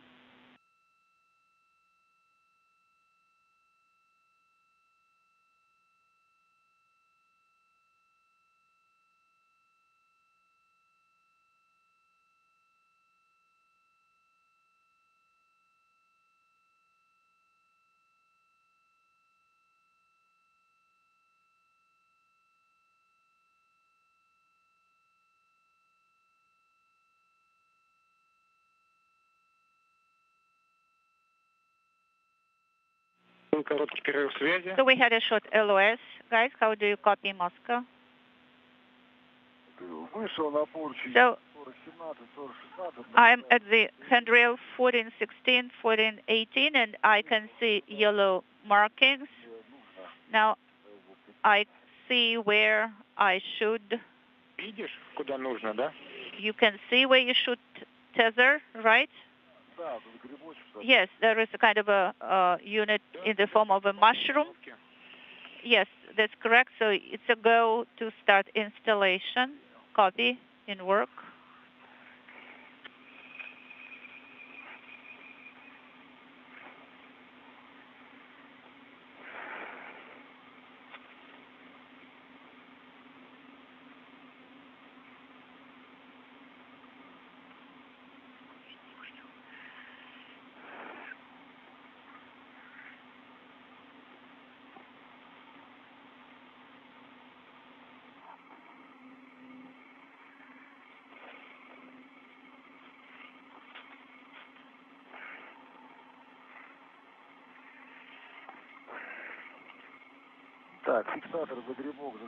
So the connector got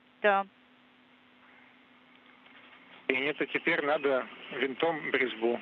Connected to the mushroom, so to say. Now please use the bolt. Yes, I will rotate it now. Принято. Copy.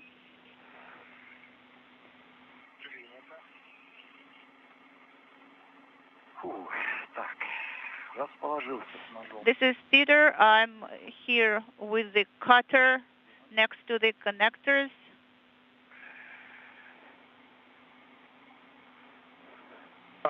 Петр, готов приступать? Peter, you are ready to start working with the connectors. Is this correct?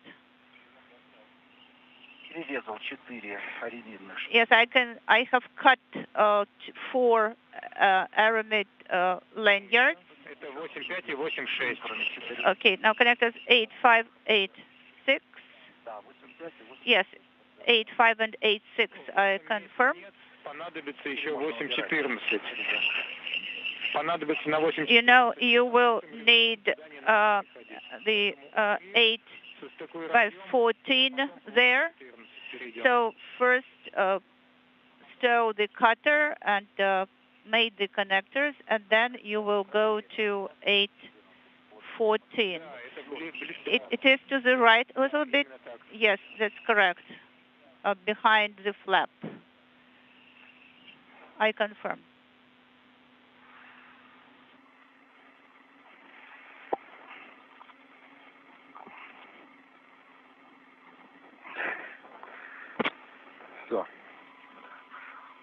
This is Oleg. I installed 4100 and now can use the platform. Oleg, remove your tethers, adjustable and red, from the handrail, and I have a question. Can you see the EKV sensors that are a little bit further from you? Yes, I can see 3 of them. And behind them, there is SPP 28 right away. Yes, you know, the appetite becomes better once you start eating. So let us take pictures. So what distance do you want me to take pictures from? You know, you please approach closer from the handrail 4100. Yes, Oleg, the closer the better. Could you please move a little bit closer? Well, 1 meter, and half meter. You know, Oleg, you have to approach it really up close. Of course, we need to take pictures from the side that where you are now, and also from the back side of the adapter later on. Okay, now I understand. This is Piotr. I think you know, I won't need caps. I think that the caps are not tied here as well. Yes, that's correct, Peter. They were sent long ago, so the caps are not tied, are not secured. Okay, so I think inaudible. Well, Piotr, I take a breather, take a break. unintelligible. Тебя на экзаст были уже все равно, ты сказал, что какие-то вещи есть. So what about the adjustable tether? Yes, 814 actually is tied.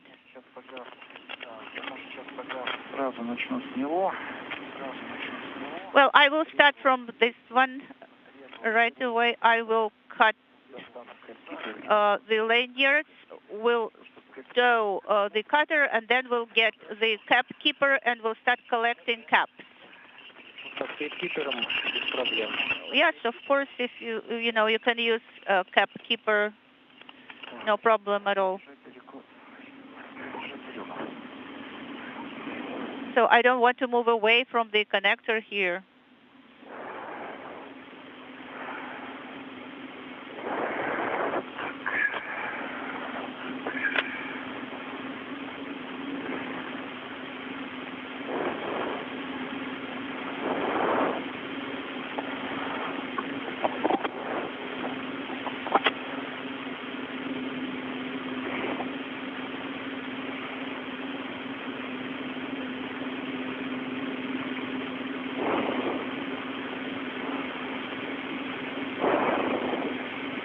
До выхода из тени еще 10 минут. You have 10 minutes before the sunrise. So, Oleg, when you start taking pictures, you cover sensors.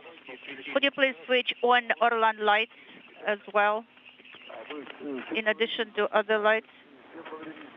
So we won't wait for the sunrise? No, Oleg, we won't. We do not waste time. Although you are on the dot, but still, it's 10 minutes before the sunrise. One sensor is just in front of me, and the second one will be at an angle. Is it okay? No, it's okay, Oleg. So try to take pictures as close as possible, and then you will relocate, and from the pressurized adapter location, you will also take pictures. It is desirable to take close-up pictures from there as well, and to take the picture of the second one. This is important. All right, so I will start switching on Orlan lights. Peter, we are watching how you work with the cutter here.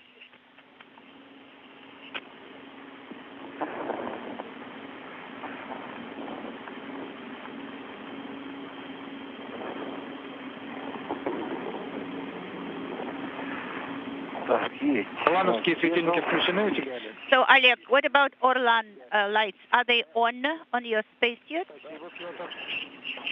Peter, thank you. Yes, they are on. Copy, Oleg.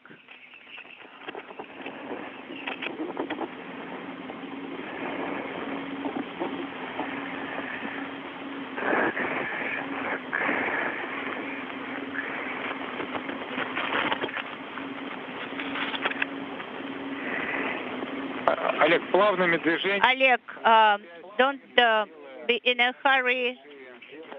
So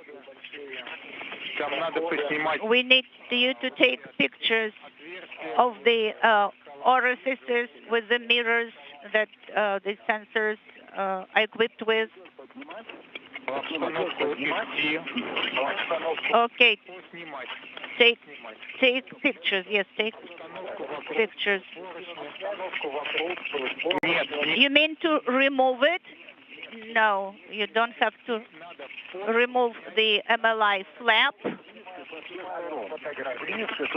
So I have to take close-up pictures from all sides. Yes, that's affirmed, Oleg. So you take pictures from all sides, close-up, as much as possible.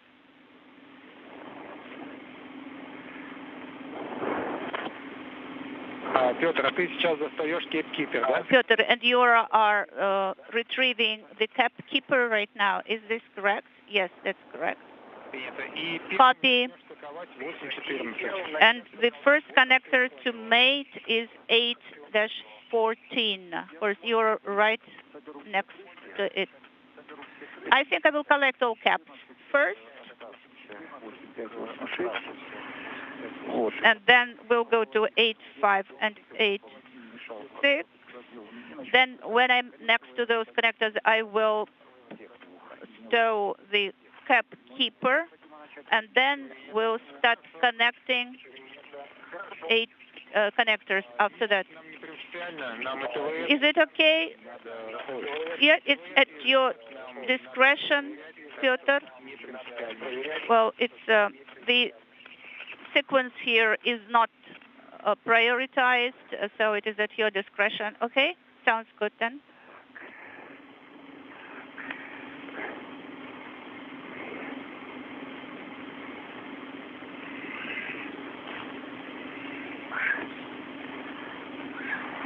Олег, а теперь можно, я думаю... Олег, now you can go to the other side and take pictures of the EKV horizontal sensors from there. So take photos of from the other side. Copy.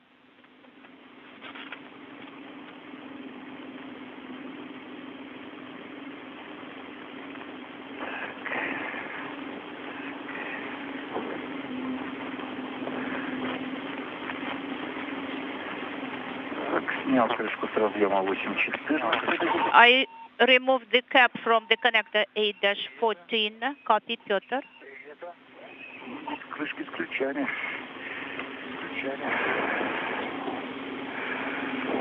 Unintelligible. Come again. So there's the cap with some kind of a key. Yes. On this connector, it was with the key, and on 5 and 6 without it. Well, 5 and 6, they are plastic connectors, but still they are high-frequency connectors.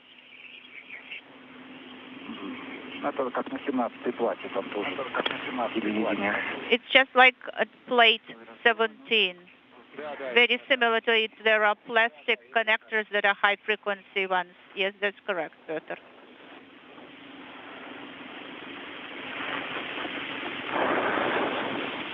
В принципе, Олег, мы дождались света. Олег, now there is sunrise where you are, so you can wait for a couple minutes more. And well, I took pictures from one side only. Принято. Copy. Ну, с одной ты имеешь в виду с одной стороны поручни? You mean from the side where you were first? Now I am translating to the other side. Well, I took pictures from the side of the headrail that I had installed,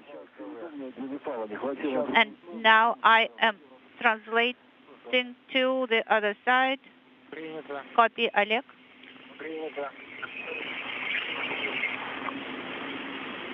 Через 3 минуты с половиной будет свет. In 3.5 minutes, you will have installation.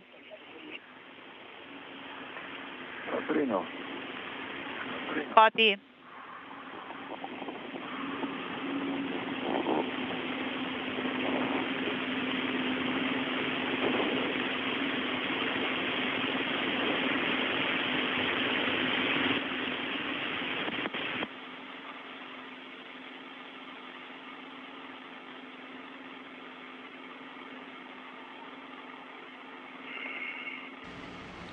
This is Mission Control Houston, 4 hours, 53 minutes, 44 seconds and counting into today's spacewalk. Got a double box up for you right now, looking at helmet cameras from Oleg Novitsky on the left there, Petr Dubrov on the right. They're in the final stages of routing all of these cables today. Right now, Petr Dubrov is at patch panel number 8 on the Russian service module. He's got 3 cables that he's connecting to tied into the TV system, tying together the TV capabilities between the Russian multi-purpose laboratory module and the Russian Zvezda service module, and then one final Ethernet patch cable just to complete that Ethernet routing from the U.S. segment of the International Space Station to the newly arrived multi-purpose laboratory module. He's got 3 connections that he's making. You'll hear them referred to as cables 8, 14, 8, 6, and 8, 5. Once he's able to get all of these connected, he'll take some final closeout photos of all of the mated or the connected cables, and then he'll put the MLI, the multi-layer insulation, that off-white flap you can see to the right there, back in place, providing some additional protection for all of these connections from that spaceflight environment. This will be the final cable routing task for the spacewalk today. They've already completed several, attaching a cable both at the Russian service module and the MLM, tying together the 2 modules' respective cores, antenna feeder units that are used for automated rendezvous and docking for Russian visiting vehicles like Progress and Soyuz. We have a lot of noise. Yes, it has already started, as far as I understand. Okay, I completed the pictures, Oleg. All right. Now, could you please translate back to Peter's location, to plate 8? Okay. So when you were taking pictures, Oleg, what about LED? Was it blinking? Something was blinking. A copy. Piotr, thank you for your report. Now that about the cap keeper, so please start connecting connectors 8.5 and 8.6. Yes, I will start connecting presently. Практики мало, но да, у нас на прошлом выходе. Well, не получилось много времени потратить. Last time during the EVA, or you didn't have time to spend on that.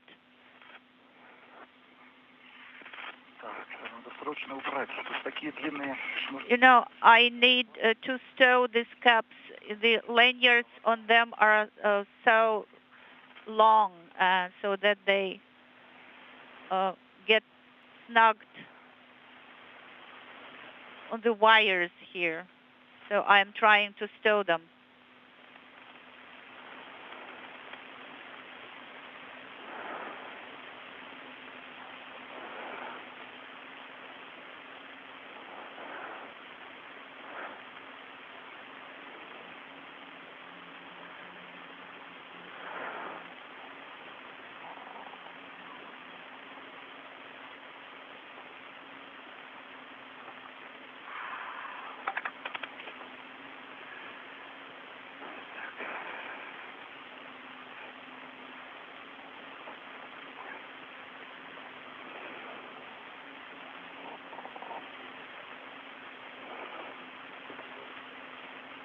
Bonjour.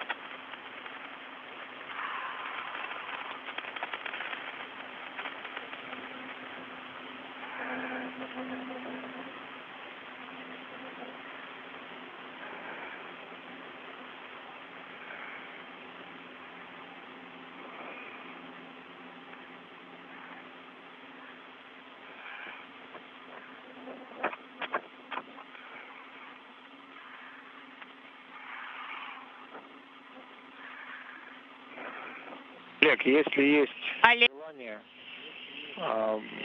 и возможность, if you are willing and have a chance, could you please take pictures from this angle, how the cables from FGB towards the plate 18 are routed? I think it's a good opportunity here to take those pictures.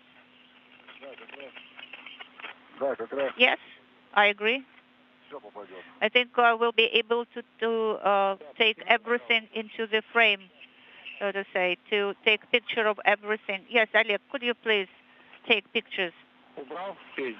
So, Petr, have you stowed away the caps in the cap keeper? Yes? Hooray. Success. Well done. So, do you want to take a break before you start connecting the connectors, Petr? Well, let me get to them first, and then I will take a breather. All right, it's up to you, Petr.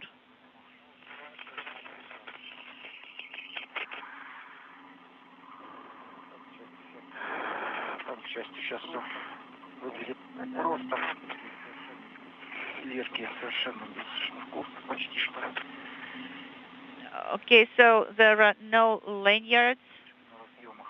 The caps on the connectors are tight.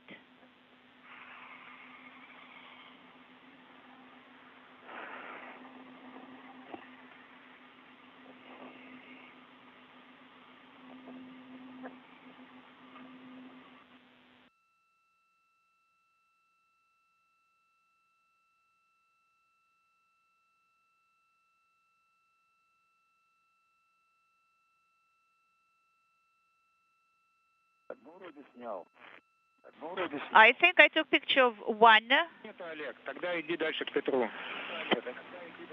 Oleg, then could you please translate towards Peter's location?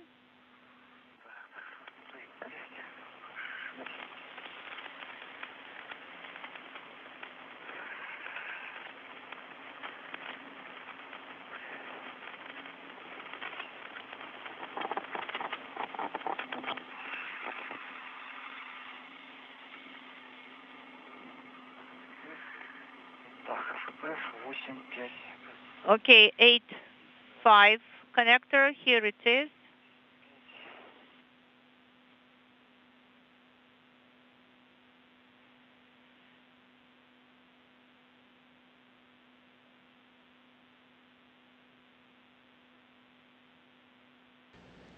Five hours, 1 minute, 15 seconds into today's spacewalk. Got another one of those short handovers, so we'll be getting our video link back with the station momentarily.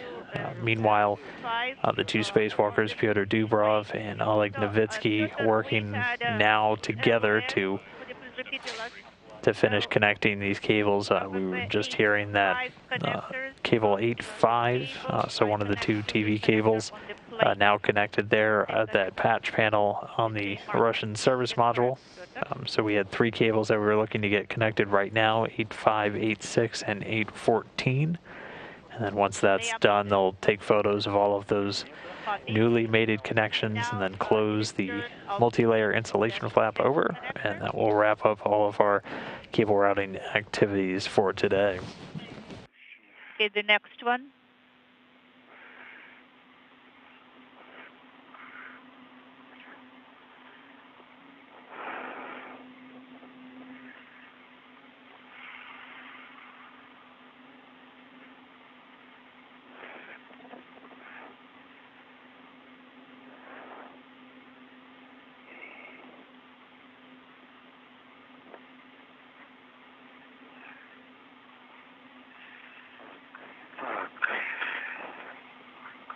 All right, removing the cap.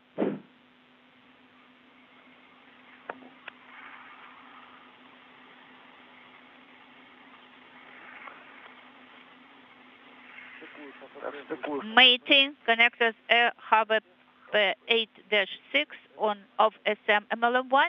Cable bundle 2 connector HFP 8-6 on SM plate 8. They are mated. Copy, Petr.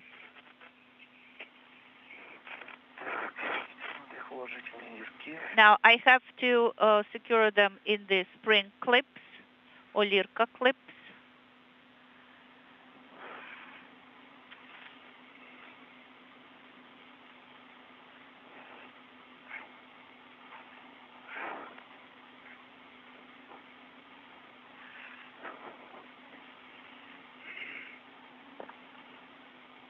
Нравится тебе эта антенна, Олег, да? Oleg, you like or you love this antenna, right? Come again, Moscow? Антенна нравится. I mean, you like this antenna?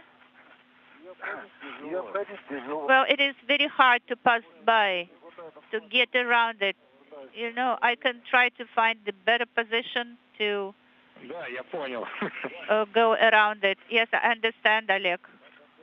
That's why I ask. Well, but antenna is actually beautiful.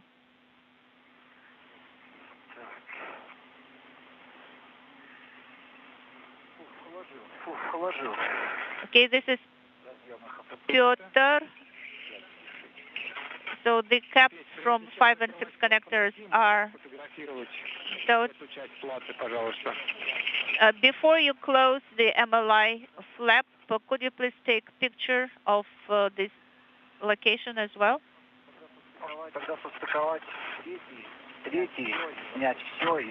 So you mean to connect number 3, then close all flaps? That's is this the way to do it? Yes, you can do it, Peter. It's a go. All right, do it. Copy in work. Let me get to the connector first.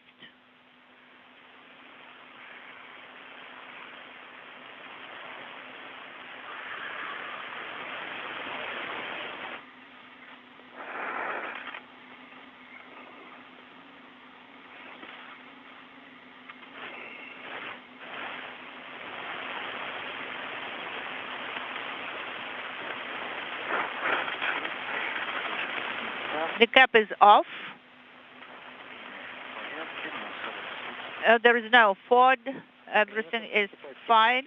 It's a go to start mating, Peter. Okay, from the connector side, there is no Ford as well.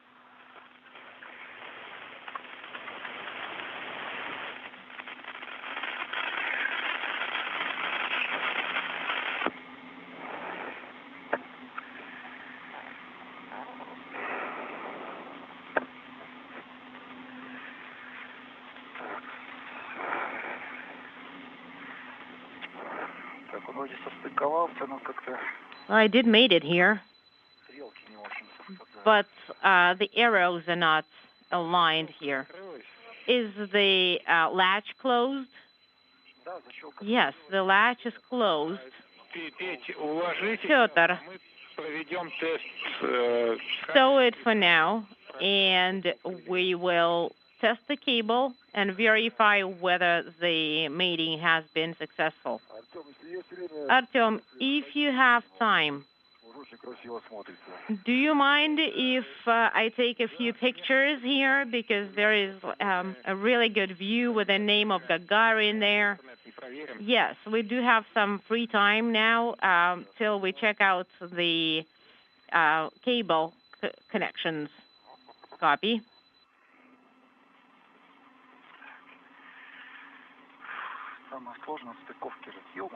The most complicated, the most challenging thing with mating connectors is to watch your hands and make sure you don't do anything extra. That's right.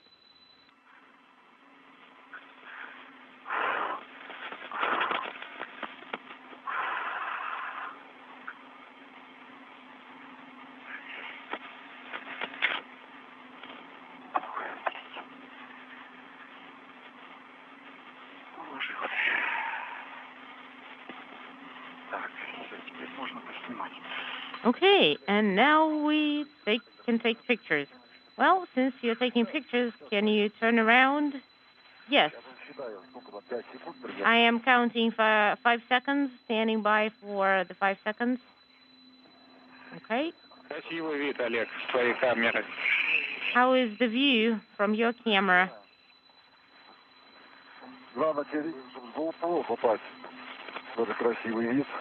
I'm just trying to grasp this and capture this beautiful view. And don't forget about your lights. Peter. I'm trying. That's not me.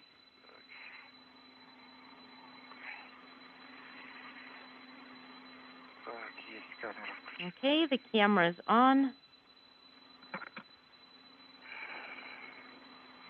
Поснимали или сейчас снимаете разъемы, да? Did you manage to take pictures of the connectors? It's work in progress. Copy, we see that.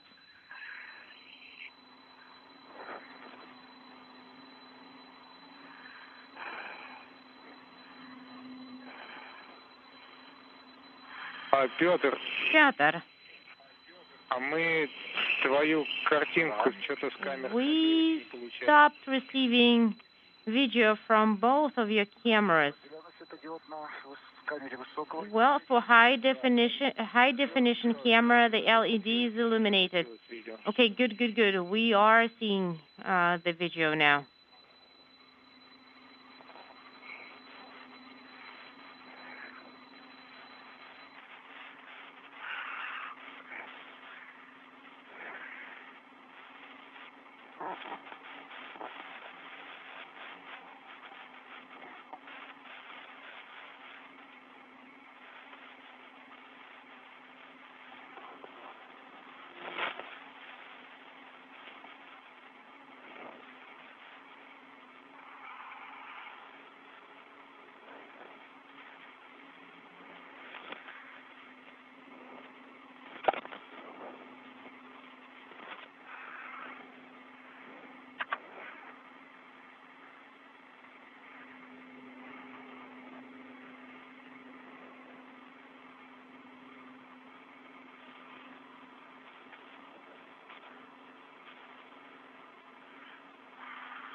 I am suggesting you close the MLI flap and stand by for the checkout, for the end of the checkouts of the TV and Ethernet on TVU. Copy. Спасибо.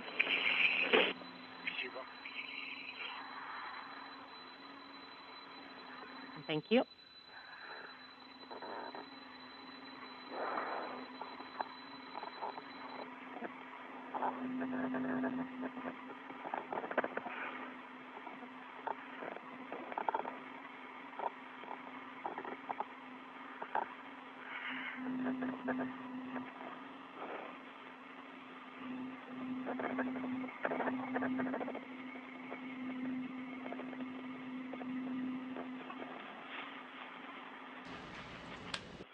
This is Mission Control Houston, 5 hours, 11 minutes, 52 seconds into today's spacewalk. The cosmonauts Oleg Novitsky and Petr Dubrov just now wrapping up all of those final connections, taking photos of the now mated connections and closing the flap over patch panel number 8 on the Russian service module. Right now the team's working to do some connectivity tests, both in the Ethernet cables and also the TV systems on board, which are now tied together between the Russian service module and the MLM, the multi-purpose laboratory module.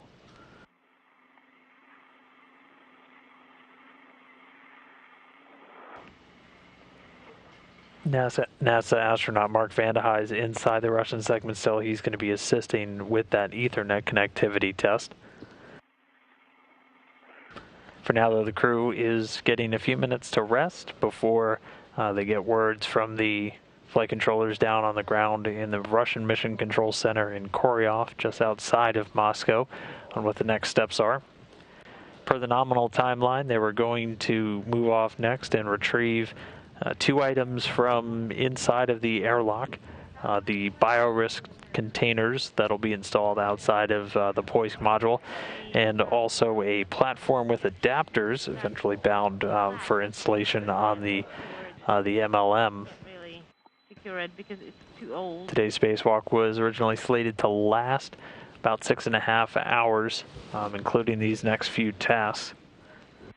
As of right now, they're still about 30 to 40 minutes behind on their nominal timeline, so we'll see what words we get. Assuming they complete those additional 2 tasks, there will be a couple of items for jettison at the very end of today's spacewalk, including protective cover over one of the attachment points. Reach over.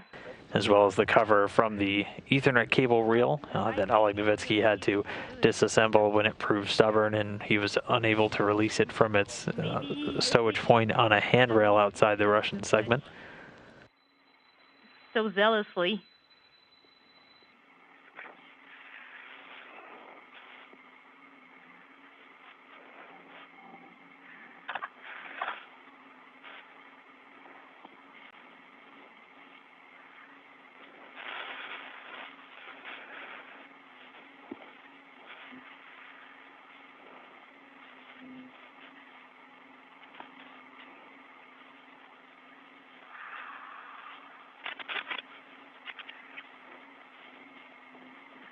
Ну, как-то так. Somewhat like this. Да. К счастью, ветра здесь нет, не дует. Well, the weather is very still. Так, Артем, закрыли. Artyom, we closed it. Принято. Переходите так. Copy. And you can move over to STU, and we're standing by for the end of the checkouts. Copy.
The target is pushing me a little bit. Is it the target that's in the way? No, I don't think so, Piotr.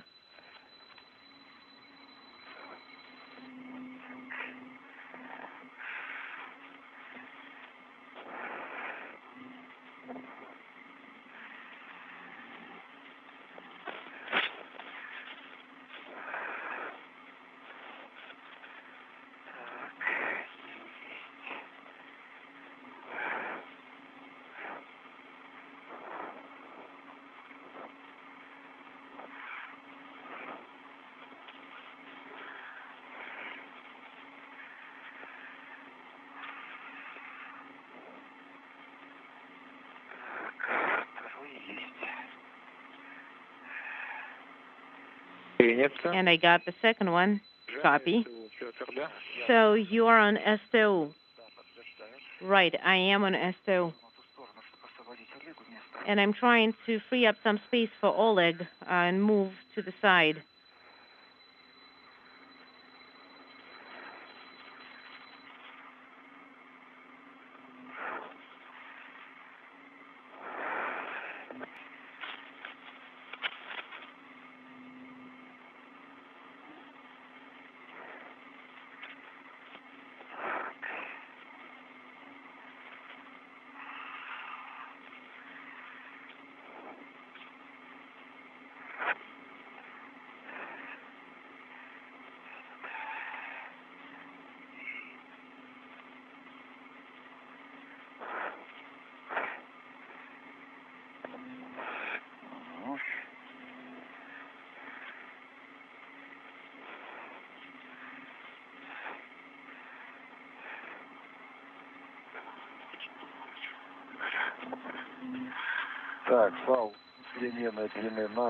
All right, so the adjustable tether is on S2.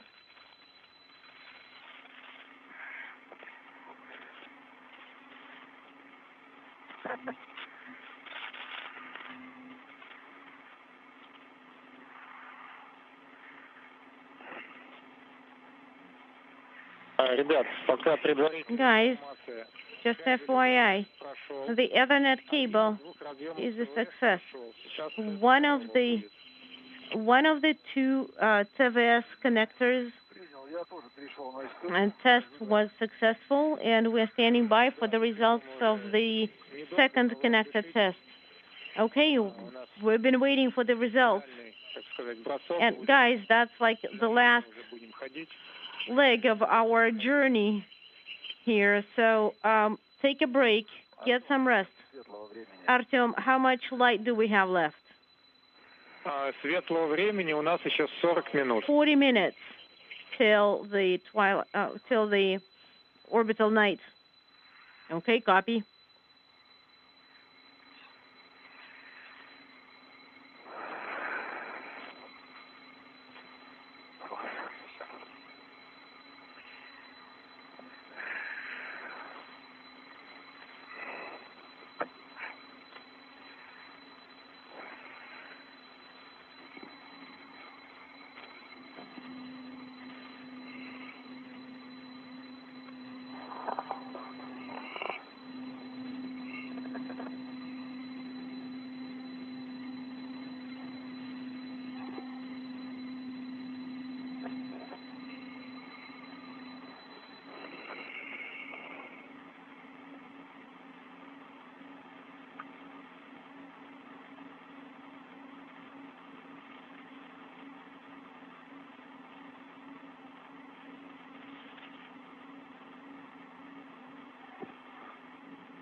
So 5 hours, 21 minutes, 7 seconds into today's spacewalk.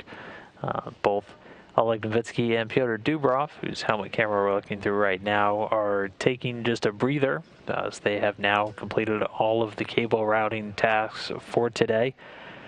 Right now they're doing some connectivity tests inside. I'm checking out the now linked TV systems between the MLM and the Russian service module, as well as the Ethernet connectivity. Again, everything started off earlier today with the routing of an Ethernet cable that's linking together the U.S. segment of the station and the newly arrived MLM. It's going to provide data connection for any future payloads and also a redundant data path to controlling the European robotic arm once it's up and running outside of MLM and the Russian segment. All of that routing and connection has been done successfully so far, so they're doing these connectivity tests before the spacewalkers get the go to move on to any additional tasks for today. They also were able to accomplish the installation of a couple of gap spanners known as handrails, essentially long handrails to help with translation or movement outside of the Russian segment over on MLM. With Dubrov installing 3 of those right off the bat after exiting the Poisk airlock earlier this morning. So for now, they're taking a breather. The other primary tasks that were on the timeline for today were the deployment of 2 external pieces of hardware, one a set of containers for the biorisk research experiment outside of the Poisk module, and another one is a passive platform with adapters that'll be used for hosting future payloads outside of MLM. So with those 2 tasks still to go, they're just again taking a breather right now before getting some words from flight controllers down in Moscow. Again, we're 5 hours, 23 and 10 seconds in to a planned 6.5-hour spacewalk today. Congratulations. That's good to hear.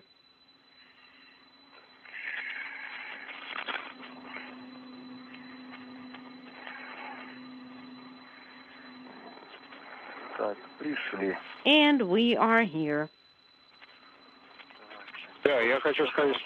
Just wanted to tell you that you have completed everything that was planned for today, but we will continue with the adapter platform and biorisk. 5:19 is the time outside for your spacewalk. How are you feeling? Great. This is Petr. Wonderful. This is Oleg.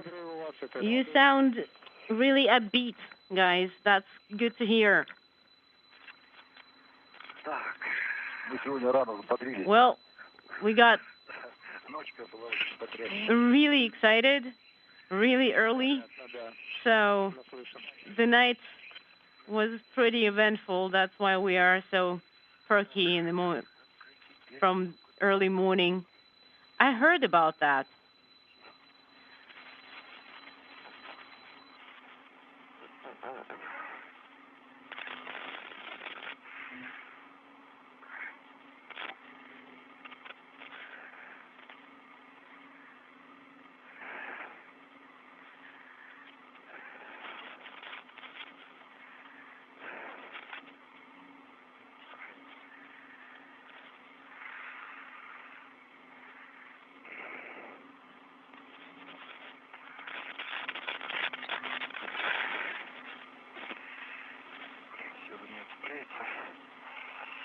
I hope it stays there. Okay.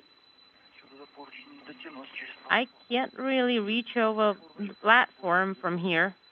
No, you'll have to translate to get to it.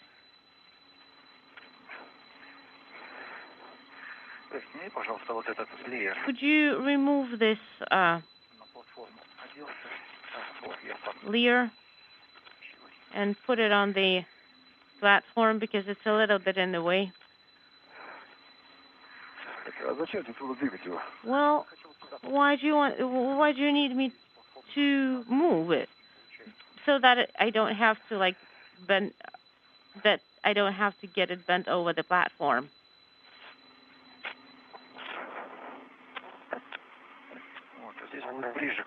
And it will be closer to the translation handrail, so maybe it will help.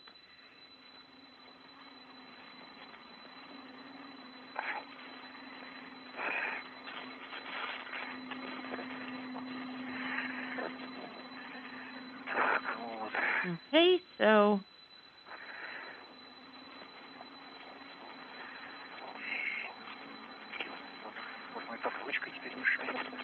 and the handle is now in the way.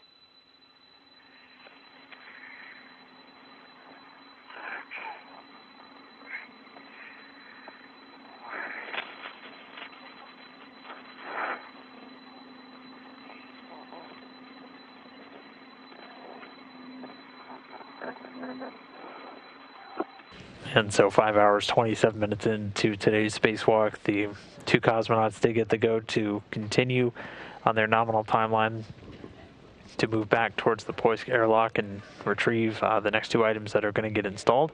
One's the biorisk, and that is a payload that's going to be installed outside of Poisk, exposing different samples from the ground to the spaceflight environment, the vacuum of space. And then also looking to see them retrieve a platform with adapters. It'll be a passive platform hosting site for any future payloads outside of the Russian segment. You will need it. It's the wire cutters that you may need. So it's not clear how the BTP cover is going to behave. It's supposedly secured with Velcro, but it's better to be safe than sorry, because there were way too many occasions when it didn't go as planned today. That is true. Maybe you can move over to those handrails, and I will take this biorisk platform.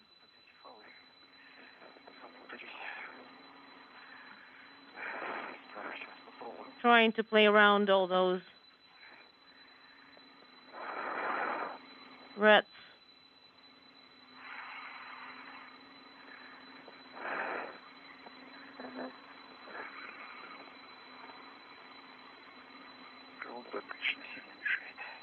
The crew lock bag is a little bit in the way.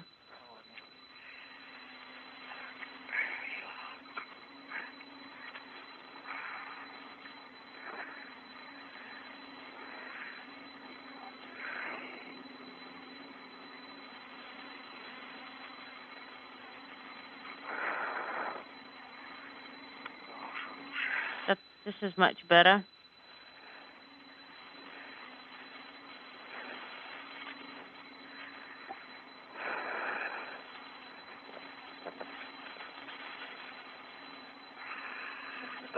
Okay. No. I need to have the crew lock bag.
Unintelligible.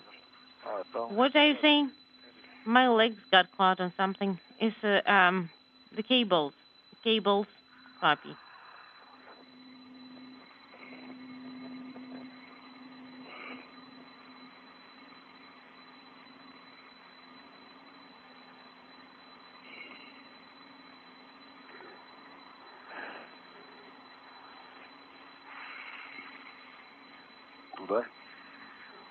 Right there.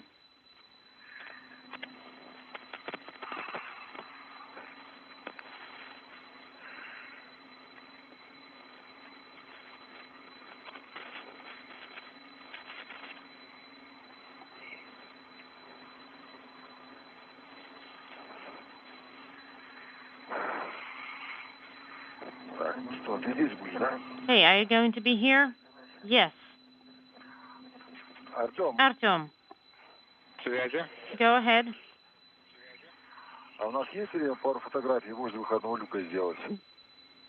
Would you like us to take a couple of pictures next to... Can we take a couple of pictures next to the airlock while it's still light? Yes, go ahead. We have about 2 minutes. Take a break, and then we can take a few pictures.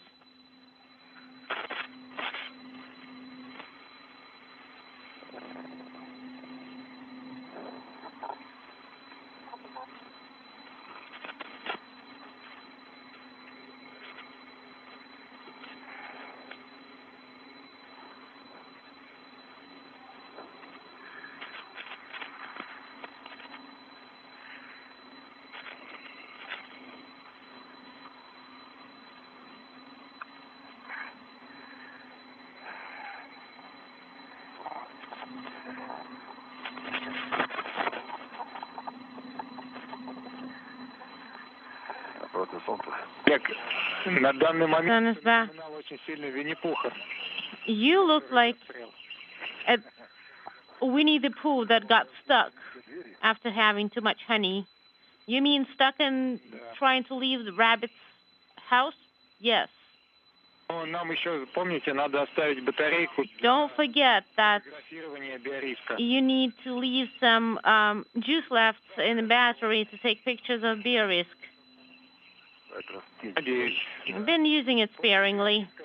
And after the bear risk, I wanted to suggest you to leave the cameras on, and all your further movements can be done with the cameras on, but please save some batteries for the bear risk. All right, then I am going to get the container.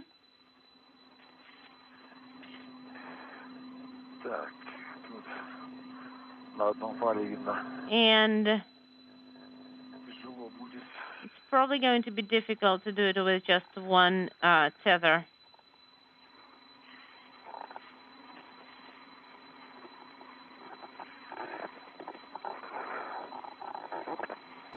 Five hours, 34 minutes, 33 seconds and counting into today's spacewalk. Both Oleg Novitsky and Peter Dubrov now back at the Poise airlock, extracting the next pieces of hardware that they're going to be installing outside.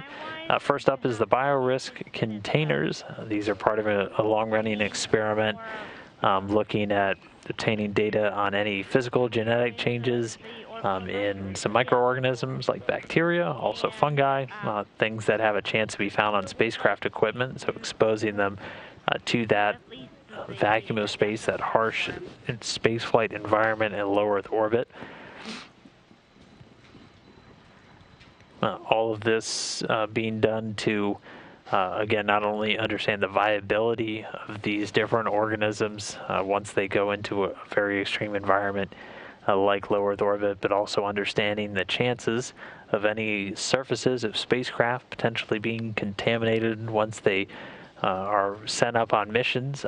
One particular point of interest, anything being found on exterior surfaces once we begin interplanetary missions, is obviously you don't want to bring anything with you if you're searching for signs of past life or anything like that on the surface of a planet like Mars. So the biorisk is going to be exposing a number of different samples to that vacuum, that radiation environment of low Earth orbit, and just continuing to inform design processes on the ground, having a number of different Earth applications as well in extreme environments and things like gas and oil pipelines. Pyotr, just in case, stay close to Oleg, of course. I am getting ready to take the platform over.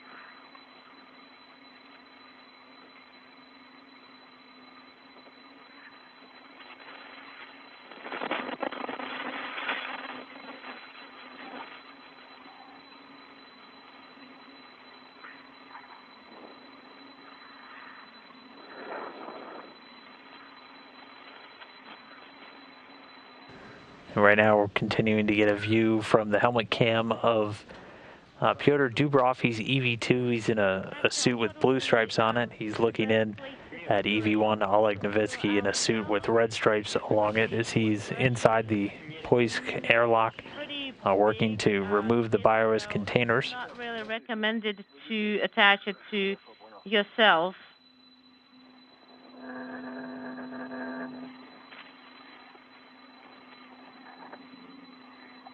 Okay, I copy.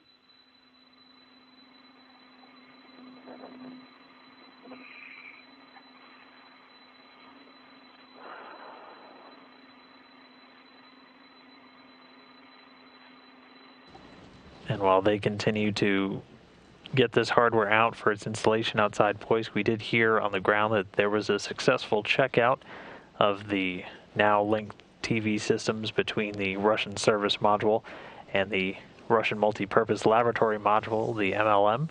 So that was the focus of a lot of that final cable routing that we were watching over the last hour and a half.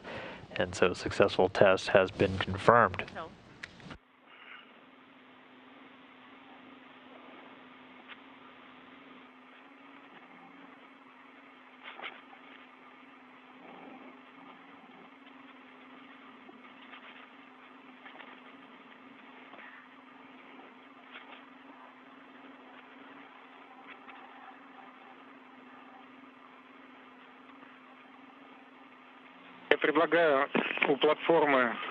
My recommendation is on the adapter panel, pull off the rubber bands of the transportation tethers. So that would enable you to translate as comfortably as possible. Well, the question is, what are we going to grab onto? Well, if you unravel the tether to its full length, then you can route it outside. Yes, I think it will be easier to unravel it. If I use the short tether, then it doesn't allow me to turn around near the panel.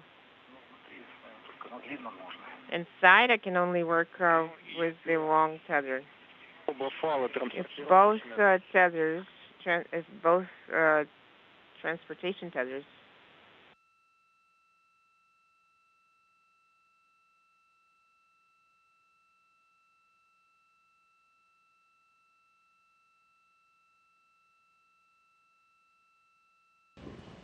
And as of right now, we are 5 hours, 40 minutes, 29 seconds into today's spacewalk. Another short handover, so waiting to reacquire communication, that video link up with the space station as our KU band antennas now point at a different tracking and data relay satellite. that are in geosynchronous orbit and are that primary communications method that we have for talking with the crew on board the station, also getting live video down from them. So we'll get that back momentarily. As you can see, the station right now currently orbiting just over the South Pacific off the western coast of the very southern tip of South America. It's going to continue to swing up on a northeasterly track, eventually crossing the terminator line, that line between night and day, with the sunset and orbital nighttime coming up for these crew members in just about 19 minutes from now. But they are still at that poise module, working to get the biorisk containers out. Those are part of an experiment project on board the station that's been running for several years, and they're going to be installing these to expose them to the low Earth orbit environment just outside of the poise module. Second day. What is the second tether? Well, it's holding it. Okay, hold this one again. On what about the other end?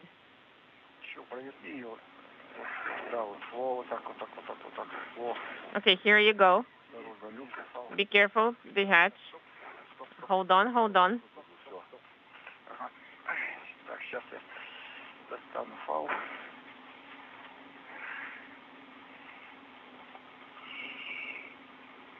Okay, let me pull out the tether. And the cameras are rolling? Yes. I think I turned it off, but it probably got pressed to go on again.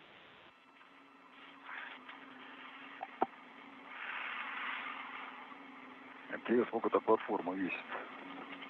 Так, есть один фаул зацепил. Так, сейчас я камеру проверю просто. Yes, I hooked the tether.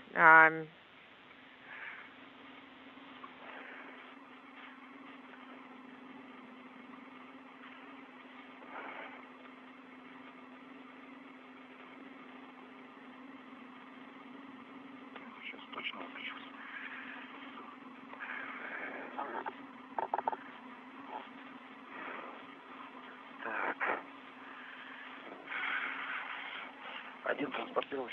One transportation of tether on the tether 6029. The second one is inside still.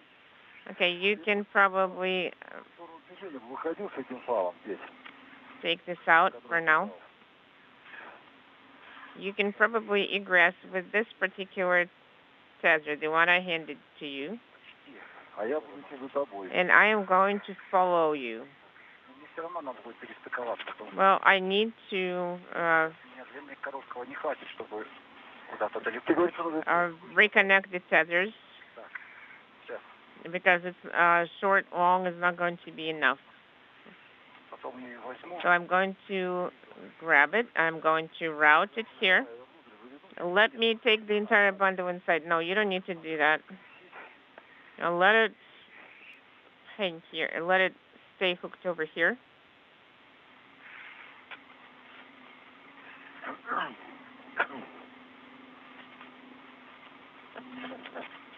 Okay, hold on.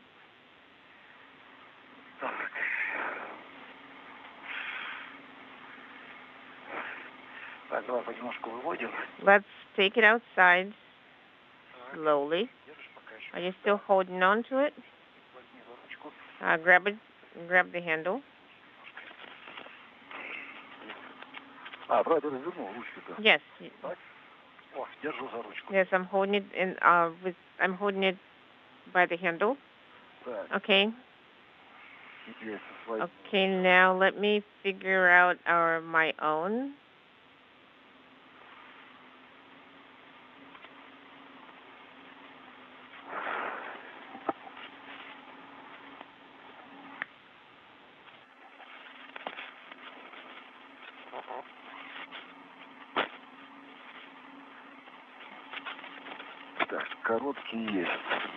I got the short one. Are you holding it? Yes, I am.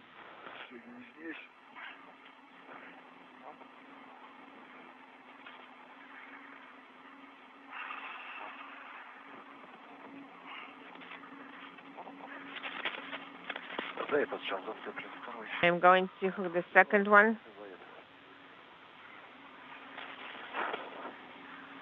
Так.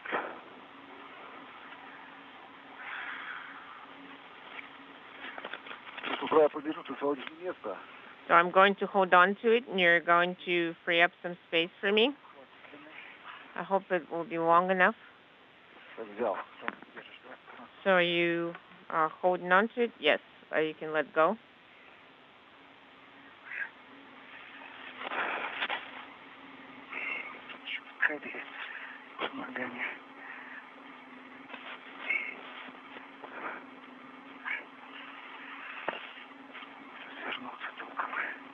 I'm trying to rotate over here. I think you can advance further, and I can hand you the bundle later. I need to move higher.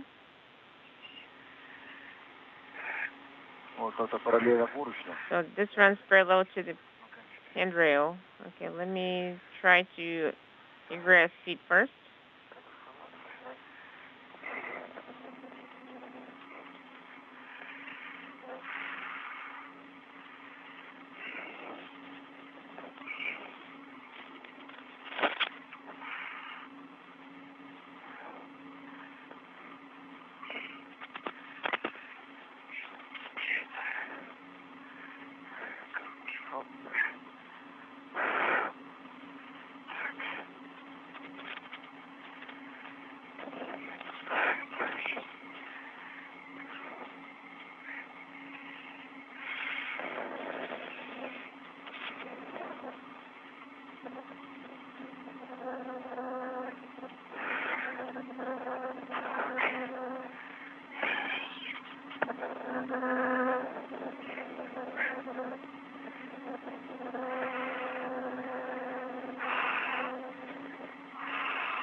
You can probably reconnect the tether over here.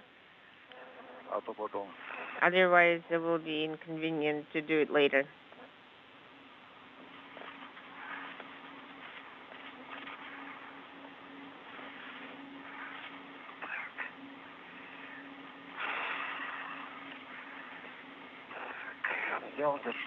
I got it. I'm holding it. And I am letting it go.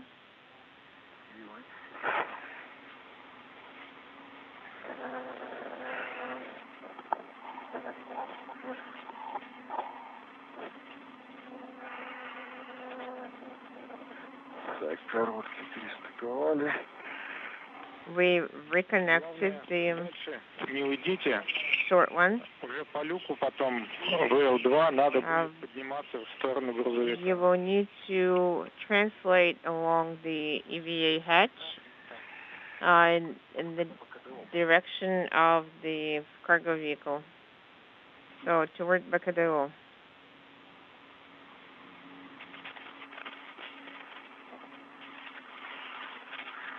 Так, сейчас я перестыкую поближе. So I'm going to move the bundle itself closer to where I am.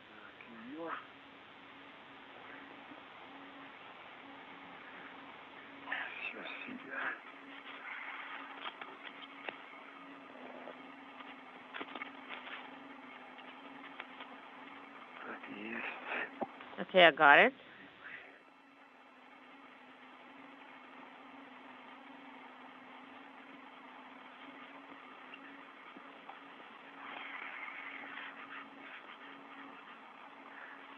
Так, взял. Пустил. Так.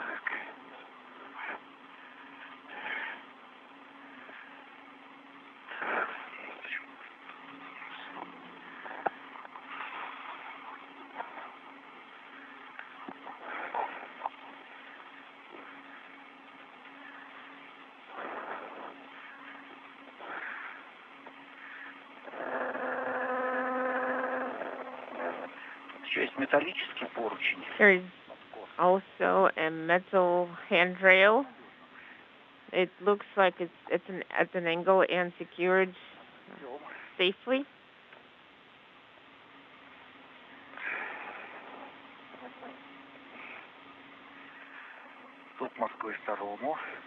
MCC Moscow EV2, how do you read me? Go ahead.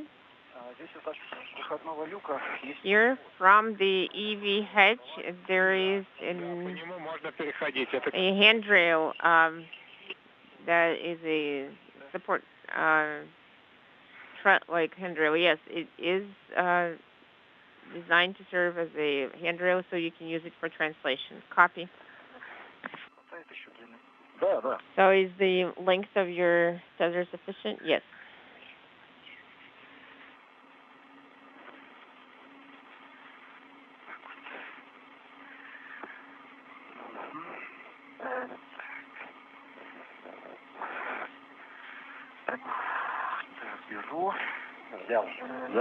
I'm taking it.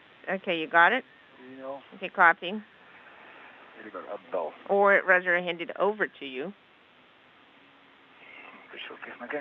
Well, I still need to translate upside down.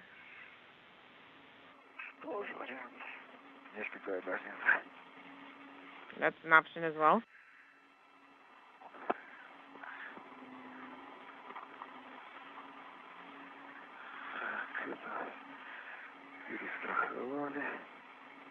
Okay, we've reattached it.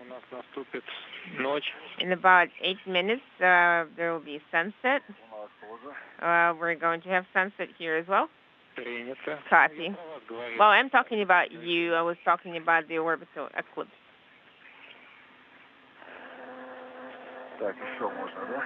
So, can we move further?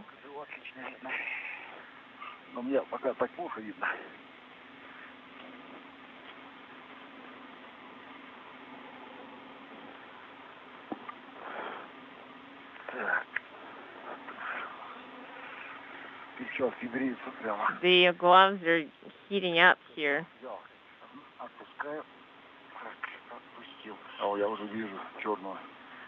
No, I see it. I see it. We need to figure out how it is more comfortable to translate. There are some experiments here.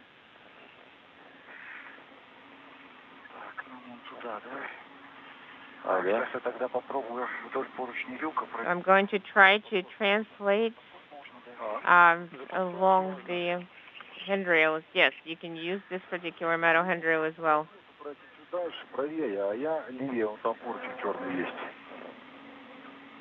So there are black supports here. Well, it will be uncomfortable here.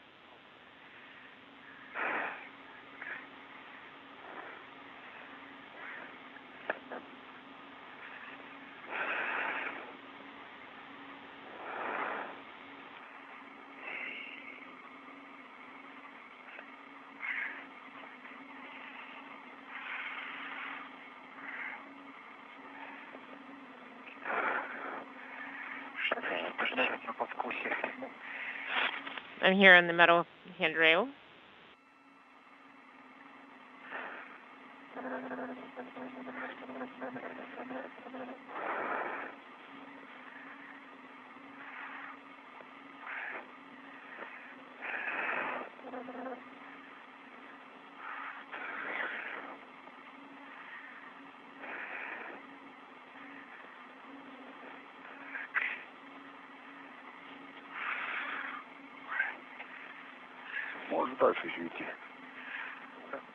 So you can move on further.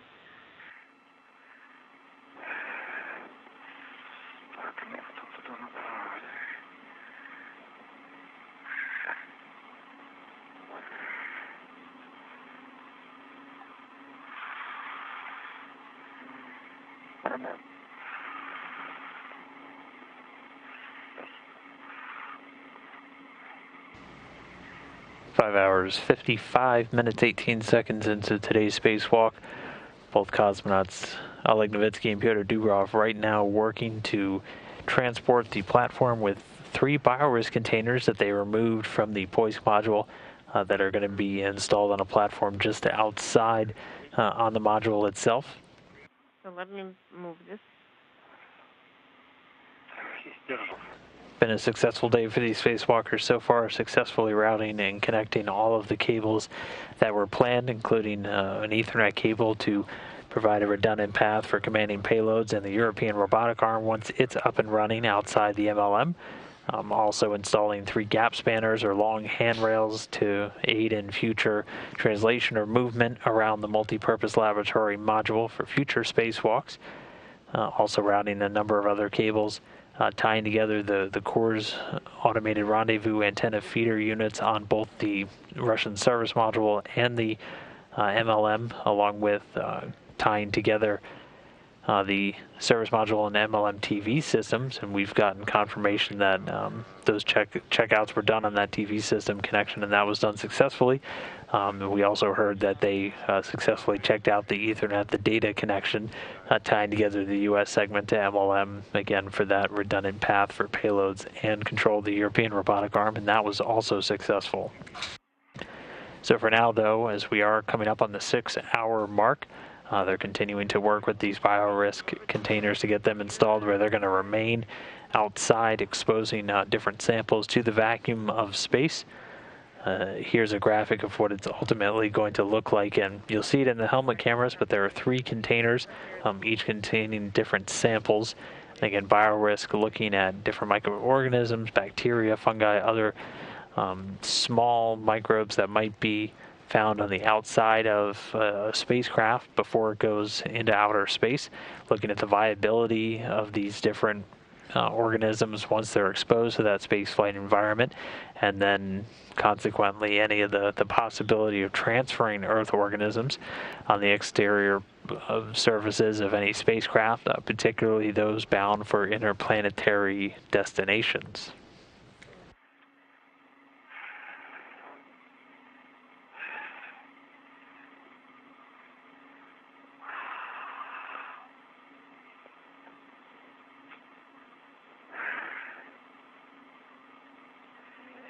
Так, ну крышка большая, ее в крылок не убрать.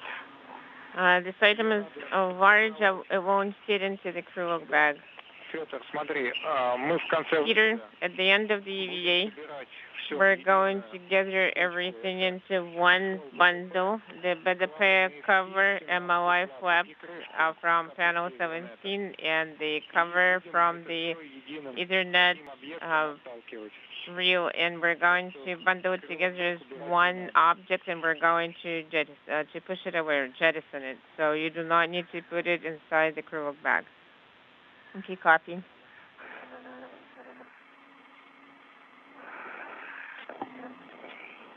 And just then the crew members are getting an update, so they'll have to remove a protective cover over the attachment point on Poisk, where they're going to install the biorisk containers and its attachment payload. The plan was already set in the normal timeline to jettison that cover overboard at the end of the spacewalk. There was one other item that was set for jettison a little bit earlier in today's operation, the cable reel container for that Ethernet cable that was routed. They were unable to get the entire reel off of its temporary stowage point on a handrail, able to remove the cover of that cable reel, and so that'll be bundled together with the protective cover, which we can see was just removed, and those two will both be jettisoned overboard. Again, these are planned in advance, and they are done in conjunction with the trajectory officer here in Mission Control Houston, just to ensure that we have very sound knowledge of the expected trajectory of these items, and to ensure that there's no risk of recontact with the International Space Station.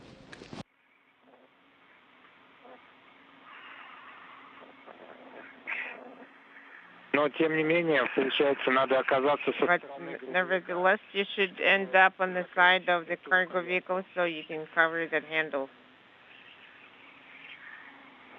Я думаю, может, если Петр левой рукой возьмется за поручень... If Peter holds onto the handrail with his left hand, and if I press it from above, then he can probably reach it with his right arm. We should try. Yeah, I think there's a chance. I copy. I hope that's how it's going to work out.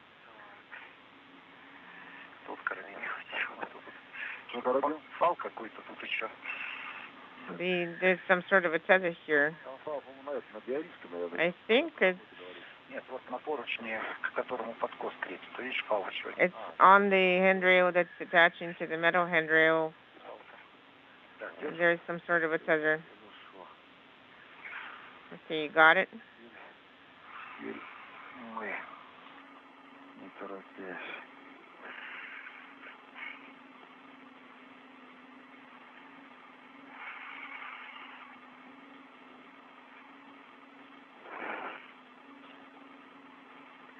Так, пока сюда.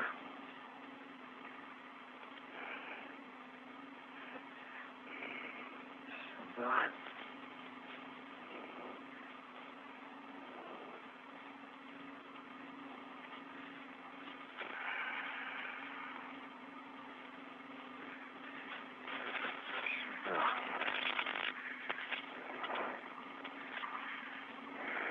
Так, я тогда сейчас вот на этот случай перейду. I am going to translate over there. Так, теперь все карабина ее трогать не буду. So I am not going to touch it here. I'm going to reconnect from above. So take a look which way it's more comfortable for you to approach. Все равно потом отцеплять. Because then you will need to release the hooks after you install the panel. Is it convenient for you to work with the handle? Well, I can try if you hold on to it. So do you need to push it towards you? I will need to get it coming from the right side. I will need to turn around and push it to the right. О, вроде все, хорошо взял. Я же ждал? Да. Okay, you're holding on to it? Yes. You can let it go. Она стала уже? Что? На точку стала? На точку встала, да. Did it get to the point? Yes. Тихо. Блин, не, так не дотянусь. Вам с другой стороны. Какие-то острые. There's some sharp components protruding here. Да, знаешь, вот чтобы работать с ручкой. In order to work with the handle, I will need to get to the handrail. I need to approach from the side of the handrail where your tether is secured to. Стоит она хорошо сейчас? Ну, может, чуть глубже надо. Мне отсюда сложно. Нет, вряд ли, глубже. Ну, значит, наверное, так. Ты так за ручку не держишь. So you're holding on to the... are you holding on to the handle? Yes. Я ее немножко прижимаю. Yes, I'm holding on to it.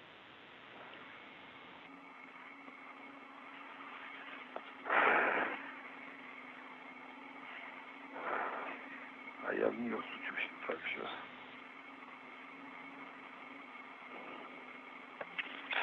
Там осторожно, с моей стороны, на обрезе. Be careful from my side. There's some sharp edges from the breeze. From my side on the breeze, there is a sharp edge. Кстати, с твоей стороны еще хорошо тем, что фиксатор. Which is, what is good is the handle is secured from this side as well. I wouldn't be able to reach it from my side. Надо ручку сдвинуть и фиксатор повернуть. Там флажок такой. Так. Здесь антенна какая-то. Так, флажок. There is some sort of an antenna here. Когда ручку переведем закрыто. So when we rotate the handle into the closed position. Так. Она в руки упирается. Вот это, да. So it's sticking against the MOI. Okay. So how do we grab it? Well. Да ладно. So do you see the tab? Artem, should we set the tab parallel to the handle? Yes. Set the flag parallel to the handle. There is a catch. There's a catch somewhere. We were able to set it from first try. I am surprised myself. I was thinking you would have a hard time reaching the handle, but well, it was a little inconvenient. So the handle was pressed against the protruding part of the structure. Well, do you guys need a break? I think we could use a little break. Okay. So where do we put the tethers? Remove the tethers attached to yourself or to crew bag, whichever option is more convenient. Remove bio-risk and translate further down along the circumference to set the magnetic lock and set it into the magnetic lock. Where Peter is located, well, where you're located, you need to translate a little further and you will be near the magnetic lock. Okay, I am going to try. I see the magnetic lock. Поручень 60-33.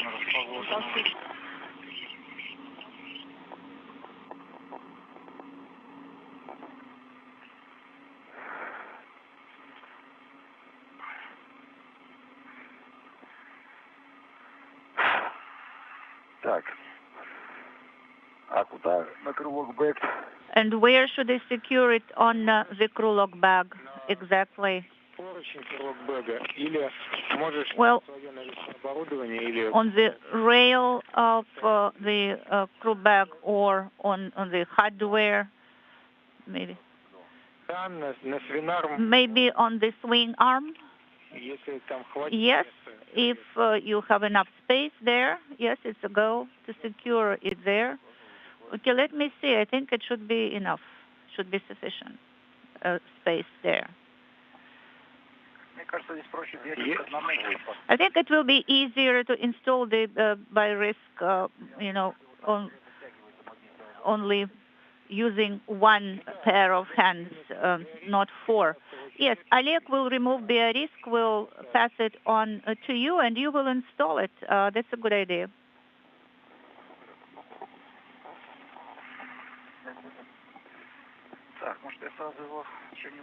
Maybe I should secure it with something right away.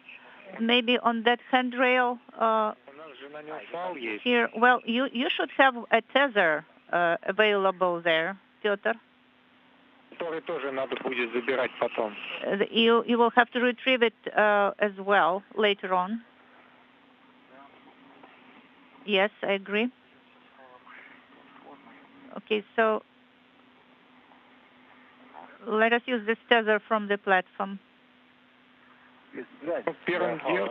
Petr, please look at the safety tether. Is it tethered correctly? Where it is? It is on the swing arm. Yes. One hook and the other hook is on the first one. Yes, that's the plan. So now it is secured on the tether from that side. Yes, and also wire tie should be there, guys.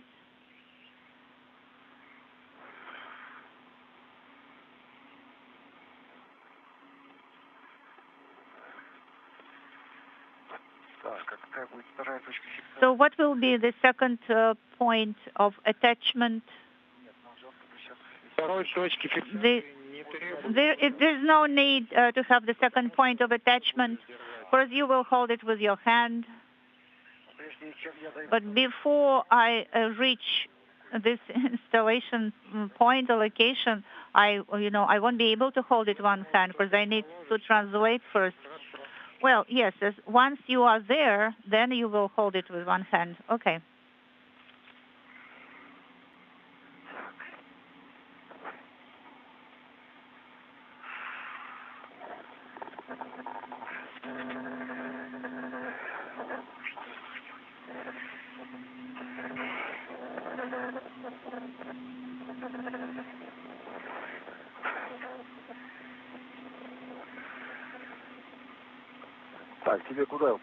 So where should I attach it here, Piotr?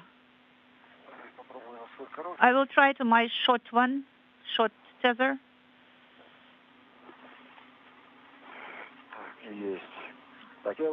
It is done. I'm holding it, in case you need to do something. I'm removing the wire tie here. This is Piotr.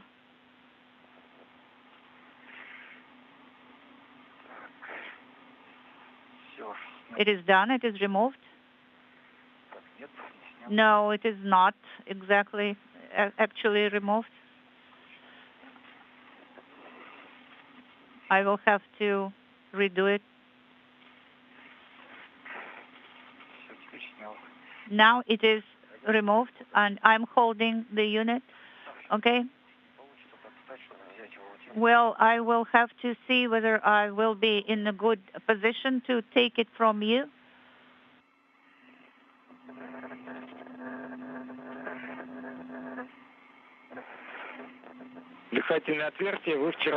The breathing hole was opened by you yesterday, correct? The breathing orifice on the unit. Yes, that's correct. We did it. Copy. Thank you. I am holding it. Let it go. Yes, I let it go.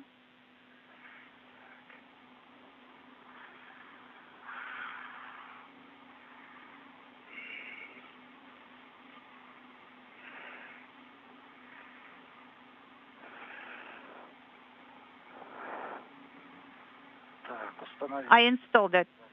I installed it into the lock. Copy. I think it will be hard to remove the tether now. So in order to retrieve it, I just have to pull it, correct? No, you have to open the lock first. Okay. And then to try to break it out. Yes, so the lock. So why are you doing this? Oh, you mean you want to get to retether the hook? Yes, that's correct. I retethered it to the other side so that I could. Now I installed it on the tip lock once again. It is installed. The lock is in the position closed. Now you will have to deal with the wire tie, Piotr. Copy.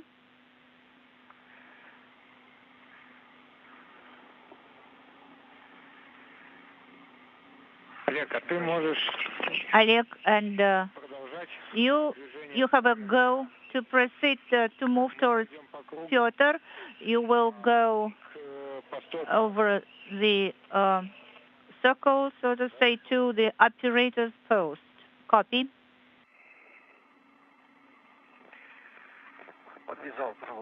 So I tied the wire tie. Copy, Piotr. Thank you.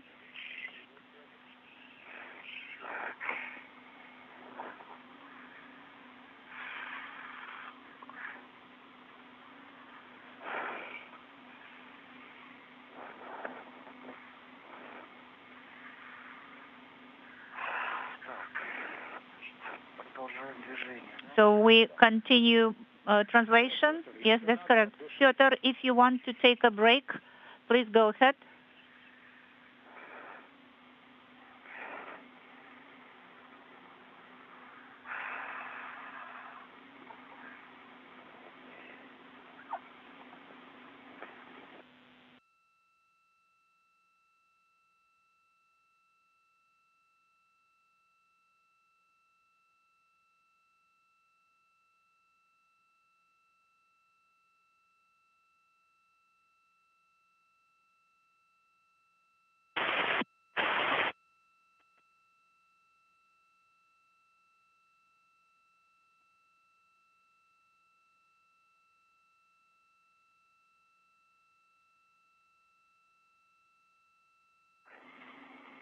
And so 6 hours, 15 minutes, 56 seconds into today's spacewalk. The crew members, Oleg Novitsky and Petr Dubrov, just finishing up the installation of the BioRisk payload outside of the MRM-2, the Mini Research Module 2, also known as Voisk. So which is also serving as their airlock for today's excursion. This is one of the last primary tasks that they had on their timeline. They will still have a jettison activity where they're going to jettison the protective cover that was over the area where BioRisk was installed, along with part of the cable reel cover from the Ethernet cable that was routed a little bit earlier in today's spacewalk. And then one additional task that we might be looking at after this will be the installation of a passive platform over on MLM, a platform with adapters for future payloads. But for now, we're a little over 6 hours, 17 minutes into today's spacewalk. So where should I go next? Originally planned to last 6 hours, 30 minutes. They're about 40 minutes behind in the normal timeline. So depending on how many additional tasks they decide to undertake, we could be looking at a spacewalk in excess of 7 hours today. This is 6033, then 6034. And the next one is just beneath the operator post. I won't be able to reach it from here, I'm afraid. This is Petr.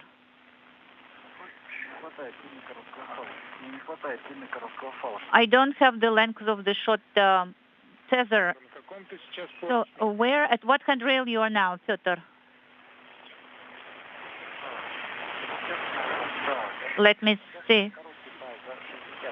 6033 and 6034 is a long one, and the next handrail beneath the post is 6035. I have a little bit of margin here, or a select here on the short tether, so I will try to use it to reach there.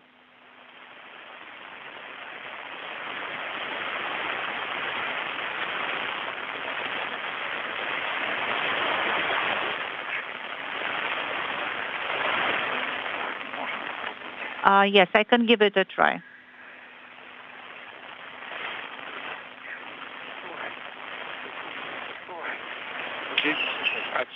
It's not easy to do that. And what about the upper handrail, not far from the progress vehicle? It will take longer. Copy. But you have managed to reach, right, Petr? And grab it. Yes, I did. Copy. So the issue is resolved.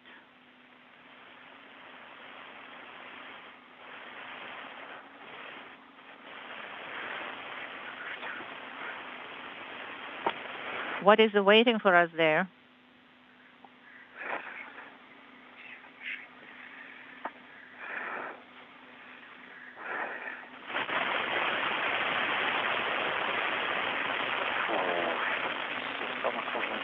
I think the most difficult stage or part of the route is completed successfully.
Мне кажется, там могут быстрее дошли.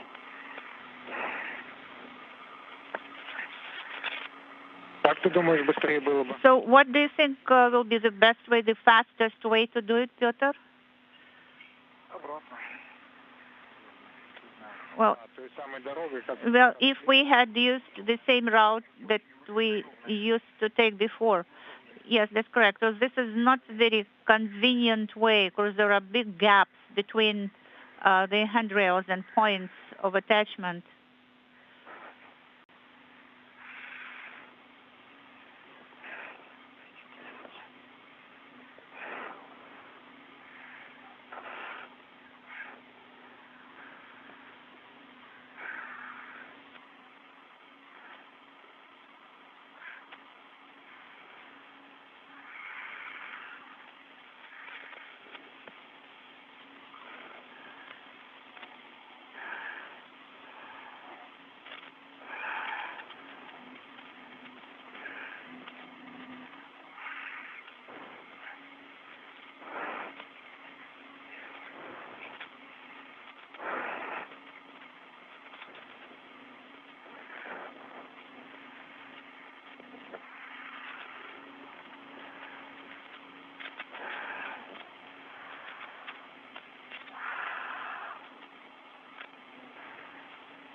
Можете пока до зацепишь запрос оператора. Well, Peter, while you're not very far away, you can take my tether and secure it to the operator's post. Yes? You can do it in an unintelligible. So this tether is a long one, and it will extend.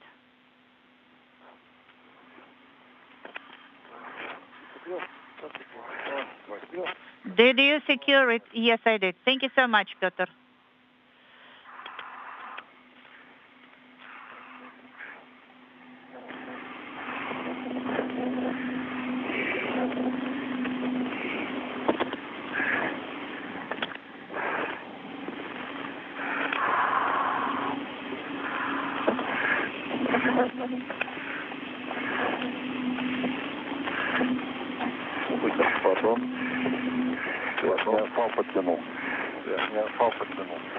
Okay, I pulled the tether.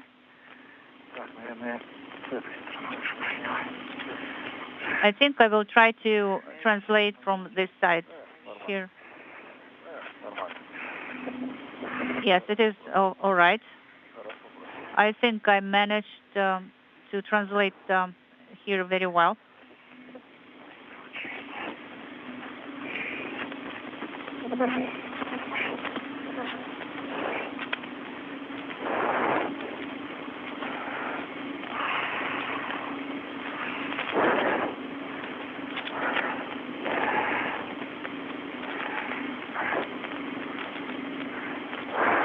Выхода из тени порядка 4 минут.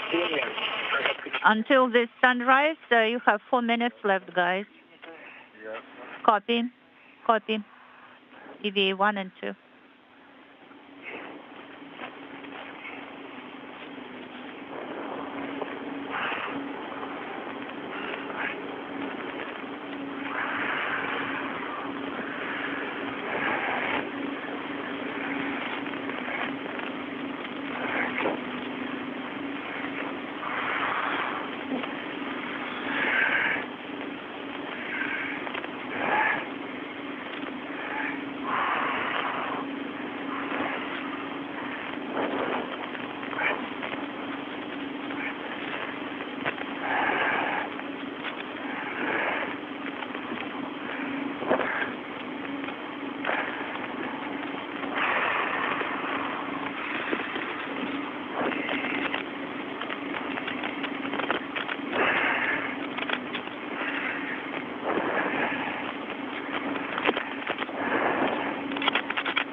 So I went over the operator's post.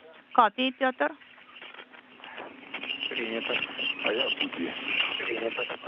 And I'm on my way. This is Oleg. Sounds good.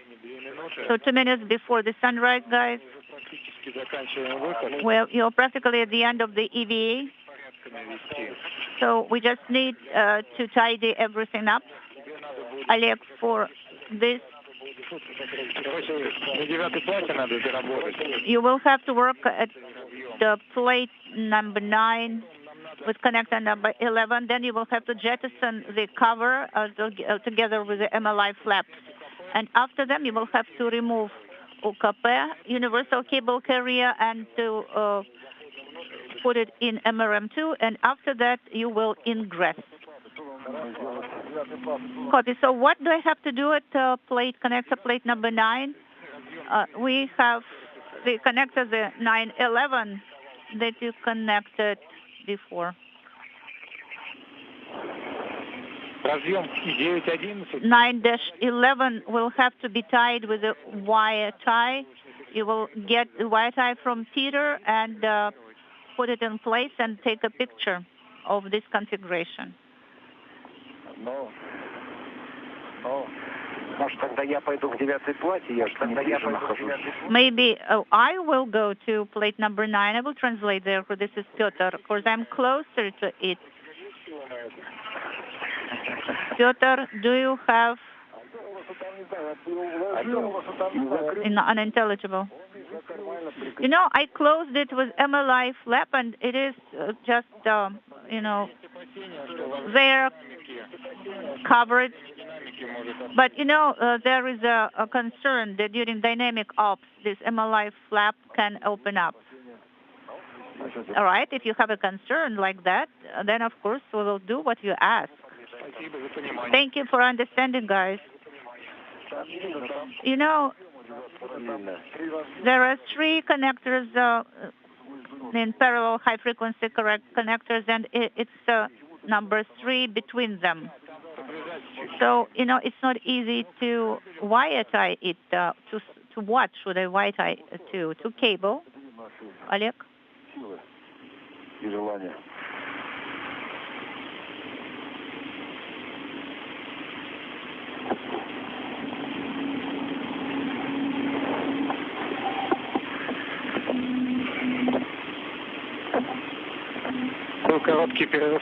So we had a short loss of signal.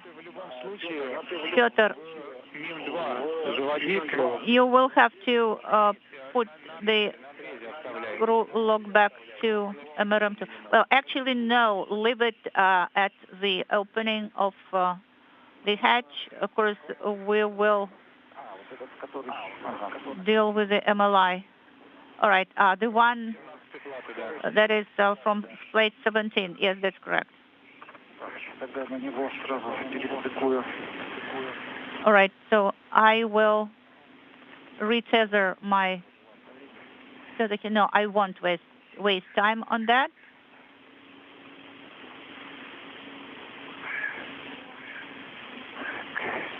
If you have a chance, the BTP passive base point housing should be left also near the hatch.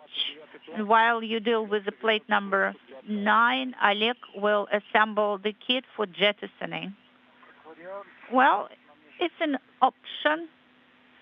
Moscow, I have 1 tether on me right now. I will use it to secure the BTP passive base point housing or cover. And we'll leave this tether inside. Copy, Petr.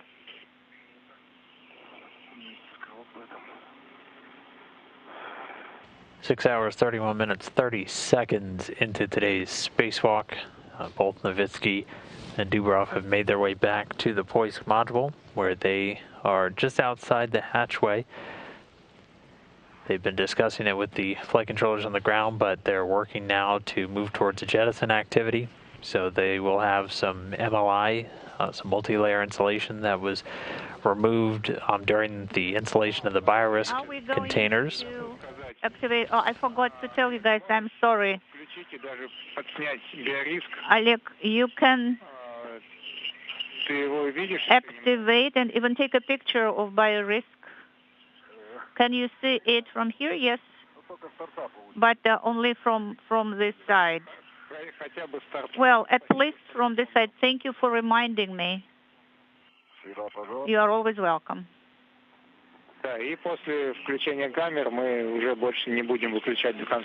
And after you activate the cameras, do not deactivate them until the very end of the EV.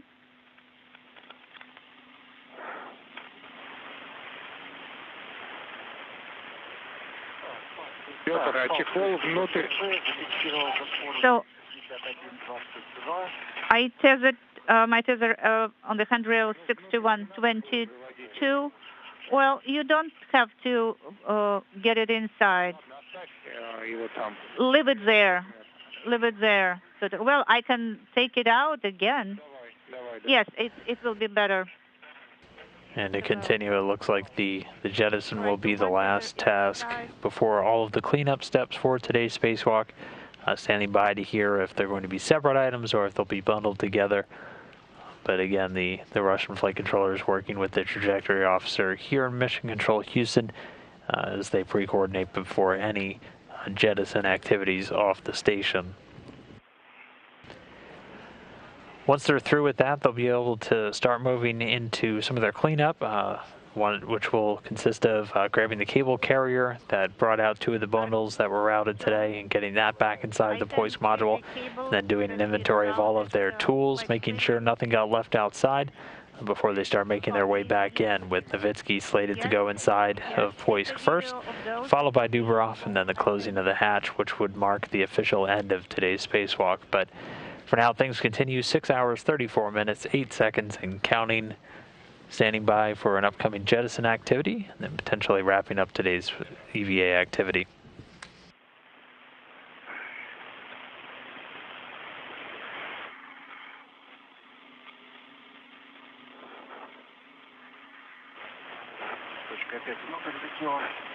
Well, the base point of flew inside. Okay, all the tethers are next to the hatch.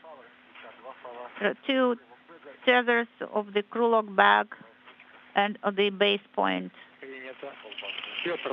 Okay, copy, Petr. Translate to plate number 9.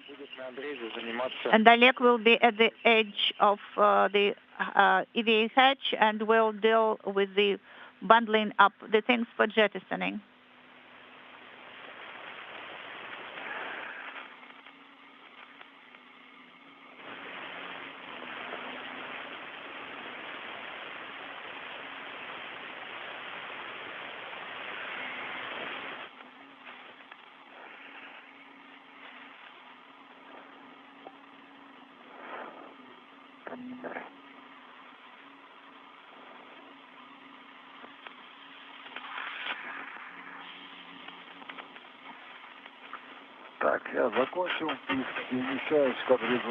So I am translating to the edge of the hatch because I have completed imagery. So did you switch off the camera? No, I left it on. This is Petr. I also switching on my camera. Petr, could you?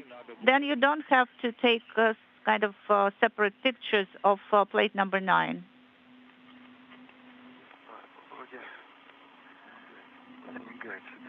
I think the LED is blinking, so it is on. Copy, Petr.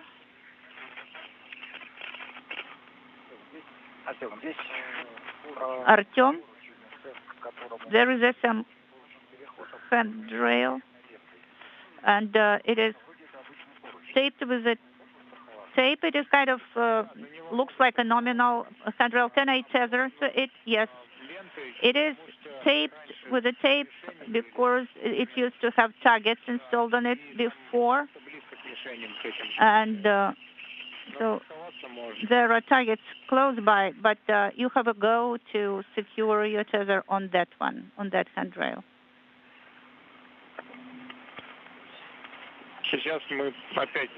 Right now, another interference zone starts. Copy.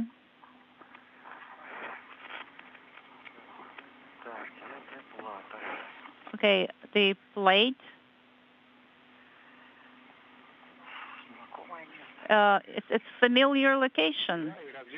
Yes, and connectors also should be familiar to you as well.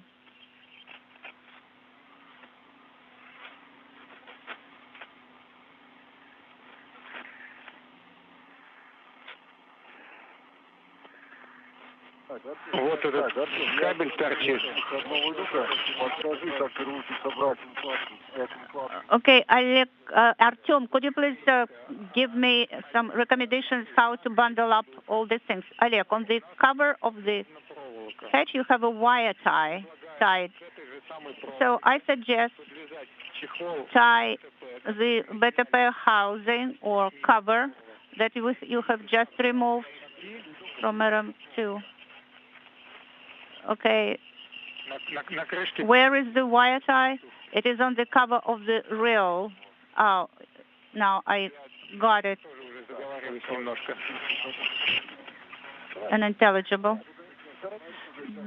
Don't be in a hurry. I will find a cover. I will take it into my hands together with a tether, and then we will assemble the bundle.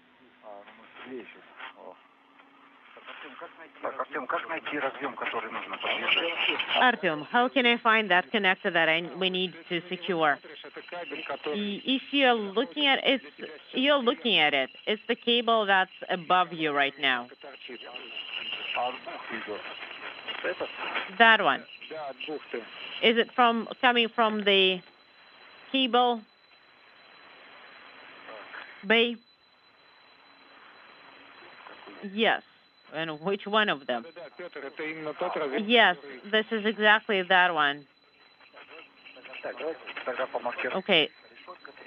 So it's pound size 321U, 4122. Is that it? Is that the one I need? Nope. It should be, the connector should be 911. Open up the MLI flap, the one that you're looking at right now. That's for MLM 2. Well, that's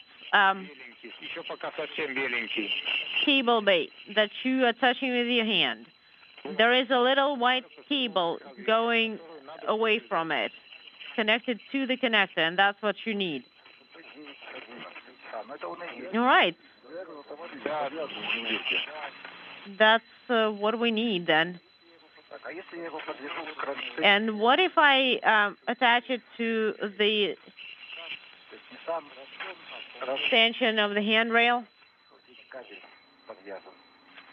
And we have the cable connected. Well, we have the cable connected here. I think unintelligible.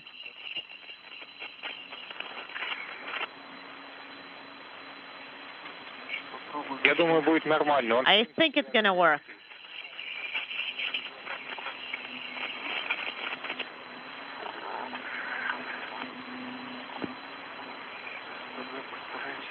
Let me try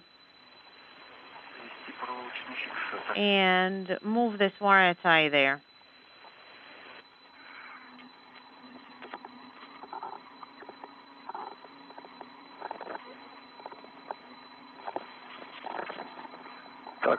Okay, Artyom, I managed to reach the cover of the Ethernet reel. Copy. And you need to take the BTP cover afterwards. And how are we going to secure all of them? Well, you have a wire at the cover of the reel, and this wire can go through the straps. Got it. We don't need it to be super tight. It's just that we need to make sure that physically they're one whole, like one piece. I understand.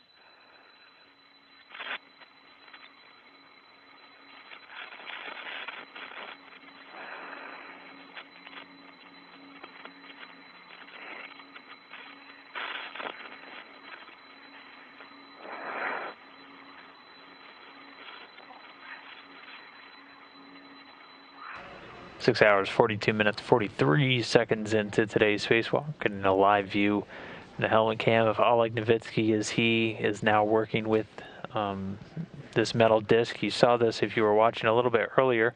That was the cover to the cable reel for the Ethernet cable linking the U.S. segment of the space station with the newly installed multi-purpose laboratory module on the Russian segment.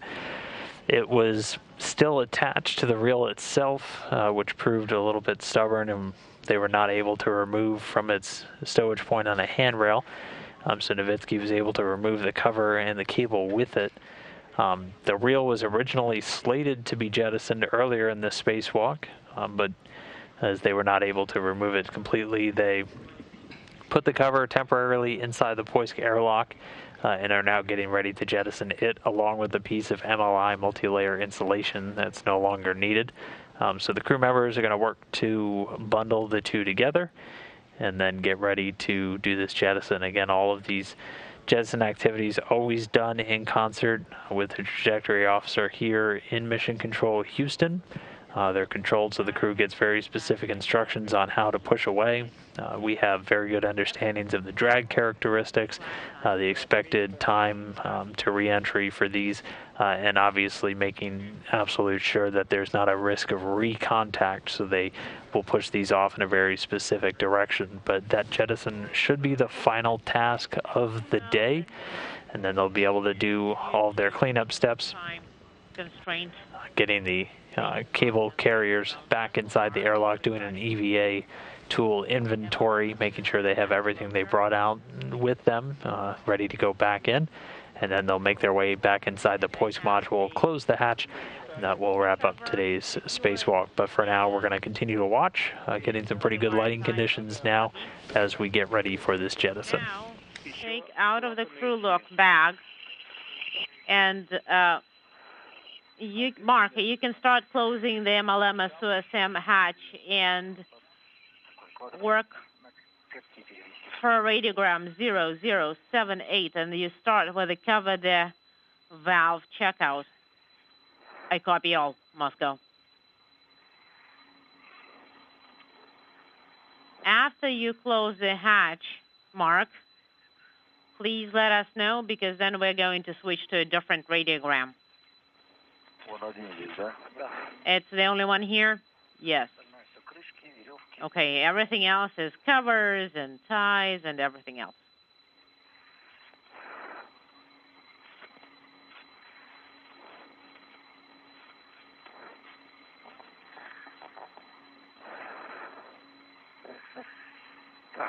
Okay, now I have it. Have the cable that's going away from the cable bay secured to the stanchion of the handrail 22 inaudible. 2232. Copy, Piotr. And go ahead on space to ground 1. And I am trying to take a video of everything. Now, Mark, when you close the hatch, please report, and then we are going to switch to a different radiogram. So, Oleg, should we start? Well, most importantly is for me not to be in the way of myself. What is most important is to leave and secure one transport tether to UKP so that we have more than one. Can it be an adjustable tether? Yep, it can work because we are going to be taking it inside later. And Arthur, are we going to attach anything else to this handrail? That's the last one. 1716 is the MLI cable, the last one. So the MLI cable, the cover of that point, and the cover of the Ethernet reel. So that's it. That is it. 3 items.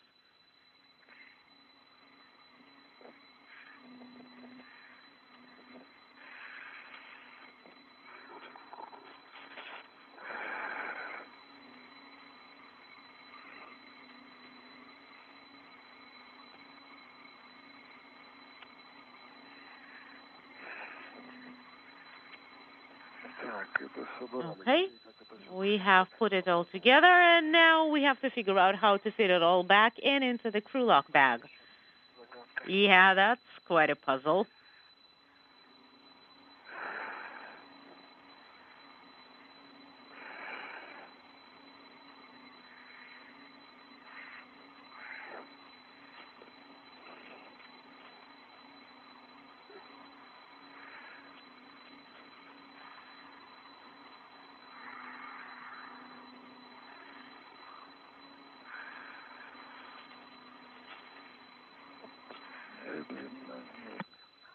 Slowly, slowly.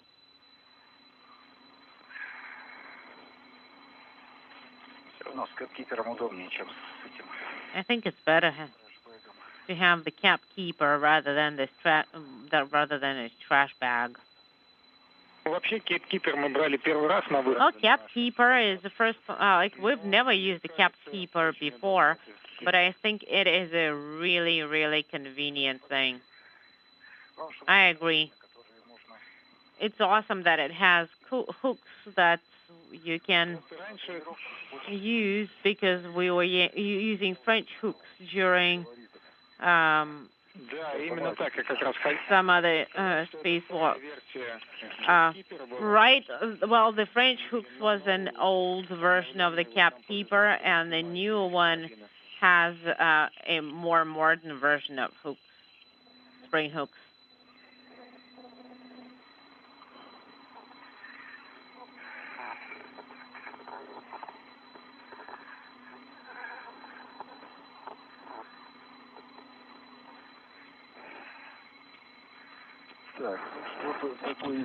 Okay, I think I cooked up something here. Copy, Oleg?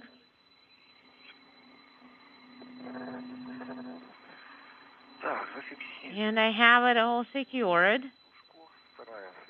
Second one is... Petr, let's now not take off UKP. And we'll wait till the jettisoning, and then we can proceed and continue working. Well, we would have to move to the operator's post to do the jettisoning, or is it not a must? It's not a must. If you can get to the location of the jettisoning, you need to turn around and look at the AO and then decide. Moscow station on space to ground 1, go ahead on space to ground 1. It's against the vector. And Mark, you can start with 0079 radiogram closure of the PEGOS hatch. Copy. So you guys would like to move to the operator's post? Yes.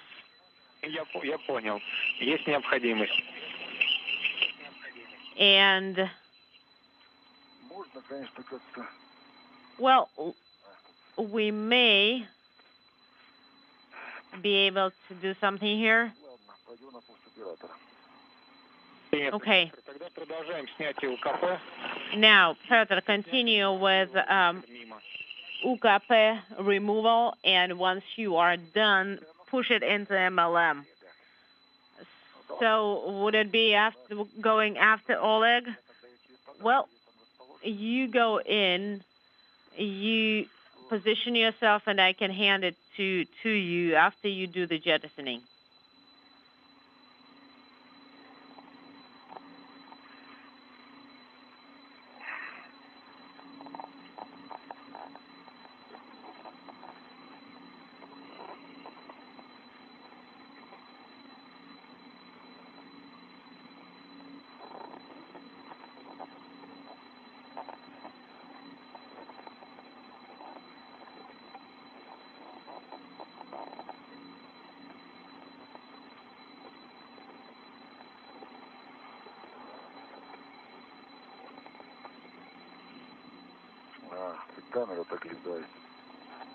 Unintelligible.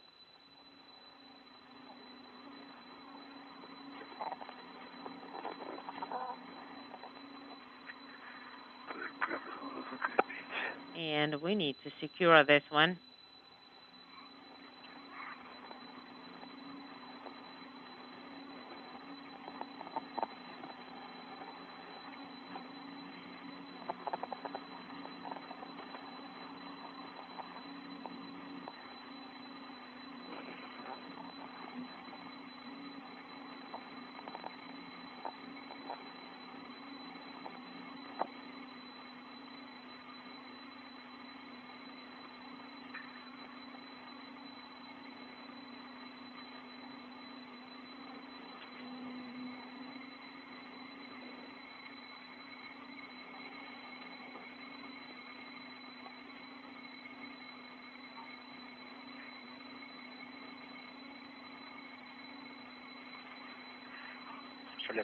Oleg, when you were taking out UKP, is the tether that it was secured, was it left there?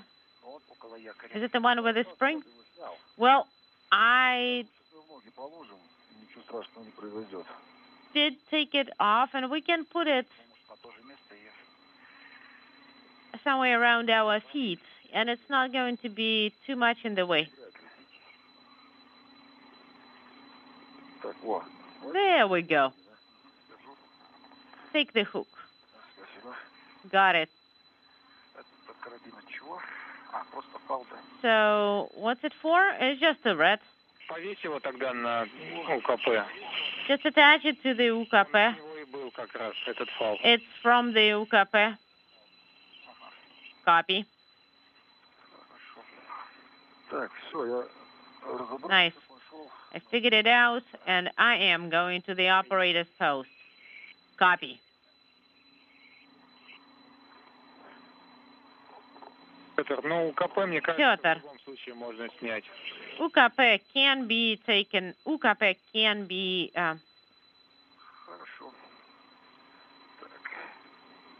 Removed. Sounds good. На нем можно фалы будет раскрыть на полную. And завести. Cover the SUSM valve. I did everything you wanted me to do with it. Copy, Mark. Thank you. Да, наверное, так и будет. Вот один большой уже. And I think, and Mark, for repress, we're going to be talking with you on space to ground too. And this is Mission Control Houston, 6 hours, 56 minutes, 11 seconds into the spacewalk. Oleg Novitsky is now moving up to what's known as the operator's post, where he will then be in position to jettison these two covers. One was the protective multi-layer insulation that was covering the point where the biorisk containers were installed on Poisk.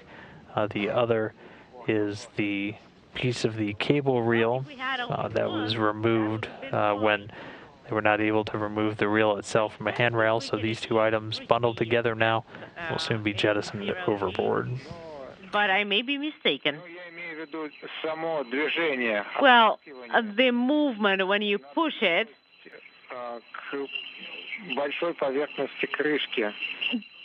do it towards the large surface of the cover. So don't do any spin wrist movements.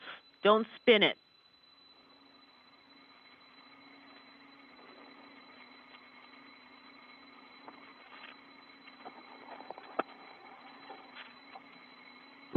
Олег и Петр, это Марк, вы получили информацию, что люк ПГО СУСМ и... ПГО SUSM hatch is closed. This is Mark. I'm not Peter. Did you copy that I closed the hatch? Yes, we did. Thank you.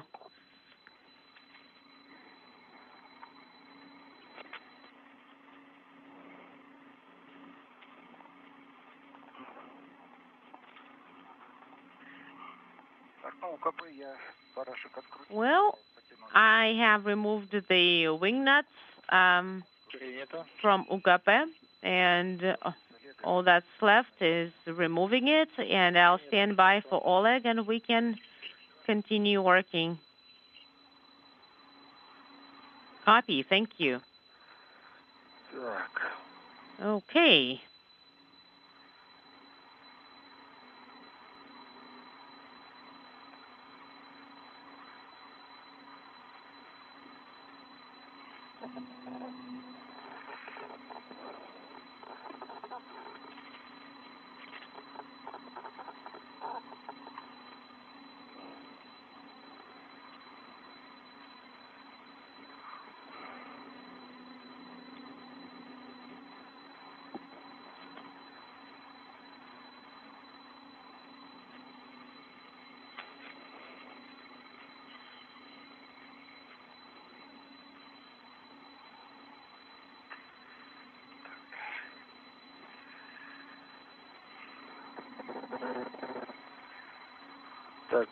Okay, so I'm going to try. Sounds good. Aim first, Oleg. Have you removed the adjustable tether? Yeah, we have. So aim and then jettison.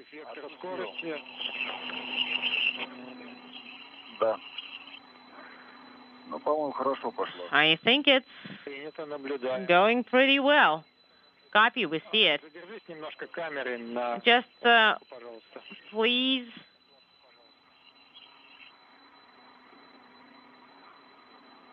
continue filming it. I think it's going pretty well. I think it's a little bit too low.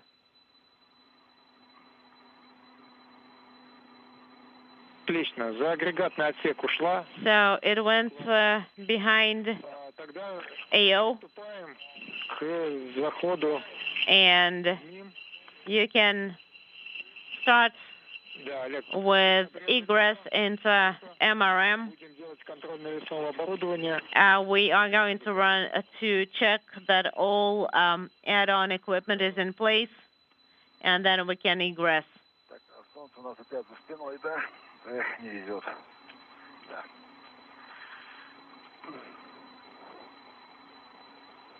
And it's behind me, right? All right, well, just as we cross the 7-hour mark in today's spacewalk, that jettison complete. Trajectory officer here, Mission Control Houston, already reporting it looks like a good trajectory for that jettison. They'll continue to just track, get a drag coefficient on it as it continues to make its way away. But again, the direction is coordinated in advance of any jettison, just to minimize any risk of recontact with the International Space Station. So with the jettison now complete, both spacewalkers are now going to make their way to the Poisk module. They'll first get a cable carrier that's been temporarily stowed outside and a handrail back inside. then do an inventory, and then start making their way back in. Previous EVA and did everything for this EVA, so this is a complete total success, and let's egress.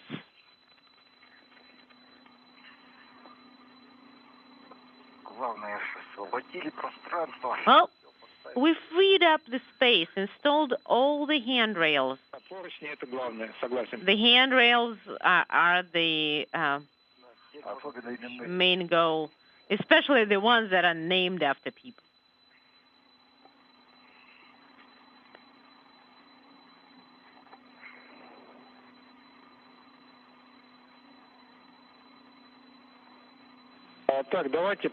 And so let's start the equipment checkout.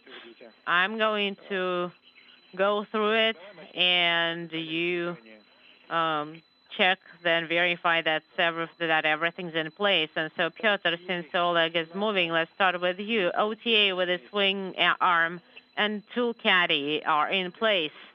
Are they? Yes. Could you repeat your last? They are in place. Copy. The extension for the reel is also in place. It is. Copy. Small red for glisser is also in place. Small red for the wrench. It is here indeed on the ratchet wrench. Large, small red. It's also here. Adjustable. And the adjustable one. Same thing with the adjustable. Small red. And small is also here. Copy, Piotr. Everything looks good for your add-on equipment. Oleg, are you ready? I am. Copy. So OTA, swing arm, and tool caddy are in place. We see them. The reel extension, we see that through Piotr's camera, and for the reds, we need to, it's better to show us small red for glisser. I got it. Small red for the wrench. Yes. It is here. Got it. Large, small red to secure the equipment. I got it. And the adjustable red? And the adjustable is here. Great. The crew lock bag is inside the MRM. It is there indeed. The crew lock bag is indeed here. And we did not take any equipment from the crew lock bag besides the cap keeper. That is right. I haven't even opened the second half. Copy. So, Oleg, you can proceed with egress, and Piotr, please remove UKP from the translation handrail. Copy.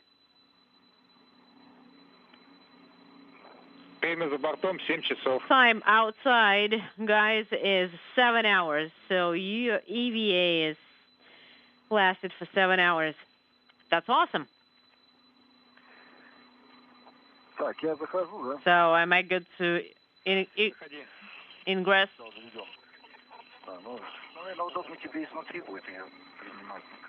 So it's probably going to be convenient for you to take it and just drag it in from the inside.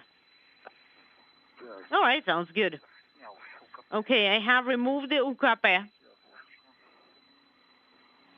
Copy. And move it inside. Or goad it inside.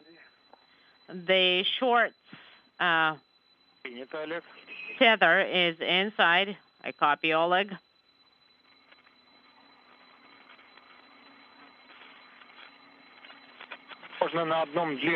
And you can secure it with just one large tether, since you're kind of halfway in. Okay, I do agree.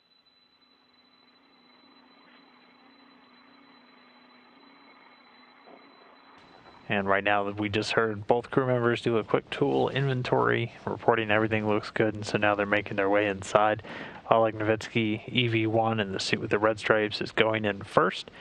And right here, you can see the cable carrier. This has been attached just to a handrail just outside. That's got to go inside first before Pетr Dubrov can make his way in and close the hatch.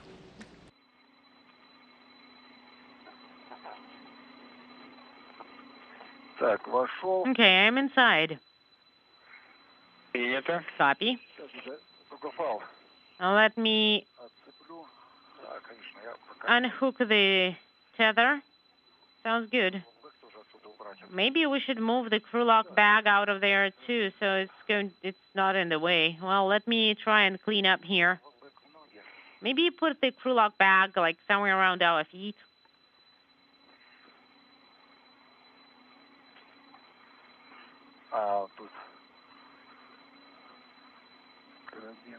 And the hook.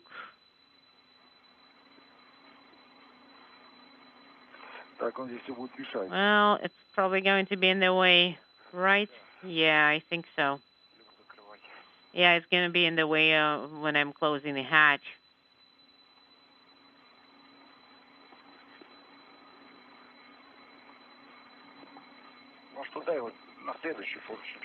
Maybe we should secure it to the next handrail. Yeah, that's what I'm thinking.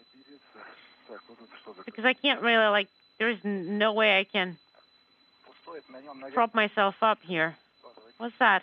It's probably the base points cap that was secured to this one, the empty one.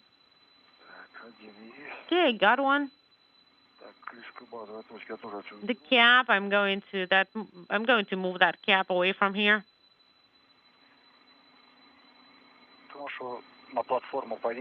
You can attach it to the platform and then move it somewhere.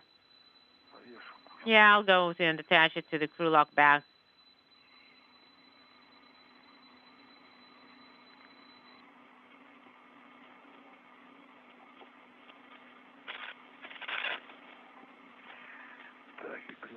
Okay, here is crew lock bag. Fuel monitor. Okay, understand. So I put it away. Oof, it's hot.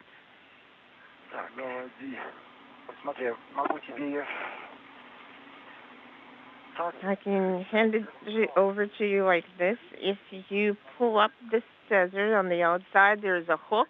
Maybe you can reach it and grab it. Or maybe you can hold on to the panel, and I can hand it over to you, whichever way you prefer. Well, okay, I'm holding on to the panel. Okay, let me take a look. Okay, hold on to the panel for now. There's no rush. There's no rush. I'm holding it. Okay, I got it.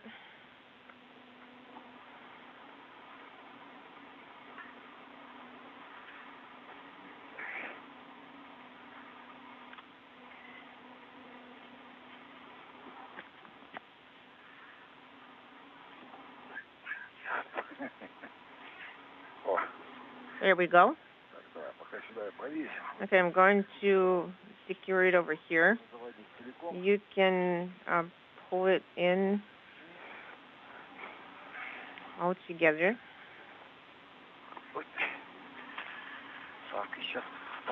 Okay, I'm going to pull off the second tether.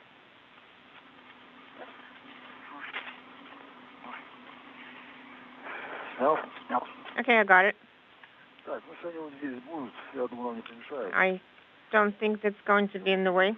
Your feet are going to be below, lower when you're going to close it. Other than that, we're going to secure it all very well. That's true. Okay, let's try. If something happens, I'm going to start moving it somewhere.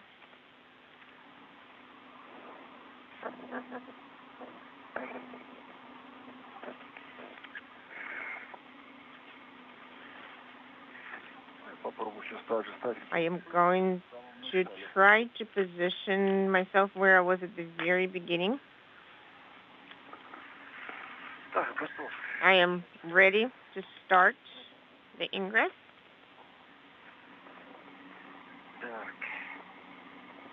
Приступай к заходу в МИМ. Start ingressing the MRM. Copy. Inaudible. Okay, that was like done like a pro. Okay, pull up your stomach.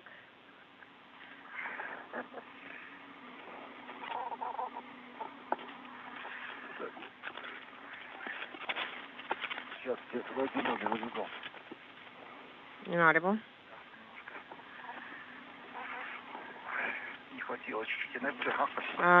The inertia didn't carry me as far as I wanted to. Now I need to bring everything else in.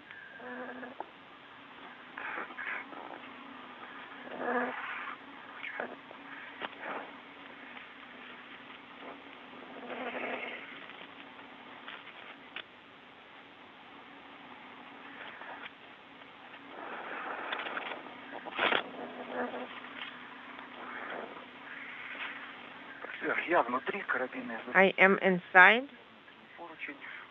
The hooks are attached to the internal handrail. Copy. Ну, это Геннадий Михайлович должен давать команду. Well, Gennady Mikhailovich needs to give you a go. Okay. 7 hours, 13 minutes, 34 seconds, still counting into today's spacewalk. Both of our cosmonauts, Oleg Novitsky and Petr Dubrov, now making their way inside the Poise module. As a reminder for Russian spacewalks, once the hatch is closed, that'll mark the end of today's activity. Copy. So once both are inside, they'll remove the protective ring and they'll be turning off their helmet cameras. And then once those are completed, we'll get ready to have the hatch closed. Petr Dubrov, EV2, the second one in, will be the one closing the hatch. We'll stand by for the end of today's spacewalk. So the timer started incrementing. So you can start removing the protective ring.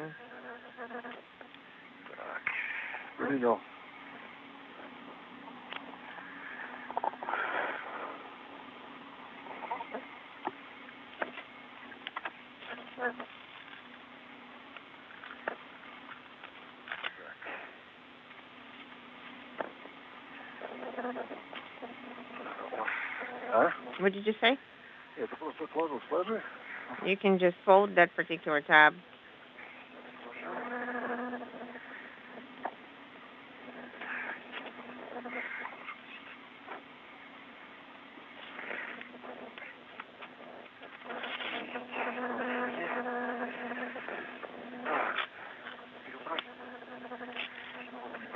So we need to move it to the side, fold it so it doesn't get in the way.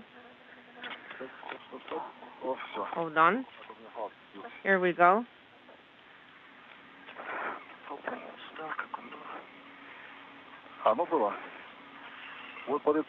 How was it before? Routed before? Well, it was under this particular yellow plate. I'm trying to tuck it to the side. You see, a familiar path is the shortest one. Well, here is the water flying again.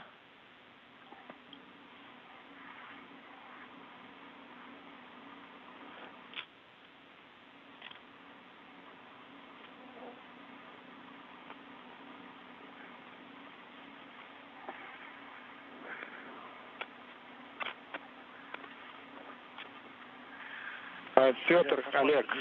Peter, Oleg. Go ahead, Artem.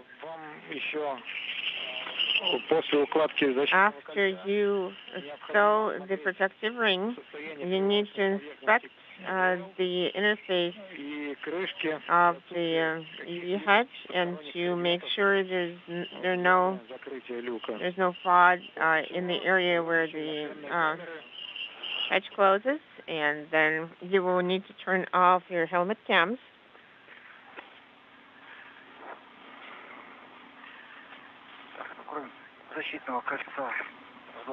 Except for the protective ring in the area of the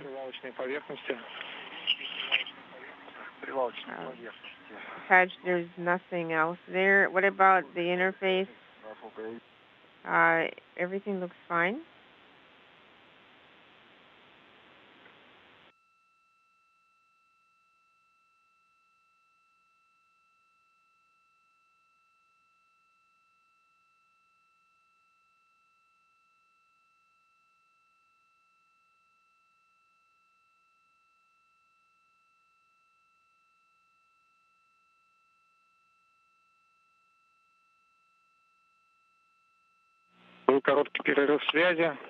There was a brief LOS. We lost you when you were reporting about the seals. We inspected the seals. They are intact. There is no damage. There's some dust particles, but these are unavoidable. Copy. Then turn off your helmet cams. Both. So ERCA wasn't running. Was it? Well, I had both. Running. I had both cameras on. Right now the LED is not on. Well, basically you need to make sure that both are off.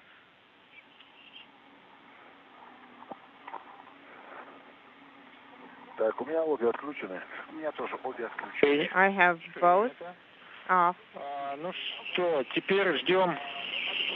Okay, copy. So we're waiting for the sublimators in order to close the hatch completely. You can remove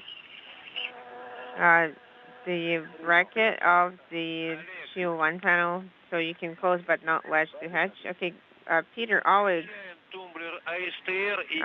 turn off the ISR. And the cold hot switch, put it at least in the in position 3. Copy. ISR is off. Okay, V2 also ISR, so the heat control is on 3, and I was just saying his heat control is on 2.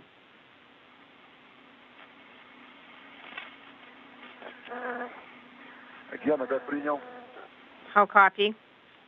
Принято. Copy. Хорошо. Sounds good.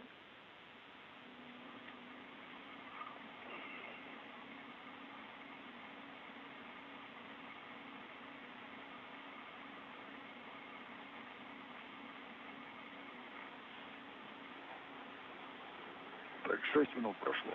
6 minutes have elapsed. I confirm. I see similar data. So can I lean on you? Of course. Okay. Here we go. I'm going to take some more photographs with hatch in the background. So I'll strike a pose.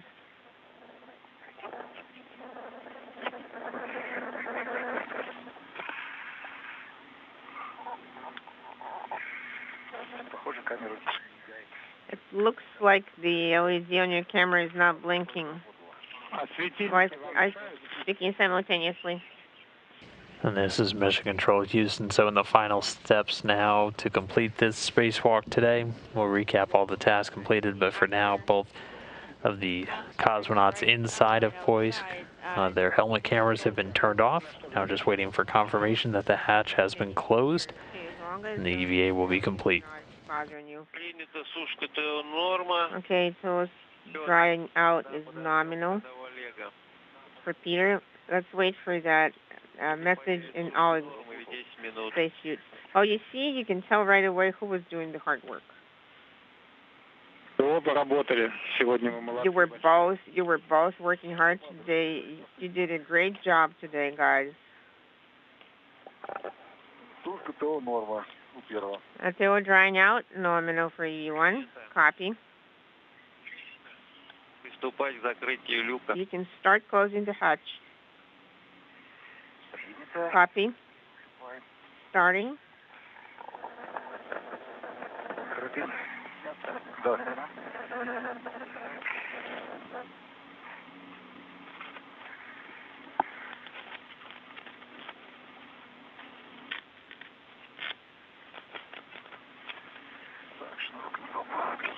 Making sure the cord doesn't get caught.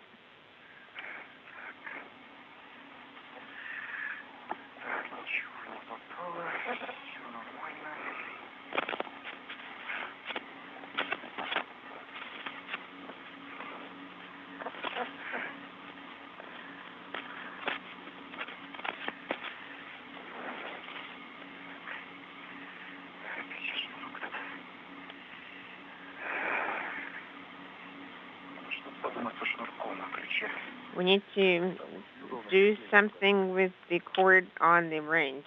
Yes, this particular attachment is not very convenient. It wraps itself around. What attachment are you talking about?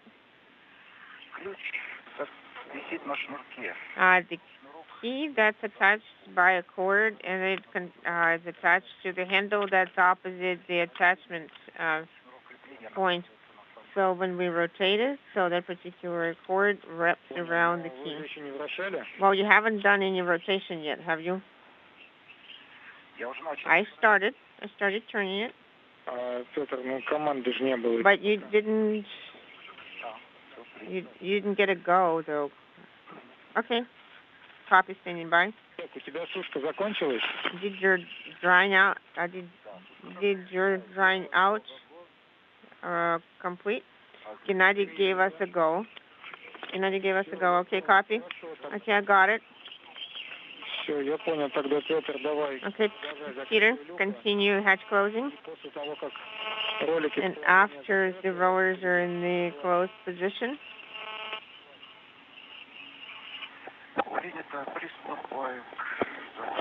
Copy, starting to close.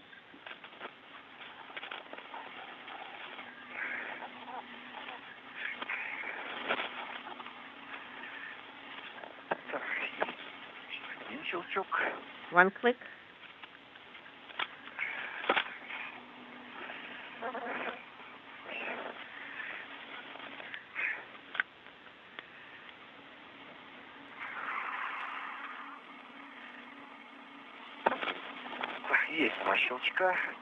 I got 2 clicks. So, the rowers are in the closed position. The hatch is closed. Copy. Congratulations on the successful completion of the AVA. The time of the AVA is 7 hours, 25 minutes. Guys, thank you very much for all the work done today. It was a major effort for you to catch up on everything that was left from the previous AVA and completed all the tasks for this AVA. Thank you very much for your work. And after a certain time interval, we're going to have the debrief. If we're looking at the Moscow time, it's already going to be today. Thank you very much for training us, preparing everything, for working with us during the EVA. Thank you very much for being very thorough and knowledgeable and working through all the off-nominal cases that we encountered during the EVA. Looking forward to working with you again. Thank you very much. I really enjoyed working with you as well. All the off-nominal cases that came up during the activity we'll discuss with you tomorrow. So I am wishing you successful repress and get a good break. Thank you, Artyom. I will talk to you later. Okay, all the best. Bye. Goodbye.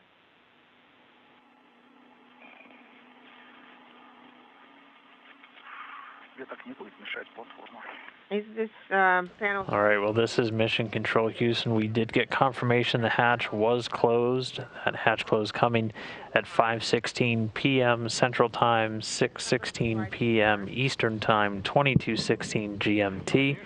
And with the hatch closed, the EVA comes to an end with a total length of 7 hours and 25 minutes. Again, total EVA length of 7 hours, 25 minutes. Hatch closed coming at 5:16 p.m. Central Time, 6:16 p.m. Eastern, 22:16 GMT. 7-hour, 25-minute spacewalk that began at 9:51 a.m. Central, 10:51 a.m. Eastern, 14:51 GMT. To 210 millimeters mercury. Copy. That is Q card 10. So all told, they accomplished every major task on their timeline today, starting off with finishing up some routing of an Ethernet cable to integrate the newly arrived multi-purpose laboratory module with the U.S. segment, providing a data path for future payloads and a redundant path for controlling the European robotic arm outside of MLM once it's up and running. They also were able to install 3 gap spanners that were originally on their timeline last week. Those gap spanners, just large handrails to help with translation or movement around the outside of the International Space Station. Those were all successfully installed, along with one additional gap spanner on the front side of the forward-facing side of the MLM module that was originally on this spacewalk before the addition of a few more tasks. They then moved on to additional cable routing, getting both bundles out of the airlock and then routed successfully between the service module and the MLM. Of those was another Ethernet patch cable just completing that data connection, 2 cables linking the television systems between the SM and the MLM, and then one connecting the cores antenna feeder units on both the Russian service module and the MLM that will be used in visiting vehicle operations with the Russian Progress and the Russian Soyuz spacecraft when they begin arriving to dock at the MLM module. In addition to that, they were able to redirect a plume impingement and deposit monitoring unit. That happened right off the bat pretty early in the spacewalk. That just outside to monitor the plumes or essentially any of the ejections coming out of the thrusters on the Russian segment, as all of the propulsive attitude control found on the Russian service module and also used on Russian progresses, with MLM now being added to the mix soon for roll control. So that's just a monitoring unit looking at surfaces outside and how they're interacting with any plumes coming out of those thrusters. In addition, they were able to install the biorisk containers of the biorisk study outside of the POISC module, where they're going to remain and be exposed to the vacuum of space as part of that long-running study. They also took quite a bit of photos of the exterior of the Russian segment that will all be downlinked to engineers and specialists on the ground for analysis, both of their cable routing and just of several surfaces along the Russian segment. So all told, a very successful spacewalk today. Again, that hatch now closed, the spacewalk coming to an end, 7 hours, 25 minutes in length, ending at 5:16 p.m. Central Time, 6:16 p.m. Eastern. 170 in the compartment, 014 EV1, 015 EV2. Copy.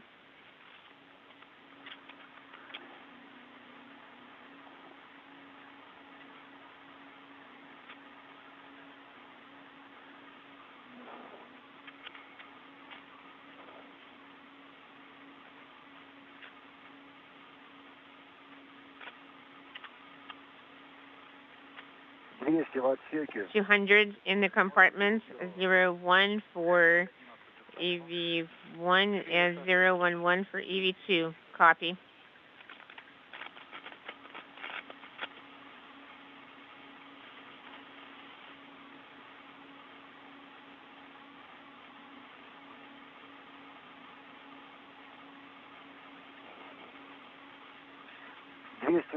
to 120 in the compartment 008, EV1 and EV2 copy. At 260, we will need to close it. Yes, that is correct.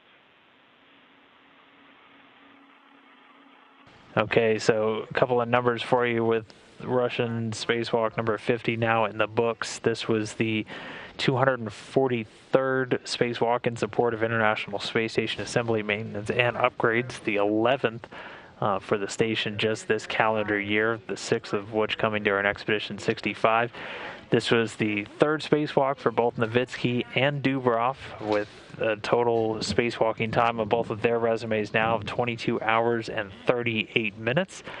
All told, we've crossed 1,500 hours well in advance of that, 1,535 hours even of spacewalking time, and that equates out to 63 days, 23 hours, and 0 minutes total spacewalking time on board the International Space Station.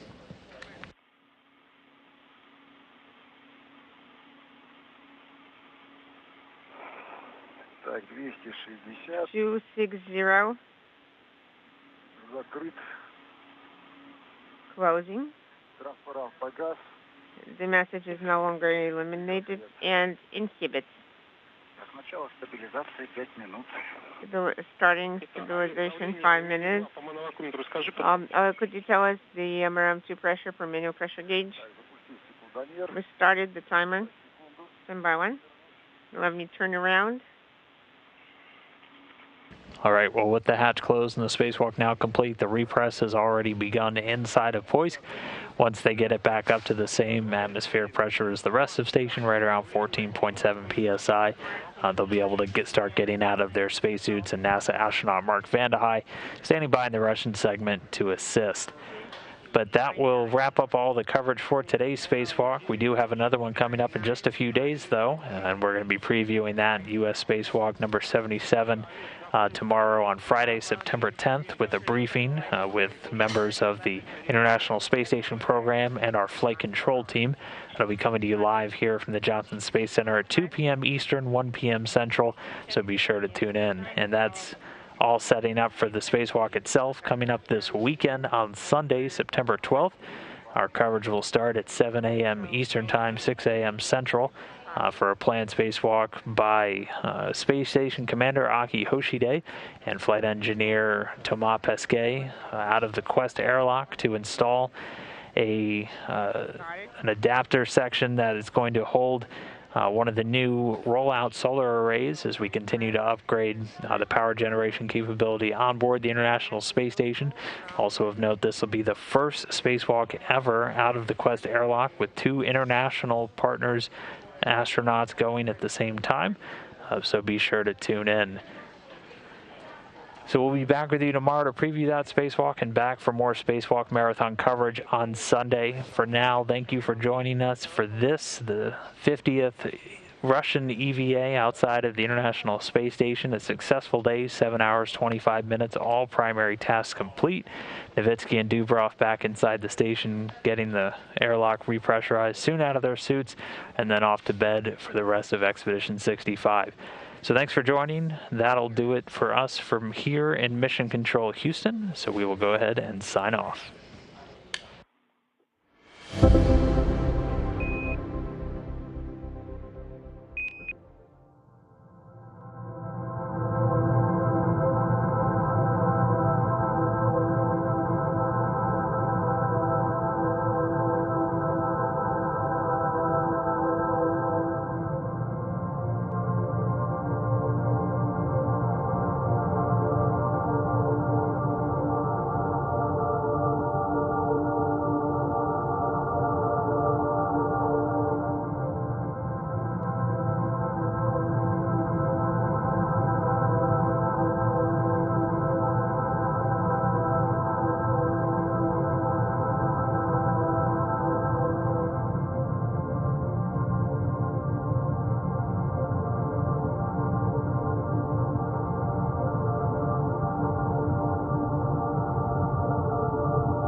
We are going to the moon to stay. And this is how.